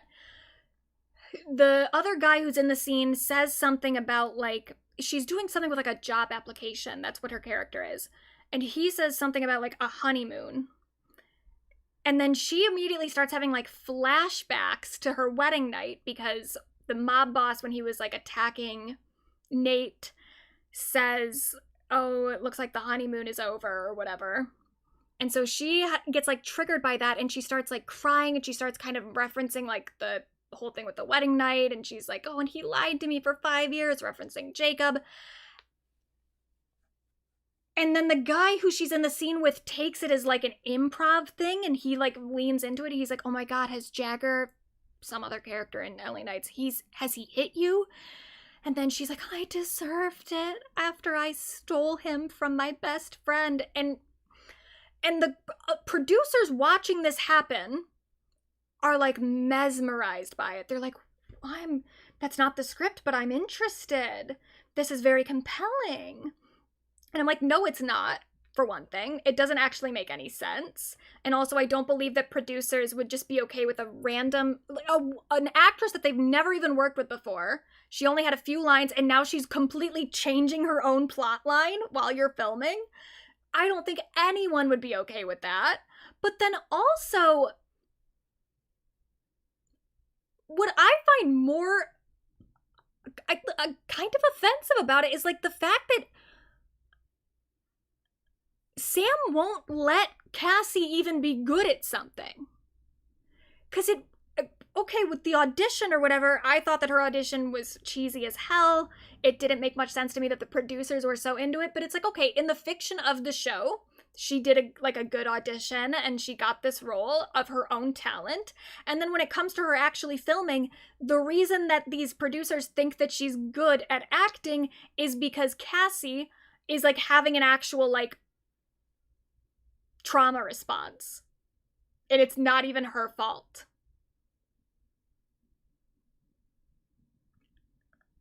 And also, I was like, oh, how does that even make sense too? Like, she for sure read the script before she went onto that set. She knew that his character was going to say something about a honeymoon, but she got triggered just... It was like she had heard it for the first time while she was in the scene, which maybe, you know, sometimes trauma does sneak up on you. But like, the one time, not the one time, but like the thing that like makes her such a good actress, the thing that really impresses these producers outside of that audition is a thing that is like an involuntary response where she didn't even know what she was doing. Fuck you. Fuck you. But of course, they're so impressed with Cassie that they are like, well, we're gonna write you a bigger character. You're gonna be like a full character on the show. But then, of course, Lexi tells them, well, she's got an OnlyFans, so they're like, okay, well, you need to delete your OnlyFans, and you need to, like, leave the sex industry completely. And so Cassie does. She deletes her OnlyFans, which she's got a contract with Maddie at this point, so clearly that's not gonna fly. And Maddie's gonna be pissed. We've only got 2 more episodes left, so I don't even know what they're gonna fucking do with that. But also, something I noticed while they were doing this scene, they have at one point, as she's walking up to the computer, they've like got this weird close-up on her crotch where it's like her dress stops here and then she's got her panties on and she's got lace in front of it and it's just closing up on her vag. Like, what? You can't be normal for 1 minute, Sam. You can't just show a woman walking up to a laptop without giving me a close-up of her panties. So weird. But she does delete her OnlyFans. So we'll see what happens with that. Then Lexi is talking to the producers at one point, and of course, they say something to her like, oh, well, you've got a good grasp on this subject. They want her to, like, write an episode involving her sister.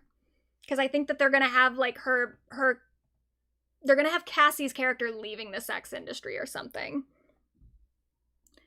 And they're like, well, why don't you write about that? Because you've got such a good grasp on this. So, of course, exactly what I thought was going to happen. They were leading up to Lexi writing an episode of LA Nights that's basically just the thing that she did with the play in high school from season 2.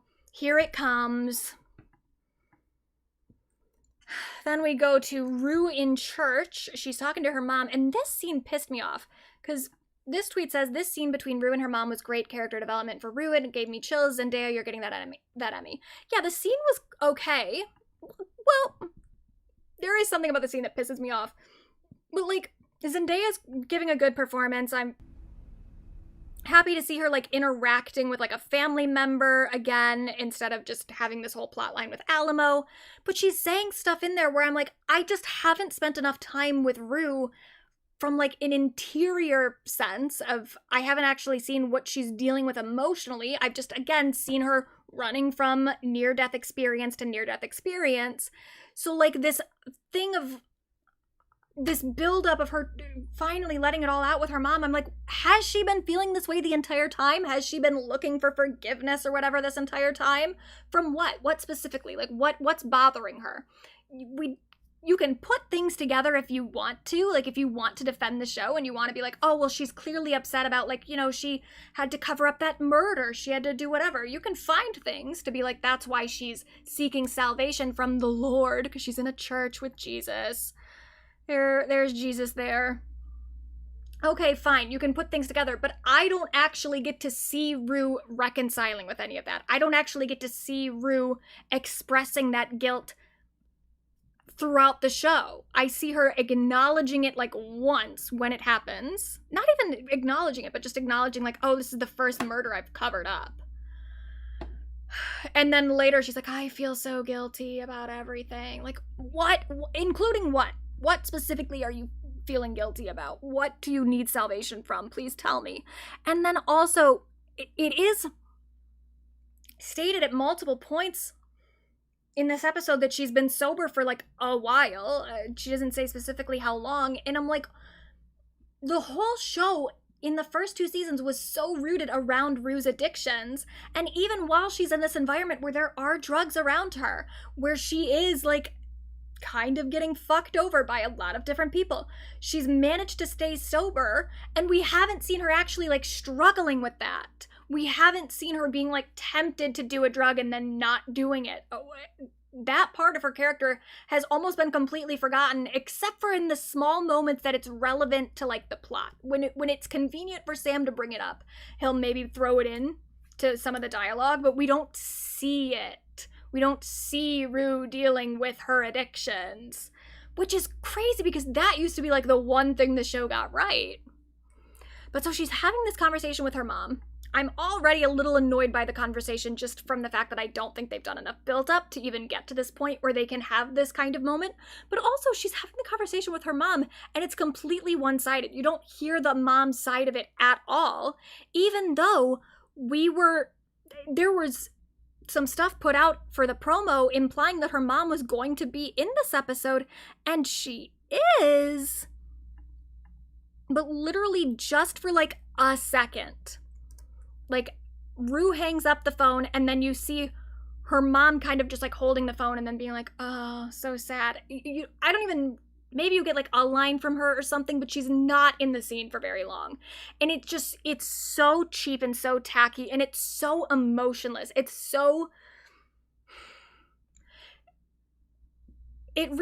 Sam is a writer who is very focused on doing like moments. He wants to have like a viral moment and he wants people to be like, whoa, I can't believe that happened. And so I think in his mind, this was like a fun reveal that like, oh, I'm not going to show the mom until the very end. I'm going to make people wait for it. I'm going to build the tension. And then they see the mom and they all go like, whoa, oh my God, there she is. But like, I actually do want to see Rue and her mom having a conversation. Like, I don't just care about the mom as like a face. I don't just care about her as like a name that you stick into the credits. I care about these two characters and their interactions with one another. So if Rue was going to be on the phone with her mom, why didn't you show me Rue on the phone with her mom? Why didn't you show me the other side of the conversation so that I could hear these two characters interacting? The fuck? So then it goes back to Lexi at her apartment. She's talking with this woman. Who the fuck is this? Is this a character? I don't even know. She's talking to this woman and they're talking about Lexi needs to like, this woman is encouraging Lexi to kill someone off on LA Nights. And she's like, well, you have to, if you don't kill a character every few episodes, people get bored. And it feels like this meta thing of like, they're teasing the idea that they're going to kill a character off by the end of the season. Maybe Rue, maybe, I think probably Nate, possibly, but maybe both. I don't know. And that already feels so like, okay, you're foreshadowing. Sure. Stupid. This show is so up its own ass. But then I was also like, it doesn't even make fucking sense. Like, okay, Lexi was given the opportunity to write an episode of LA Nights. That doesn't mean she gets to decide which characters live and die. Because Lexi's like, well, how should I kill the character off? And the other woman's like, well, there are so many ways. It's like, no, Lexi doesn't get to decide which characters on the show live or die. She's just a writer for one episode. That is not a decision she gets to make. Like, what the fuck? And I know that, well, I guess maybe I don't know that Sam Levinson knows that because he writes and indirects every episode. So maybe he thinks, maybe that's the problem. Maybe Sam won't give up writing credits, or like he won't allow other people to write and he won't allow other people to direct because he thinks that if he lets them do that, that they can just do whatever they want.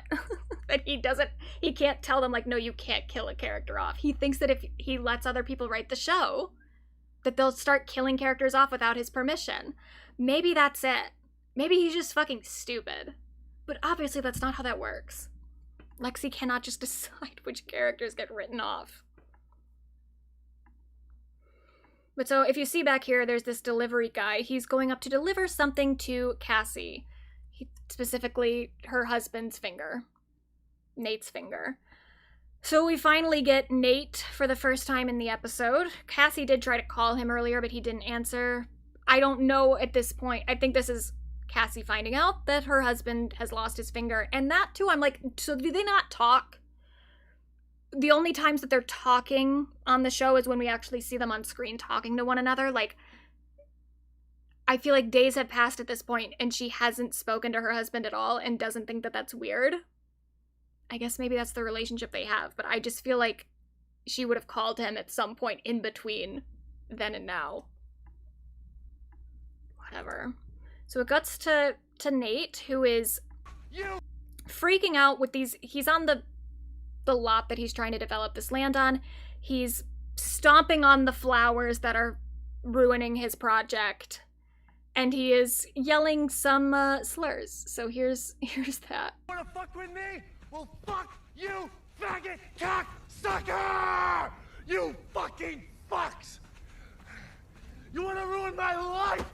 You wanna ruin my fucking life? I'll ruin your fucking life, you fucking faggots!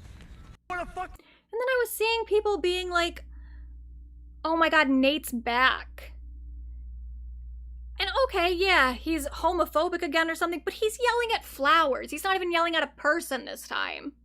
Nate used to, he had Maddie at gunpoint. He was blackmailing Jules. This is not Nate being back. This is a man having just a mental breakdown because he got his finger and his toe cut off. Because of these fucking flowers. Like, this is not Nate being back. He's not evil again. This is so lame. If this is, I think maybe it's just been so long since they've seen the original Nate that this is the, like, worst we've seen him in a while, of him just, like, yelling slurs at a flower.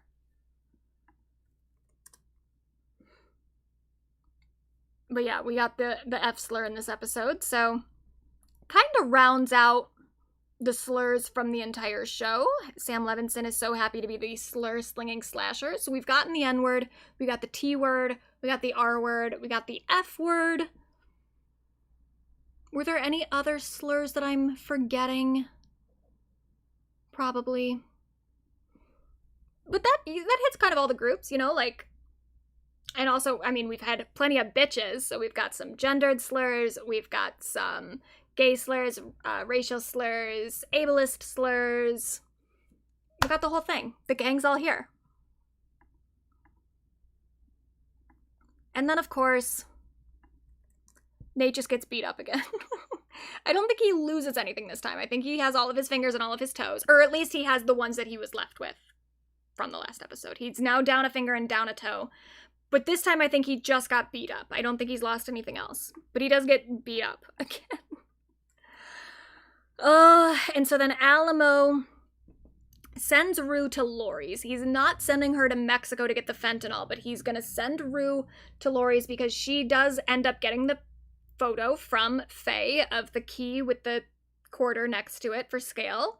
They 3D print it, and then she's supposed to go to Lori's and open up the safe and steal all their money. As this is kind of being explained to her, or after that's being explained, they have a scene with this snake that has been in the season the entire time. This, like, yellow python, kind of like looks like the Britney snake a little bit. It's been in the show the entire time, in the strip club. It's in this like cage.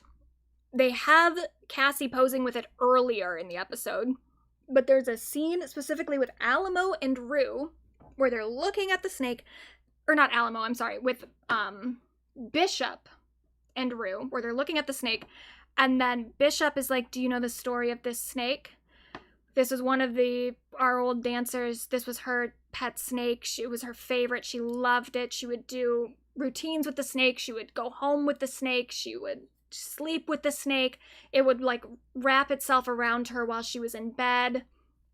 But then one day it stopped eating. And I immediately after that, I was like, are we serious?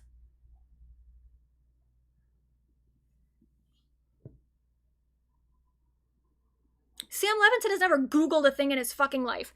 They do the whole thing where it's like, oh, this snake stopped eating things. And she took it to the vet. And then the vet told her, this is a healthy snake. The reason that it stopped eating and the reason that it like snuggles up to you at night is it's sizing you up. It's getting ready for a bigger meal, implying that the snake was going to eat this stripper, this woman that it's like its owner, essentially. This shit is not fucking true. This is an urban myth that has been disproven time and time again. Snakes do not measure people before eating them. Like, just Google something. Google something, Sam. Just once. And they're so serious about it, too. Bishop is so serious about, like, this is why she got rid of that snake, and that's why Alamo took the snake, is because he saw it as a symbol that you can never trust anyone. It's like, but that's not true. It's not a thing. It is not a thing.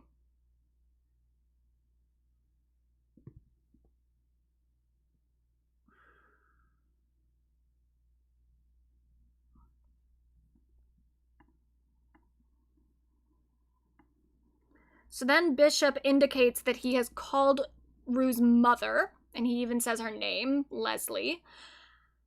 And so at this point, I'm like, I don't know.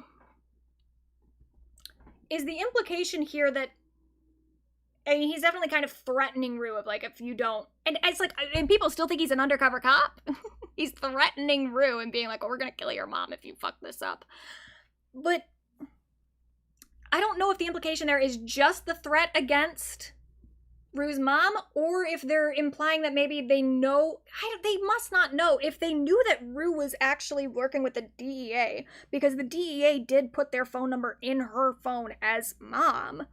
If they actually knew that, because they're like now doing research into Rue's family, and maybe they would come across that as they're like looking into all of it, if they like went through her phone or something, or if they just asked her like, oh, you were on the phone with Rue this one day, what did you say? What was the conversation? And then Rue's mom would be like, I didn't talk to Rue that day. Then do they now know that Rue is working with the DEA? And then why haven't they killed her? I don't know. I don't know if Sam knows. And so they send her to Lori's to open this safe. She, of course, almost kills herself again because she's like changing the CD in her CD player and then almost like hits this semi who's like head on, which I do know a girl. There was a girl from my high school and college too. I had like 2 classes with her. And she worked at the Jimmy John's next door to the Starbucks that I worked at, who did die that way. Like, was, I think, texting or something on like the straight road and then just drove straight into a fucking semi. So that does happen. I don't know why Rue is changing her CD at that exact moment, but Rue manages to get out of the way of the semi. And then she crashes. And then a tree in front of her explodes in fire. It says this ending to pay homage to Madonna's Like a Prayer. Rue finally found God. It's obviously a reference to like the burning bush or whatever in the Bible with Moses and God telling him to lead the Israelites. So this is clearly Rue's revelation. God is talking to her. It's so over the top. It's so ham-fisted. And that's it. That's the fucking show. This is what this is what Euphoria is at this point.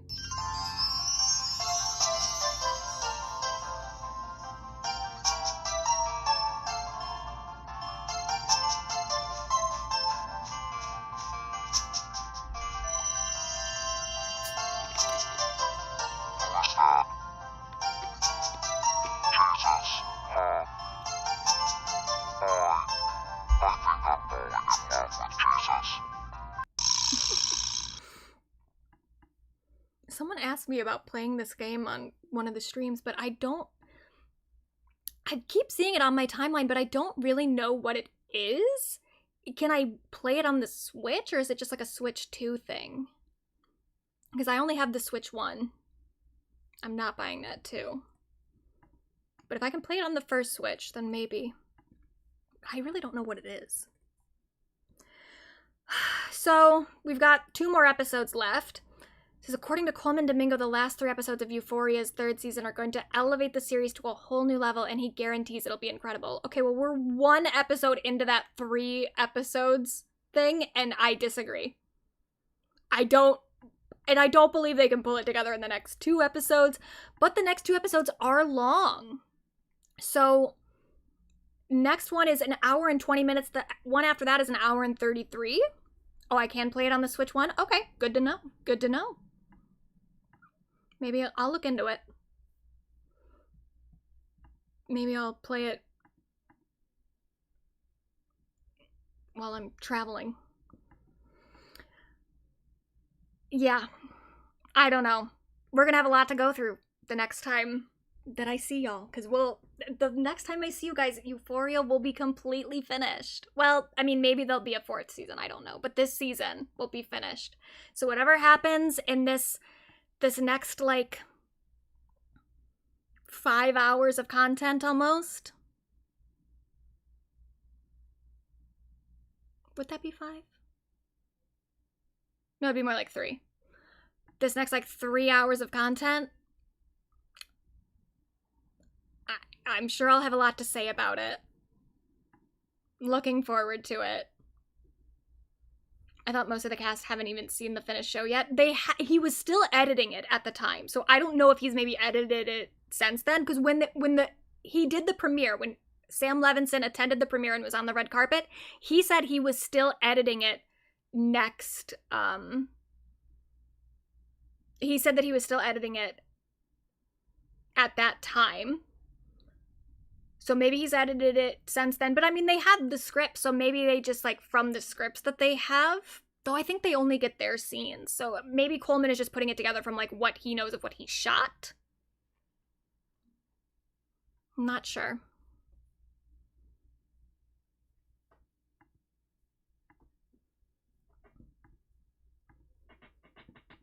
But I don't believe they can turn it around at this point. Anyway, here's our honorary pop girlies. We've got 3.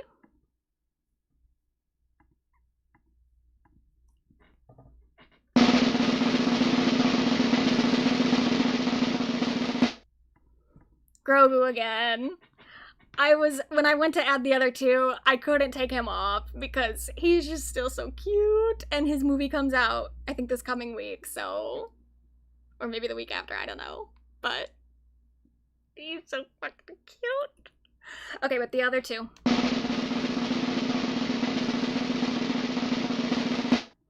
Hayden Panettiere, who is coming out with a book. I think that comes out like this week or soon-ish, but she's been doing promo for it.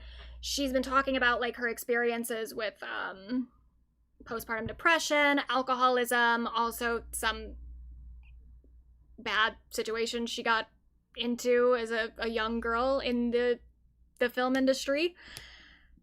And, you know, I really, like, it's been a while since I feel like I've heard anything from Hayden Panettiere, and she is an icon, and I'm very sad to know. I mean, I hadn't kept up with her, so I didn't know that she was going through all this shit. I didn't even know that she had like the baby and that she was suffering with postpartum depression, but I guess it was a news story at the time, and she said that like Neutrogena essentially like ended their contract with her after she came out saying that she had postpartum depression, and they like wanted to fire her even before that, which they couldn't do legally because you can't fire someone for having postpartum depression.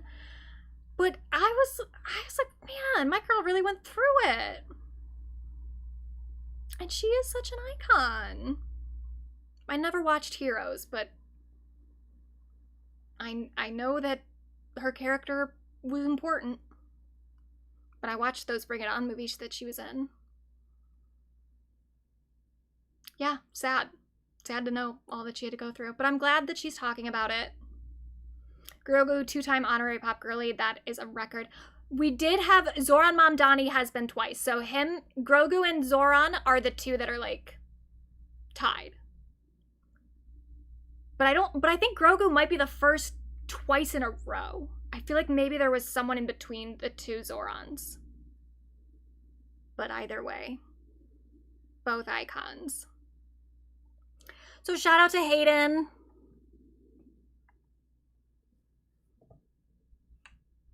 And then our final one.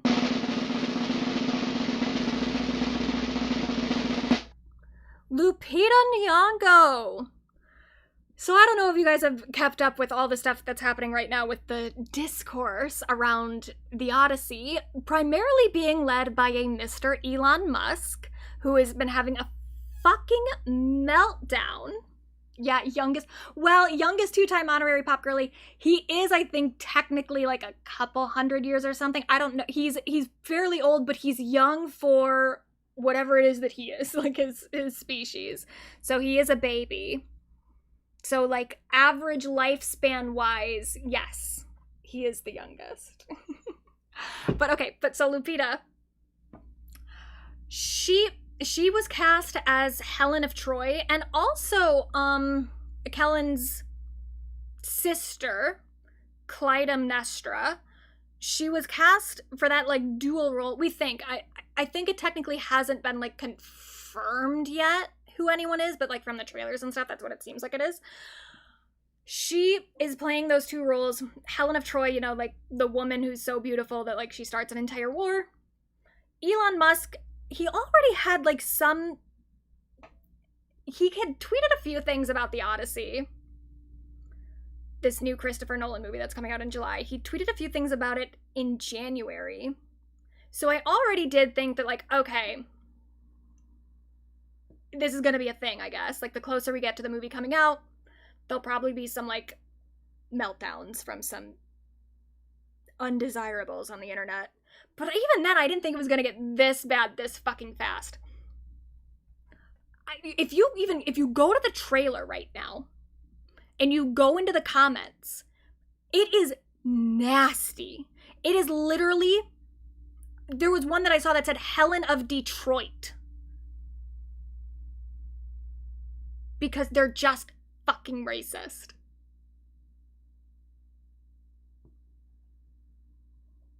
They're so bothered by the idea that a black woman could be like the most beautiful woman in the world or whatever. Which, by the way, Xena had a non-white Helen of Troy. She was mixed, so she was like lighter skinned. But it's like it really feels like we've regressed so much that like in the 90s, a popular show could have Helen of Troy be played by a non-white woman, and it was kind of no big deal. No one really cared. And then in 2026, there's an entire fucking meltdown about it. Elon Musk, for like multiple days in a row, for like a week, maybe not a full week, but like a lot, he was continuously tweeting about this film and about Lupita's casting. And he's like lying too about the new like DEI requirements for the Academy Awards, which Variety actually put out a pretty good piece disproving the idea that these new requirements would have ever stopped any Best Picture ever. But it's really disgusting, and it's just so It's so upsetting too. It would be upsetting if it were any actress that was getting treated like this just because she's a black woman. But it's so like extra absurd when it's Lupita Nyong'o. Because like, you're really gonna complain. First of all, you're gonna tell me that this woman is not beautiful enough to start a war? That's not what my eyes see. But also, like, Lupita got a fucking Oscar from her first movie. She did one movie, got an Oscar.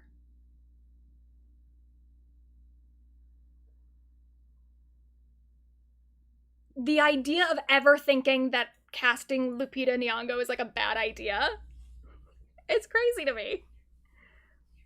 Just absolutely fucking crazy. Like, it is so purely just racism. But I'm excited for the movie. I do think the color, I could go with a little more color in some of the things that I'm seeing in the trailer, but I am very excited for it. Oh, and they're mad about Elliot Page is in the movie too, which that we really don't know who Elliot is playing. The rumor is that he's playing the ghost of Achilles. Don't know for sure. But of course they're just mad that like a trans person is in the movie. Like, what the fuck? What does that have anything? Even if you're trying to do this whole... Elon was saying that Lupita, her casting, it's not like historically accurate. And it's like, for one thing, Helen of Troy's not a real fucking person. So what are you talking about? But for another, I hate this idea that like everything needs to be 100% historically accurate in terms of like the racial casting. Like it really, unless you're telling a story that's specifically like about race or something, you actually don't, you can be like not inaccurate historically. It really doesn't matter. It doesn't matter. Unless it's like specifically about that thing, unless you're like actually going for a story that's supposed to be about history.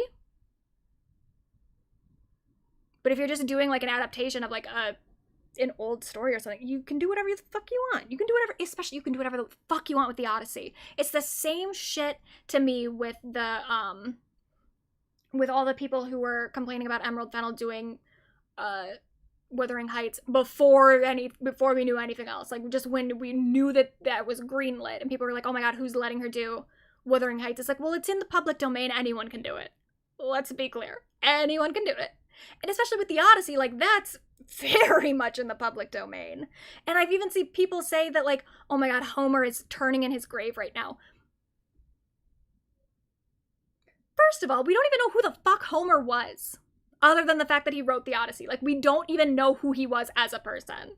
So that's so stupid in the first place to, like, ascribe these specific moralistic ideas that you think he has. That are like, what, rooted in racism? You think that Homer would just be a racist? Which probably, maybe. I mean, he was alive in, like, 8th century BC. So, maybe. But even then, like, what? We don't even know that about Homer. We don't know anything about him at all. And also, if Homer could see the Odyssey being adapted today by Christopher Nolan, I just think that we would have to explain way more things to him than justify the casting of Lupita. Like, we would have to explain to him what a movie is in the first place. He wouldn't even know about that. So I don't give a fuck what Homer would have thought. What was I saying? Oh, but the thing is, like, okay, yeah, you want to do this whole thing about, like, well, they wouldn't have had a black woman. People wouldn't have been fighting over a black woman at that time. It's like, fuck off, for one thing. But then, even if you're using that argument, what the hell does Elliot Page playing Achilles have to do with anything? They're just racist, they're just transphobic, they're just disgusting.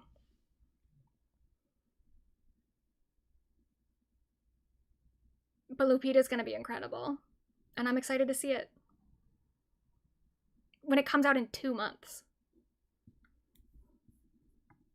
Anyway, I will see you guys not next week because I will be busy.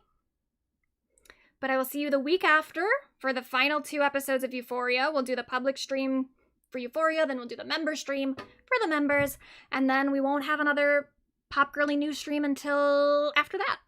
Till the like second week of June. Well, I'll see y'all on the other side.